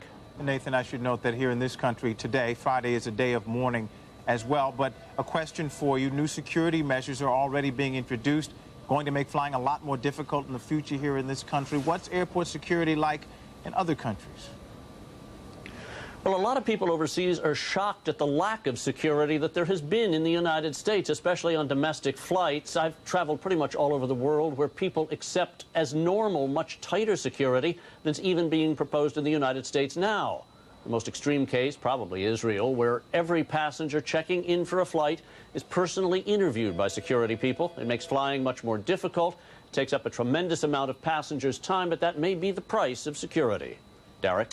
ABC's Nathan Thomas in London. Thank you. When you look at that huge pile of rubble that is there, you have to remember it is small compared to the giant buildings that once stood there. What exactly caused the two towers to come down? ABC's Robert Krulwich tells us.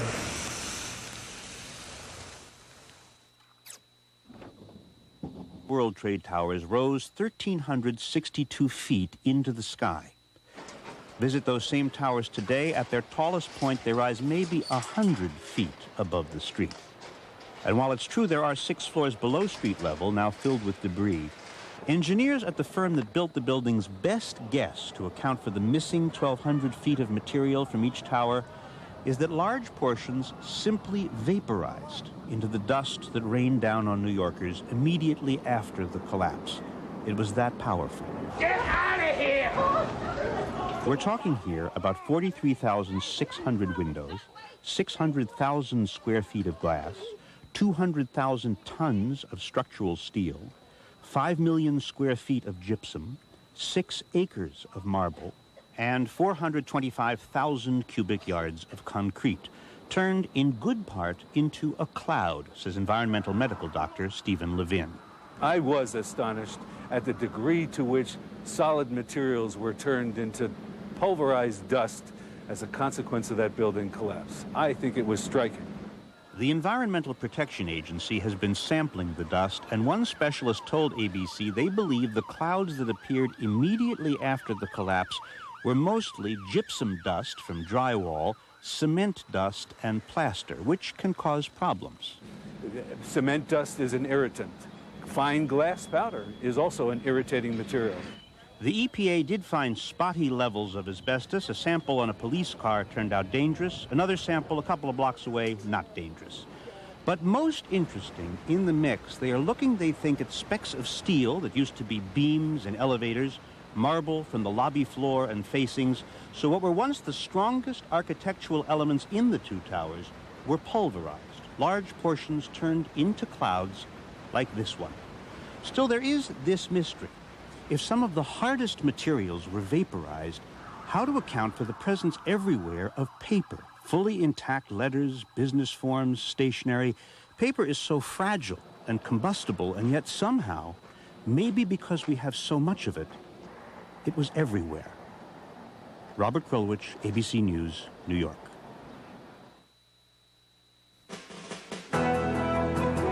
This is an ABC News special report. Good morning. This is ABC's continuing coverage of the terrorist attacks. As the search for victims continues amid the rainy conditions now at the World Trade Center site, there are some new fears the threat's not over. There are several alarming developments in the investigation, and we'll have complete details in just a moment. But first, let's check in with my colleague Allison Stewart, who is also braving the rainy conditions at the World Trade Center site in Lower Manhattan. Good morning, Allison. Good morning, Derek. Yes, it's been raining pretty steadily since about 1 a.m. Eastern Standard Time, up to a ½ an inch already, and winds are gusting about 40 miles an hour. The good side of that is it had aided the cleanup effort in and around the site. All that really terrible, gritty concrete dust has been washed aside, and there's been a great sanitation effort going on, probably because the president is going to arrive here later on Friday afternoon. In fact, we've already seen a step up in security, MPs, a lot of Army MPs around. Derek? Thank you, Allison. Well, as we mentioned, the investigation into the attacks is gaining momentum. ABC News has learned 4 people have been detained at the Miami airport, including 3 women wearing flight attendant uniforms. And in New York, several people have been taken into custody at Kennedy and LaGuardia airports. ABC's John Miller has part of the rapidly developing story. Latest information, as many as 10 people being held by the FBI in New York tonight for allegedly attempting to board, and in some cases actually boarding aircrafts with false identification, carrying weapons such as knives, indications that some of them had attended the Flight Safety International Training School in Vero Beach, the same school that helped train some of those who became as authorities suspect, the pilots who took over the controls of the planes on Tuesday, the terrorists who then slammed them into buildings such as the World Trade Center and the Pentagon. So these people were picked up at checkpoints because their names were on watch lists supplied by federal authorities to the airlines of potential suspects and other terrorists to look out for. Some of them got past security and onto airplanes. Federal authorities believe at this hour that the intention of one team at Kennedy Airport and another arrested later at 7:30 this evening at LaGuardia Airport with similar equipment and false identification, that their intention was to continue the pattern that started on Tuesday by attempting to hijack those airplanes. And because some of those picked up tonight apparently had training to fly commercial aircrafts, the fear is that they were again going to take over the cockpit, divert the planes, and attempt to crash them into some target. What targets, of course, we don't know, and federal authorities aren't speculating either. So even as people might have been searching for some peace of mind in the aftermath of this awful event, that peace of mind shattered again by reports of possible attacks taking place. Officials in Washington now taking more precautions because they're worried about such attacks. And we get the latest now from ABC's Rebecca Cooper. Good morning, Rebecca. Good morning, Derek. Law enforcement officials in Washington, including the Secret Service, the Washington Metropolitan Police Department, and the Capitol Police, stepped up security on a number of fronts yesterday. In the past 24 hours, we saw the U.S. Capitol being evacuated of all senators, House members, and staff, as well as beyond the Capitol, where they had a bomb threat at the old Executive Office building in Washington, which is the office building adjacent to the White House where the majority of White House staff work. They were evacuated as well because of a perceived threat when a fire alarm went off. Now, these are responses that we don't typically see. Bomb threats are quite common, actually, in Washington, and it's only been in the past 24 hours that the police and the Secret Service have been this responsive to those types of threats, and it is because they are continuing to accumulate information that shows that the people who carried out the attacks on Tuesday may not yet be finished with the job. And in fact, one more new piece of information, Derek, the Associated Press is reporting that officials in the Philippines are saying that the U.S. Embassy in Manila was also supposed to have been attacked on the day of the attacks against the World Trade Center and the Pentagon. The State Department is not yet confirming that report to us, and in fact, we just got off the phone with the U.S. Embassy in Manila. They do acknowledge that they are currently in security meetings to discuss this very issue, but they're not yet confirming those reports from the Filipino officials. Meanwhile, yesterday, the president sought to put on a more positive face, visiting a local Washington hospital to comfort victims of the attack at the Pentagon and rescue workers, and telling them that the American public stood by them and encouraging them to show a brave face to the world. But behind the scenes, the president was busy calling foreign leaders, trying to organize an international coalition that one senior State Department official told me earlier in the day was going to require a higher level of dedication from our friends and countries overseas in combating terrorism than had ever been asked of them before. Derek? I'm just curious about the thing you said earlier about the level of evidence that they're sifting through. And ABC News has reported earlier that they have been describing this evidence as troubling. Anything that suggests that there are more hijackers out there, that more incidents could be about to take place? Well, as you have been reporting not only this morning, Derek, but as you were noting in our coverage yesterday as well, there are individuals still believed to be at large in the United States, and there are individuals believed to be still working actively overseas in perhaps carrying out not only attacks sometime in the distant future, but now there's an increasing concern that there were attacks that might have been planned for Tuesday that they are still attempting to carry out. And that's why we saw these flights shut down overnight, as ABC News has been reporting for several hours now. The people who got onto the planes in New York and appear to be attempting to hijack more planes and hit more U.S. targets. And that's very troubling to American government officials, and they indicate that they are seeing a number of pieces of evidence that point to further threats on a number of different fronts, and that's why they were taking so many precautions at the White House and at the Capitol in the past 24 hours. All right, ABC's Rebecca Cooper, thank you very much. In Lower Manhattan, rain has soaked the search crews who've been working for almost 3 days now. Thunderstorms moved into the area earlier this morning, and showers are expected to continue through midday, and my colleague Allison Stewart is near the site where the World Trade Center once stood, and it is indeed a very wet night. Allison? Yes, Derek, it's pouring, in fact. What's going on down here seems to be, the main focus seems to be the care and feeding of the rescue workers. Of course, they have to be at the top of their game. I talked to 3 EMS fellows who said that their main purpose there is to take care of abrasions, cuts, and saline solution for the workers' eyes. And in fact, St. Vincent's Hospital earlier this evening, last evening I should say, made a call out for saline solution. If you go to any of the donation drop-off areas in the New York area, the list of things that they need for the workers are work boots. They're cutting through their boots. Gloves. Many of these workers are working without gloves, down to their hands being bloody. Again, saline solution. This concrete grit really gets in your eyes, as well as things like handy wipes. Now, if you're not in the New York area and you want to make donations, there's lots of internet sites that are available. You can always go to the tried and true SalvationArmy.org, and you can donate money, which will help those folks. They've served over 200,000 meals during the course of this event already. Back to you, Derek. Allison, just very quickly, you talked about the fact that the rain had damped down the dust that was so troublesome. Has this speeded up or slowed down, though, in an overall sense, the effort to dig out? The rain, there's 2 schools of thought about the rain, Derek. One is that it is actually, again, cleaning everything off, cleaning off the dust, which will enable the dogs to be able to do their jobs. The other school of thought is that the rain is making the site very heavy. The concrete dust is turning into kind of a mud, and that's already almost sort of a pick-up sticks site up kind of area where things are tilted precariously on one another, and they're already walking on that area, obviously very gingerly. So those are the 2 schools of thoughts. All right, Allison Stewart, thank you so much. Most New Yorkers now trying to resume their usual routines, but getting fully back to normal is going to be a very slow process, and ABC's Dan Harris went out to take a look at that. It was a day to give thanks for the return of the mundane. Street cleaning, food deliveries, even traffic.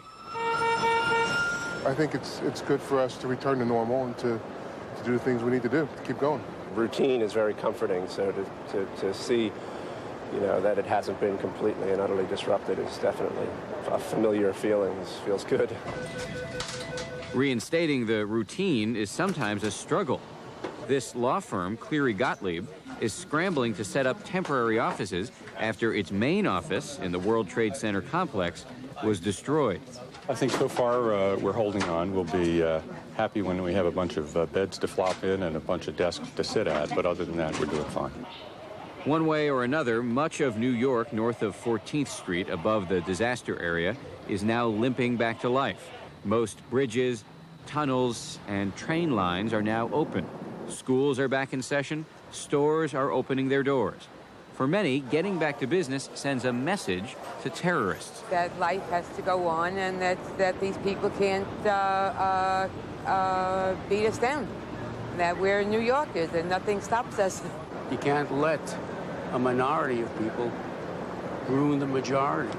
While on some levels life has returned to normal, New Yorkers are now living in what is essentially a split reality, because right below the surface there is anger, tension, and fear. Law enforcement is almost always present, and always on high alert. Police thought there might be a bomb inside this car on the Upper West Side. And this local news crew was in the middle of an interview at LaGuardia Airport when another bomb scare broke. They really shouldn't overreact. Things are safe in the city. The city is extremely well protected. Also, spontaneous displays of sympathy and sorrow are happening in public parks and at fire stations, where people are bringing food and flowers and writing notes of condolence. Just let them know that they're on our minds and that, you know, that they are friendly neighbors and that their neighbors are thinking of them in such a time. Appreciate their hard work and bravery. No one disputes that New York City will eventually get back to normal. Whether the city will ever be the same is an open question. Dan Harris, ABC News, New York. And now we'll take a few minutes just to recap the latest information we have. Late developments in the investigation have sparked renewed fears of attacks. In New York, authorities have taken 10 people into custody at LaGuardia and at Kennedy airports, and sources say they were carrying fake IDs, knives, and flying licenses. Some were forcibly removed from a plane bound for Los Angeles. At the airport in Miami, ABC News has learned 3 women wearing flight attendant uniforms were detained. Also detained a man. The military intensifying its preparations for retaliation. The Pentagon plans to call several thousand reservists to active duty in just the next few days, and defense officials say it will likely mark the start of a much larger military mobilization. A new ABC News Washington Post poll shows very strong public support for the military response, even if it means going to war. At the World Trade Center, more than 4,700 people still unaccounted for. Officials list 126 people still missing at the Pentagon. And President Bush asking Americans to observe a national day of prayer and remembrance today. He will visit New York today for a first-hand look at the devastation from the attack. But before he does come to New York, Mr. Bush will attend a prayer service at the National Cathedral in Washington. And in the Oval Office yesterday, he talked about his feelings with the reporters, and the president emphasized his confidence in air travel in the United States. Mr. President, is it safe to fly? Just specifically, would you want a close member of your family to get on a commercial air flight today? We have taken every precaution to make sure that it is safe to fly in America. There are beefed up security at our airports. There's increased presence on the airplanes. Yes, I would, if a family member asked whether they should fly, I'd say yes. What kind of international coalition are you trying to build? Is it similar to the one your father built for the Persian Gulf War?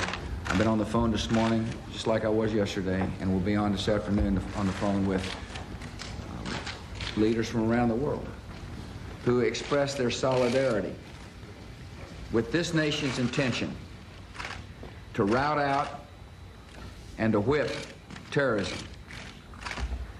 They understand, fully understand, that that an act of war was declared on the United States of America. They understand as well that that act could have easily been declared on them. These people can't stand freedom. They hate our values. They hate what America stands for. Many of the leaders understand it could have easily have happened to them. Mr. President, how confident are you that Osama bin Laden is behind these attacks? Do you know what his whereabouts are? And secondly, what kind of support are you looking for from Congress in terms of your willingness to act? We are, we will not discuss intelligence matters, how we gather intelligence, and what we know. Secondly, I am about anybody. When our government acts, you'll be informed. Secondly, we had a great meeting yesterday here in the cabinet room with leadership of the House and the Senate. I was touched by their response, their encouragement, and their willingness to work together. And I would be very pleased to see a strong resolution come out of Congress supporting the administration and what we intend to do, and we're working closely with Congress. Secondly, progress is being made on a supplemental. I thought that was very swift action, and I'm most appreciative, again, of Senator Daschle and Representative Gephardt, as well as my Republican colleagues, for really showing solidarity again and uniting the nation. Now's the time for the country to be united. And, you know, through the tears of sadness, I see an opportunity. You know, make no mistake about it, this nation is sad. But we're also tough and resolute. And now's an opportunity to do generations a favor by coming together and whipping terrorism, hunting it down, finding it, and holding them accountable. The nation must understand this is now the focus of my administration. We will be very much engaged in domestic policy, of course. I look forward to working with Congress on a variety of issues. But now that war has been declared on us, we will lead the world to victory, Could you give us a sense as to what kind of prayers you are thinking and where your heart is for yourself as you work on that? I think about myself right now. I think about the families, the children.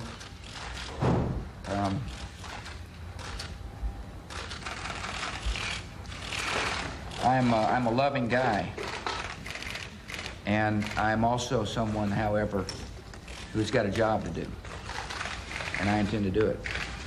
And this is a terrible moment,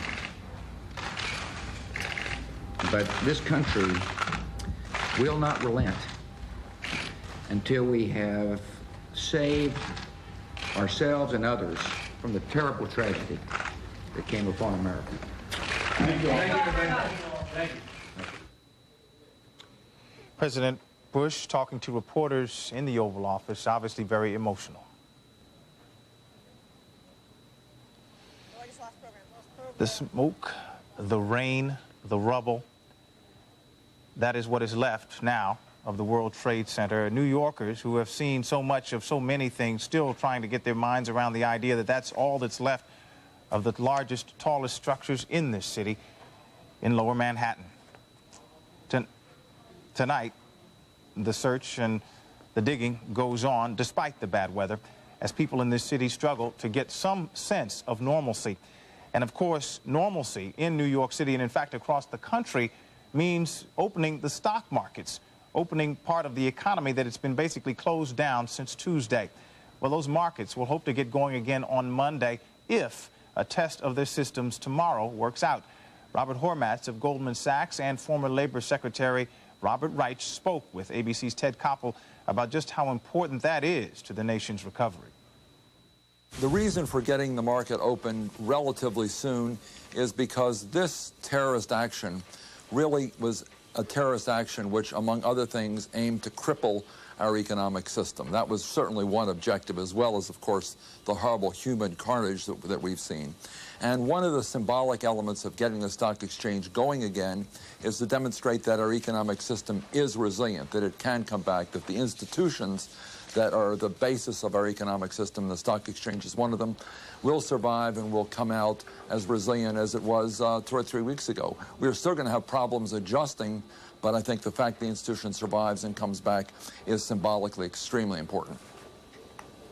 Professor Reich, put your professorial hat on for a moment and explain to us, those of us who perhaps don't know as much about the workings of the market, why that is such an essential part of the American system. I think, Ted, because hard as it is to shift our focus from our priority, which has to be the human suffering going on now, it is important that we resume our lives, at least with some semblance of normalcy. And the question from an economic perspective is, what degree of normalcy will there be?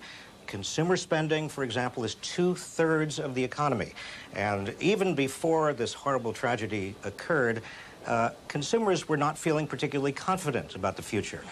When, and we know this from the Gulf War, we know this from the hostage crisis of 1979, when there are tragedies, when there is political uncertainty, when the future looks doubtful in some way or unpredictable, people tend to batten down the hatches.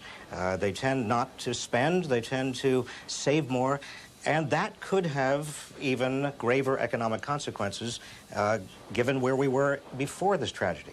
Is there an impact that the average American citizen will have felt, even from the fact that the stock market will have been closed for 4 days this week? The real question is how people feel about the future, how confident they are, how optimistic they are.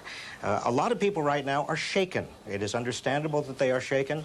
I am shaken. We are all moved by what has happened.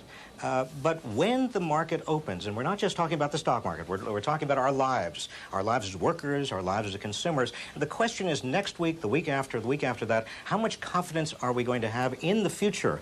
Or are we going to hold back? Are we going to save and not invest, save and not consume? Basically, try to hunker down. That may be a rational response, but it certainly is not good for the economy as a whole. Mr. Hormats, what is your sense of what will happen when the market does open? Is this going to be enough? Professor Reich has been talking about the psychology of investment and the psychology of our very economy. What is this incident going to do to that perception? Well, I think Bob Reich is absolutely right. Psychology is very important. There is a short-term and a medium-term issue here. In the short term, the disruptions we've seen in our economy, transportation, communication, lost hours at work, a whole range of elements will make the economy a lot weaker over the next couple of months. But I think in the medium term, the outlook for the economy would be determined a lot more by how people react and how the government reacts than by the event itself. And the government is doing a number of things. The Federal Reserve is creating more liquidity. There's going to be more fiscal stimulus. There'll be money to help reconstruction and more fiscal stimulus in general. The U.S. government is working with other countries in the Group of Seven to shore up confidence. But the average American also has a very important role to play in this process. Franklin Roosevelt made the point there's nothing to fear but fear itself. Fear is really one major psychological burden on the economy. And Mayor Giuliani made a very interesting point. He said that one of the roles that New Yorkers could play, and I think Americans in general can play, is to go out and try as best we can, given all the adversities we've faced, to resume a normal kind of life, go about our everyday work, go about our everyday activities, and really try to boost confidence. This country has come together quite impressively, as it has in other crises, and one way it can come together is resume a greater degree of normalcy. We should have confidence about the future. We've come through crises in the past. We can come through this one. And again, stock markets are going to make an attempt to open again on Monday, and as we take a look at these firefighters in Lower Manhattan at the site of what was the World Trade Center, just taking a quick break from their very tiring efforts to get underneath all of that rubble. The question again raised by Peter Jennings in that last interview has to do with confidence. Has confidence been shattered? Is confidence the casualty that goes along with all the other casualties, all the other losses we have suffered in the last several days of people and lives and, of course, property? But amid all the tragic stories we have seen at the World Trade Center, there are also stories of hope. ABC's Lynn Scher takes a look at one of those stories. In a city numbed by pain, finally a moment to feel good. These are survivors, employees of Mancini Duffy, an architectural firm, together for the first time since they fled World Trade Tower 2 on Tuesday. Miraculously, from a building where entire companies were wiped out, not a single life in this firm was lost. I didn't see you there, and I didn't know where you were. For Chairman Ralph Mancini, it was a time of profound relief and lingering trauma. Mancini Duffy was one of the first tenants of the World Trade Center, which went up in the early 1970s. Proud of their address in the glass and steel colossus that would become the most prestigious financial complex in the world. They moved into offices on the 17th floor of Tower Number 1. Until February 26, 1993. Watch out! Shaken by the bombing, the company considered moving out, but ultimately relocated to Tower 2 on the 21st and 22nd floors. That's where many of the 140 employees were when the plane struck. 2 days later, several miles north of Ground Zero, in space lent to them on Park Avenue by a client, this was to be their first reunion, a chance to start rebuilding. But incredibly, just as these corporate refugees were arriving, evacuating the building? There was a bomb scare in this skyscraper, and everyone was ordered to evacuate. But they've evacuated the whole building, so we really don't have anywhere to go. By the time the all clear sounded, It is safe to go back into the building. the Mancini-Duffy folks had migrated again, 3 blocks north to a space donated by another client. Now the reunion could really begin. See that everybody is safe. You see that everybody is okay. God blessed us that we were able to do and come here today amongst all of us as a family. And you always know that the most important part of my life is a family. And God didn't take that away from us. It took away from a lot of other people, but he didn't take away from us. So that means we've got to move on, and we've got to be strong. And we'll be strong because we're just strong people.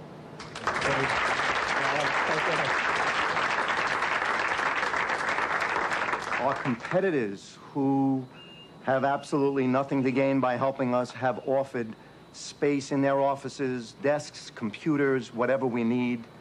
The construction industry is ready to build space. Every major furniture manufacturer has offered to airlift furniture and computers within 24 hours. It's been staggering the amount of people who have rallied to try to help us. Little wonder the folks at Mancini-Duffy insisted I not call them homeless, but twice was enough.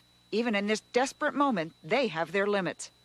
I hope you don't mind, but when the real estate brokers interviewed me, I said I'd really rather not be down in the financial district. So we are looking north of 14th Street with a couple of exceptions, Astor Place, Cooper Union, but we don't want to be in a big building. I said preferably a 5-story walk-up. Then the answer to the question no one wanted to ask. Payroll will continue a week from tomorrow as regularly scheduled. It will not be interrupted. We have the ability to make payroll. I also want you to know that the partners come last. So if there have to be any adjustments to payroll, it comes first from the top and works its way down. And hopefully by the time it works its way down, it has minimal impact. But for the architects and designers and accountants and computer techs in this room, even those words could not erase the searing memories just 2 days old. And now I saw people jumping from the building, and 3 of them just hit on the ground. They made their way to the stairwell and walked all 21 flights down. The scene at street level was even worse. And I saw people jumping off the building, and I was like, oh my God. And I covered my ear, I start running, and then I saw tabletops falling 10 feet away from me, hitting the ground. I just covered my head, and I ran the other way. I started shrieking, oh my God, oh my God, oh my God, and I couldn't stop myself. And I think it was the fear and the realization that they didn't get us the first time, and now this is the big one. For those who got to work late and never made it into the building, there was an additional, even worse horror. Just praying that they were getting out. You know, I just kept praying. I was running and praying, and thank God they're all here. We are so fortunate because there are so many companies that, like Cantor Fitzgerald, that lost just about everyone. One of the things I feel is anger that someone on September 11, 2001 wanted my life, and that's the way I feel. They wanted to take me away from my wife and my son.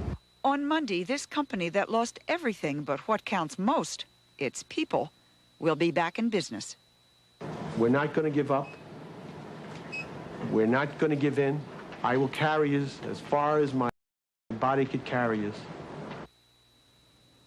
And this is ABC's continuing live coverage of the terrorist attacks. I'm Derek McGinty.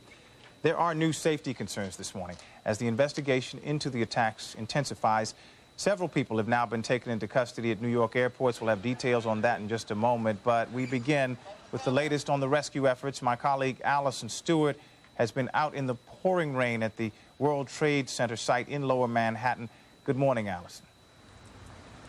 Good morning, Derek. The rain has slowed to a drizzle for just a little bit this morning. We've seen quite a few firefighters leaving the site. The word is that in certain parts of the site, they're bringing in the large equipment, the big cranes, and obviously the cranes have been doing their work. Just a few minutes ago, an enormous 18-wheeler flatbed truck just came through with huge 10-foot steel sections, 3 of them of structural steel. It just gives you a sense of how enormous the area is where the Twin Towers used to be. Derek? Allison Stewart, who, as we mentioned, has been downtown all morning in the rain, as the workers have as well. Well, we also mentioned disturbing details now emerging in the rapidly developing investigation into that attack. ABC News has learned that 4 people, including 3 women wearing flight attendant uniforms, have been detained at the airport in Miami. And in New York, 10 people have been taken into custody at Kennedy and LaGuardia airports. ABC's John Miller has the details.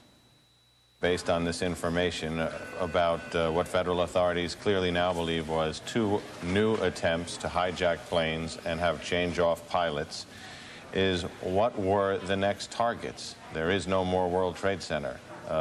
Was it the Empire State Building, the UN, you know, the federal building where the FBI has left its quarters because they felt it was a security risk?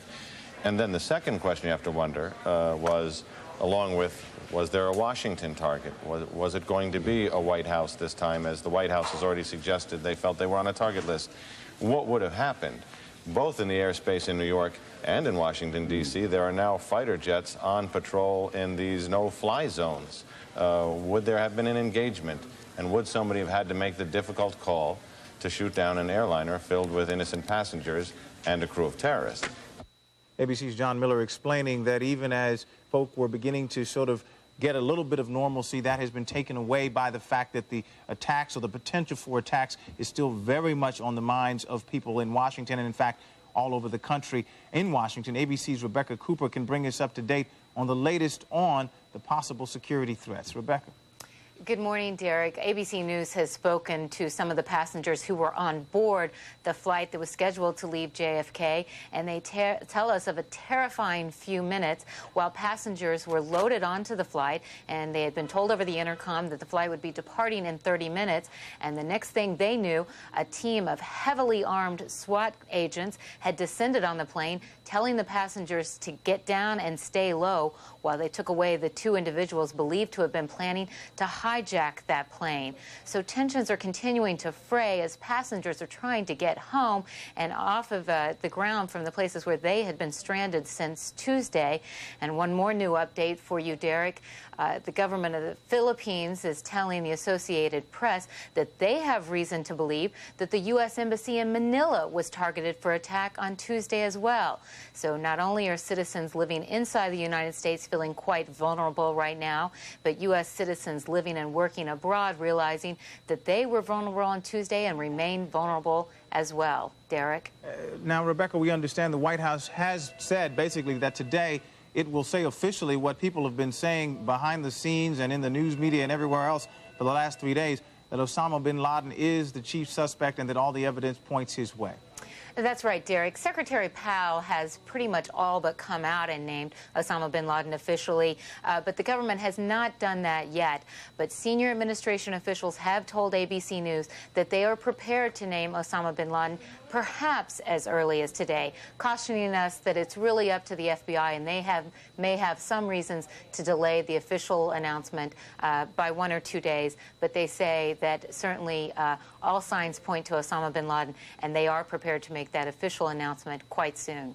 Any sense of when they might be able to move forward on normalizing airport security, or at least making it so more people can fly, since what happened today obviously put a lot of things on hold? Well, in fact, Derek, earlier in the day, President Bush met with reporters at the White House, and he told us that he felt safe enough about the skies that he was willing to put his own relatives on the planes that were going to be taking off today. But once those incidents happened at JFK and LaGuardia, then it became an entirely different situation. But I will tell you that White House Chief of Staff Andrew Card, while acknowledging to us that the president had been fully briefed on those incidents, they were quite reluctant to comment on it publicly because they want to calm the public's nerves, not further fray them. Derek? All right, Rebecca Cooper in Washington, thank you so much. The gruesome search through what is left of the World Trade Center is being made a bit more tough this morning because it's been raining since about 1 a.m. and my colleague Allison Stewart has been out in the rain right near this site. Good morning, Allison. Good morning, Derek. I'm certainly not the only one who's been out here in the rain. Quite a few volunteers continue to work towards the effort. I'm joined by Forrest Tellis. And your volunteer opportunity presented itself at your doorstep. You're a Tribeca resident, yes? Yes. Tell us what happened. Well, I was coming down to see if there were any stores or delis open today, and also to see what the logistics were, because they said it was going to be more of a frozen zone. Right. And when I came down, I opened the door, lo and behold, I see a truck pull up, and the police are kind of, bothering the people, and I'm just watching, and it turns out to be a friend of mine, who happens to be Drew Niperon, who is a partner with Robert De Niro in several high-end Tony restaurants. High-end Tony restaurant ventures. And he was, unloading some food and supplies. And I wondered, what are they going to do? Set up on the terrace of the restaurant across the street, which, because we have no power, was closed. But you ended up being food for the workers, correct? Right, and it ended up being food for the workers. And so I said, what's going on? And he told me, and I said, you need some help? He says, sure, yeah, you can help us. I said, not just me. Then I organized some neighbors who happened to be around, plus my roommate's son. Yeah. And several of his friends were sleeping over. And you've made a human food chain, helping to bring the food down. Helping to bring the food down. And then it turned out that some people couldn't get through the perimeter. So they were short-handed. So I said, well, look, since I'm right here, you helped and out. I don't have power and etc., I might as well, I'll come back, take a nap, and I'll come back if you need somebody later. Yeah, proving again that New Yorkers can be good neighbors. Forrest, thanks for joining us this morning. Okay. Back to you in the studio. All right, thank you, Allison. One of the things we haven't talked as much about during all of this is the fact that so many people have been deeply, deeply inconvenienced by the fact that if they were on an airplane, that plane was diverted and they had to spend days possibly in a place they didn't want to be. This email came in today. My girlfriend was on her way to New York City from Frankfurt so we could get married when the towers were hit. Her flight was diverted to Newfoundland, where she and 400 others have been stuck. They have no fresh clothes, are sleeping in a high school, and they have only one phone to make calls. Now, of course, very difficult to talk about inconvenience when folk are dying and have lost family members and such. But the pain is indeed very real. And as ABC's Bill Rediker tells us, for one man trapped in California, it's been especially difficult. All the way north, we have to check. Sean Hughes in California last heard from his new bride Melissa in New York when she called him from the World Trade Center Tuesday. Sean, it's me. I just wanted to let you know I love you, and I'm stuck in this building in New York. I'm playing at the building where bomb went off. We don't know, but there's lots of smoke, and we just wanted you to know that I love you so much. Sean is desperate to get back to New York, but he is stranded in Oakland. We've made every effort to schedule flights. Unfortunately, they've all been canceled. We're looking any means necessary to get to the East Coast. All across the nation, tens of thousands of travelers, unsure if the airlines would fly, scrambled today to find some way to get to where they needed to go. All aboard! At Union Station in Denver, Amtrak put on extra cars, extra seats. The California Zephyr is sold out for the next 4 days. The station, Union Station, hasn't been like this since World War II, this many people. Really, it's terrible to be away from home when all this stuff is happening. I mean, I have a 12-year-old. She was literally, she's scared to death. Bus terminals were also busy. Greyhound doubled the number of buses departing Denver. Stuck here in Colorado. Nice place to be, but I'd like to be home back in Canada. I've already rented 2 cars, 3 different hotels, just trying to get back home. In some cases, travelers have even hired taxis, paying hundreds, even thousands of dollars to catch a cross-country cab to get home or back to work. In Detroit, Metropolitan Cab Company sent taxis and limousines to Washington, D.C. and New York City, about $1,000 a trip. People at first were patient. They said, well, wait and see attitude. But now they have simply decided to whatever they can get out of here. There was also a run on rental cars, so much so that people in Chicago bought used cars to get home. Still, throughout the day, there was a noticeable absence of anger, no matter how frustrated the traveler. When you look at any inconvenience, if there is any, nothing in comparison. I called work. They're like, whenever you get back, don't worry about it. And Sean Hughes, he got a ride to the airport in Oakland, but that's as far as he got today. The airport is still closed. Bill Redeker, ABC News, Denver. And recapping the latest information we have now, late developments in the investigation have sparked renewed fears of more attacks. 10 people taken into custody yesterday at New York's LaGuardia and Kennedy airports. Sources say they were carrying fake IDs, knives, and flying licenses. In addition, sources tell ABC News 4 people have been detained at the airport in Miami, including 3 women wearing flight attendant uniforms. As the investigation intensifies, so do the military preparations. The Pentagon plans to call several thousand reservists to active duty in the next few days, and this would be the first reservist call-up since the Gulf War. A new ABC News Washington Post poll shows strong public support for a military response and for the way President Bush has handled the situation so far. At the World Trade Center, the search goes on for more than 4,700 people still unaccounted for, and officials list 126 people missing at the attack on the Pentagon. President Bush has designated today a National Day of Prayer and Remembrance, and he will visit New York today to survey the devastation. Intense new security measures accompanied the reopening of some of the nation's airports yesterday. But a number of airports were open just a short time. New York's was shut down again after officials took several people into custody. Billy Vincent, former head of security for the FAA, told ABC's Peter Jennings he doesn't think security is anywhere near tight enough. One of the things that puts me in the position of not being comfortable at this time is that I'm not comfortable that everything has been done that should be done in the way of boosting our security level. What do you mean? Well, one thing that has disturbed me greatly in the things that I've seen and what the FAA has issued is the failure to restrict the amount of carry-on baggage that a passenger is allowed to carry through these screening points. Now, there's 2 aspects of that. The first is these blades and box knives, utility knives that I would call them, are very difficult to detect under best of circumstances on an X-ray system. And an X-ray system is nothing more than an imaging system that an operator of various skills has to interpret in order to detect the weapons. The amount of mass material that's allowed to be carried by passengers on to airplanes now allows much more opportunity for someone to artfully conceal a weapon, one of these blades. Moreover, it vastly increases the difficulty of a screener to detect one object in one bag when they're having to deal with 10 extra bags. Mr. Vincent, you heard, I'm sure, today the Attorney General and the Secretary of Transportation lay out a series of new security measures at the airport.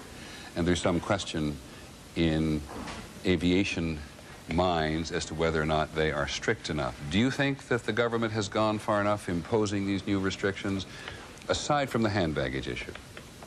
Nowhere near far enough at this point. Every time we have a crisis like this, and have had a crisis like this over the last decade or so, the first thing we hear is the government has implemented strict, stringent new security measures. Well, they're not stringent enough, and I'm privy to those things that the government has issued because I operate within the system. I'm not at liberty to say what all those details are, but they're nowhere near what I would feel comfortable with in flying today. Do you think this is an embarrassing incident for the Federal Aviation Administration tonight at the very least?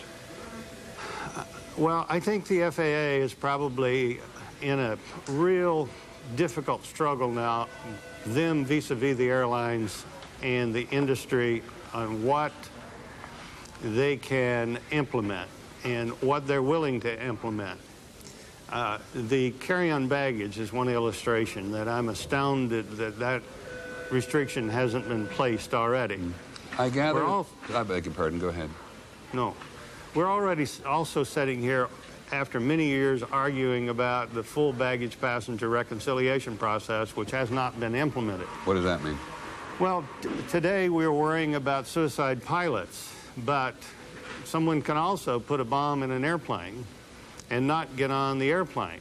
because we don't reconcile the passenger and the bag, or the baggage and the passenger, on all the flights in the domestic system as we're required to do in the international system. I remember living for many years in the Middle East, and anywhere you traveled, you had to identify your bag right outside the aircraft before you got on board, and any bag that wasn't identified by a passenger did not go onto the aircraft. Is that the system you think would be most appropriate here? Well, that is the old physical matching process. It's much more sophisticated now, and it has been done by U.S. carriers since at high-threat locations in the international arena since July 7th, 1985. But all international flights under the International Civil Aviation Organization, of which the U.S. is one of 185 nations, must do that and have had to do that since April 1 of 1989.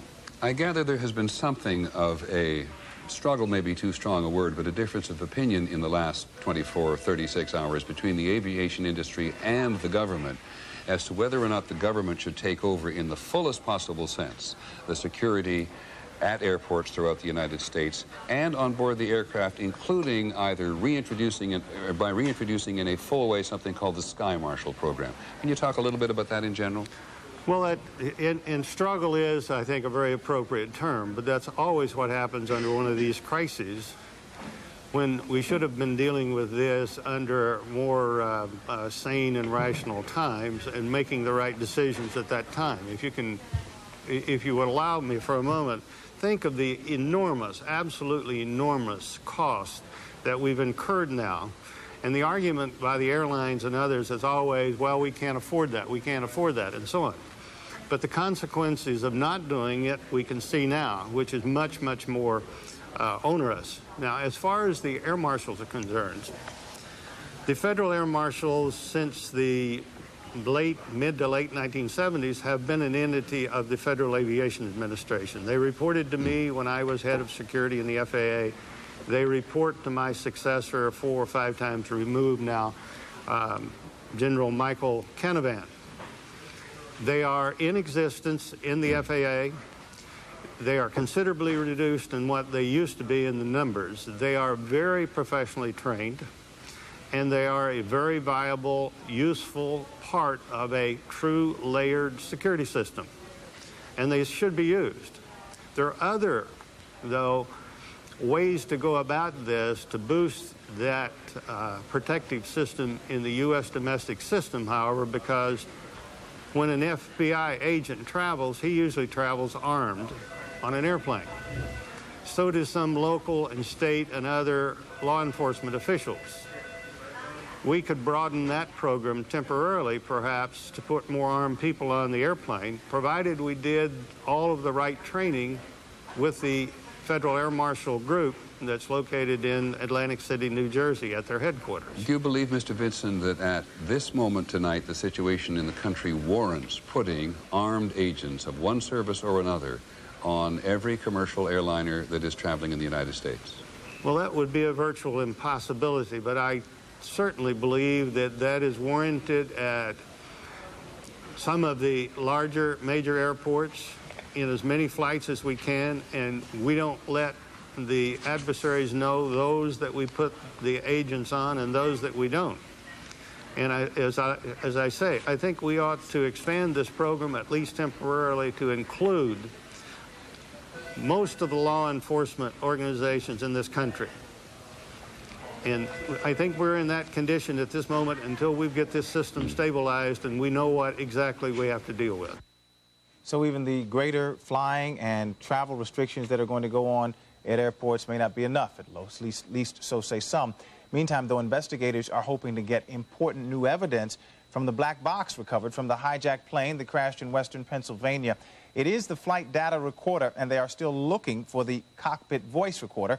Over at the Pentagon, where fire flared up again last night, an official reports a signal was picked up from one of the black boxes on the plane that crashed there. Former President Clinton toured the remnants of the World Trade Center yesterday. He was accompanied by his daughter Chelsea, who was only 12 blocks away when the towers were attacked. He said there will be strong national support for President Bush's decisions now. Mr. Bush will visit the site later today. ABC White House correspondent Josh Gerstein joins us now from Washington. Good morning, Josh. Good morning, Derek. President Bush has called for a National Day of Prayer and Remembrance Friday today. He will travel to New York later in the day, but first he will go to a memorial service, a prayer service at noontime at Washington's National Cathedral. The president has asked Americans across the country to go to church services in their hometown at noon today to express their somber condolences to the families who lost victims during the Trade Center bombing and the Pentagon attack as well. Now, the president, after attending that service, will travel up to New York City, will tour the site at the World Trade Center where the two planes were crashed, and he will also visit with some of the victims. There will obviously be a significant security presence in place for the president's visit. Derek? Josh, any sense of exactly what the president wants to accomplish here? Is this a PR mission, or is there more to it than that? Well, I think he wants to show the flag. He wants to show that the American government remains in business. But he's also quite personally emotional about this. He spoke about it yesterday, and as he was talking to reporters, he got quite teary-eyed. His chin and lip appeared to quiver, and he became quite publicly almost overcome about it and then walked out of the Oval Office. So it's something he clearly feels as I say, quite emotional about, and he's quite hurt by it. He said it's a very, very sad event, and obviously the things he has to consider about military action must also be weighing on him very, very significantly. Derek? As they weigh on all of us, they weigh on him even more. Thank you, Josh Gerstein. Congress now taking action following Tuesday's terrorist attacks. Early this morning, congressional leaders and the White House agreed to spend $40 billion to combat terrorism and to help recover from this week's attacks. Meantime, the Senate voted to broaden wiretapping laws to let authorities tap the phones and computers of people suspected of terrorist acts. And the House approved tax breaks for the families of terrorism victims. House Democratic leader Dick Gephardt talked with ABC's Peter Jennings about the new congressional unity. Joining us, Congressman. I want to ask you a personal question first, if I may. It's been impossible for Americans not to shed tears in public these days. We actually saw it in the president in the Oval Office a little bit today, and I know more than one anchor person around this country has had some difficulty keeping things together. Have you yourself felt like crying in public and or in private throughout this whole incident? Well, I've done both. When you watch these stories of heroism, when you hear mothers talk about talking to their son for the last time on a cell phone as they were on one of these airplanes, I cried the other morning. On the floor of the House the other day, I quoted an old hymn that I like about being raised up on eagle's wings, and I broke down. This is a very, very emotional, difficult time for all of us, and I think we're going to be crying for a long time. Well, let's be frank about the reality of political life in Washington, too. Before this all happened, you and the Republican Party were caught up in some pretty bitter partisan fighting. You've said some pretty negative things about this president in the past. Give us your assessment of his behavior and his leadership in the last couple of days. I think it's been strong, and I'm impressed. I think he's trying to do his best to lead the country in a very difficult time. And I think all Americans want to help him, and I think all the members of Congress want to help him and the administration in this common effort. We need to be united. This is like the time after Pearl Harbor in 1941. The whole country is being challenged, and we need to unite shoulder to shoulder and fight this thing and try to win this difficult challenge that we now face. You, in fact, said earlier today that there was no air or light between the political parties on these issues. Does this mean, sir, that you are now prepared to give the president anything he says he needs in terms of money and war-making authority? Well, we're going to pass a resolution later tonight that will give the president about $40 billion to begin to take care of the huge, enormous costs that we face in New York, in Virginia, and across the country, and in the Defense Department. And tomorrow or Saturday, we'll take up an authorization of force resolution that the president has asked for. We've worked on the language so that we can get almost unanimous support, which is what I hope for in the Congress. That's the way we ought to collaborate and work together to face this challenge together, as each generation of Americans has always done when we're faced with these kinds of challenges. But you, sir, know this is an ongoing political process. Can I just ask the question again in specific ways? Are you prepared, based on what you said earlier today, to give the president whatever he wants in terms of money or the authority to make war? We're giving the president what he wants, and we'll give him that both in terms of resources and legal authorization. Obviously, the Congress cannot, does not, and will not give up all of our authority. This is a country that is governed in a democratic fashion. We will consult and collaborate, negotiate with the president. That's what we've been doing. We've been reaching agreements, staying together, and getting this done. We'll continue to do that. Now, have you heard the details of our reporting just moments ago by John Miller that there are currently 10 individuals in custody? Do you know what I'm talking about? Yes. Had you heard that before we reported it? Had you been briefed on these issues? We've been talking with the CIA and the FBI every day. We had a briefing this afternoon. We did hear that information. This is an elaborate and ongoing investigation. It's going to go on for quite a while, as I understand it. And this is just part of that ongoing investigation. Well, it's much more than terrorism in the world today is a complicated foe and a difficult foe, and we're going to have to stick with it to see this through. But let me put it this way, sir. Based on what we are hearing from senior officials and what we have reported just a few minutes ago, that there are currently 10 new individuals in custody. 2 incidents, one at Kennedy, one at New York, trying to get on aircraft with knives and with tickets, and in some cases perhaps with false identities. Were you aware of that in your briefings from the intelligence community? We were aware of the arrests. We were not aware that they were looking for these people or that they had targeted them. But we were aware that the arrests had been made. This is, again, an ongoing process to try to prevent further problems as air service resumes. And the FBI and local law enforcement officials are cooperating to try to prevent anything further from happening. Well, let me ask you a follow-up question then. There were bomb scares all over the country today. The Capitol had to be evacuated. I'm sure you didn't want to be seen having to come out of the building like that, and nobody in the country wanted to see it. With all of this anxiety in the country, in some respect, are the terrorists not having their way contributing to a measure of paralysis in the country? Peter, some of that's inevitable, but I don't think they've paralyzed America, and I don't think they're going to paralyze America. I think we're going to win this battle.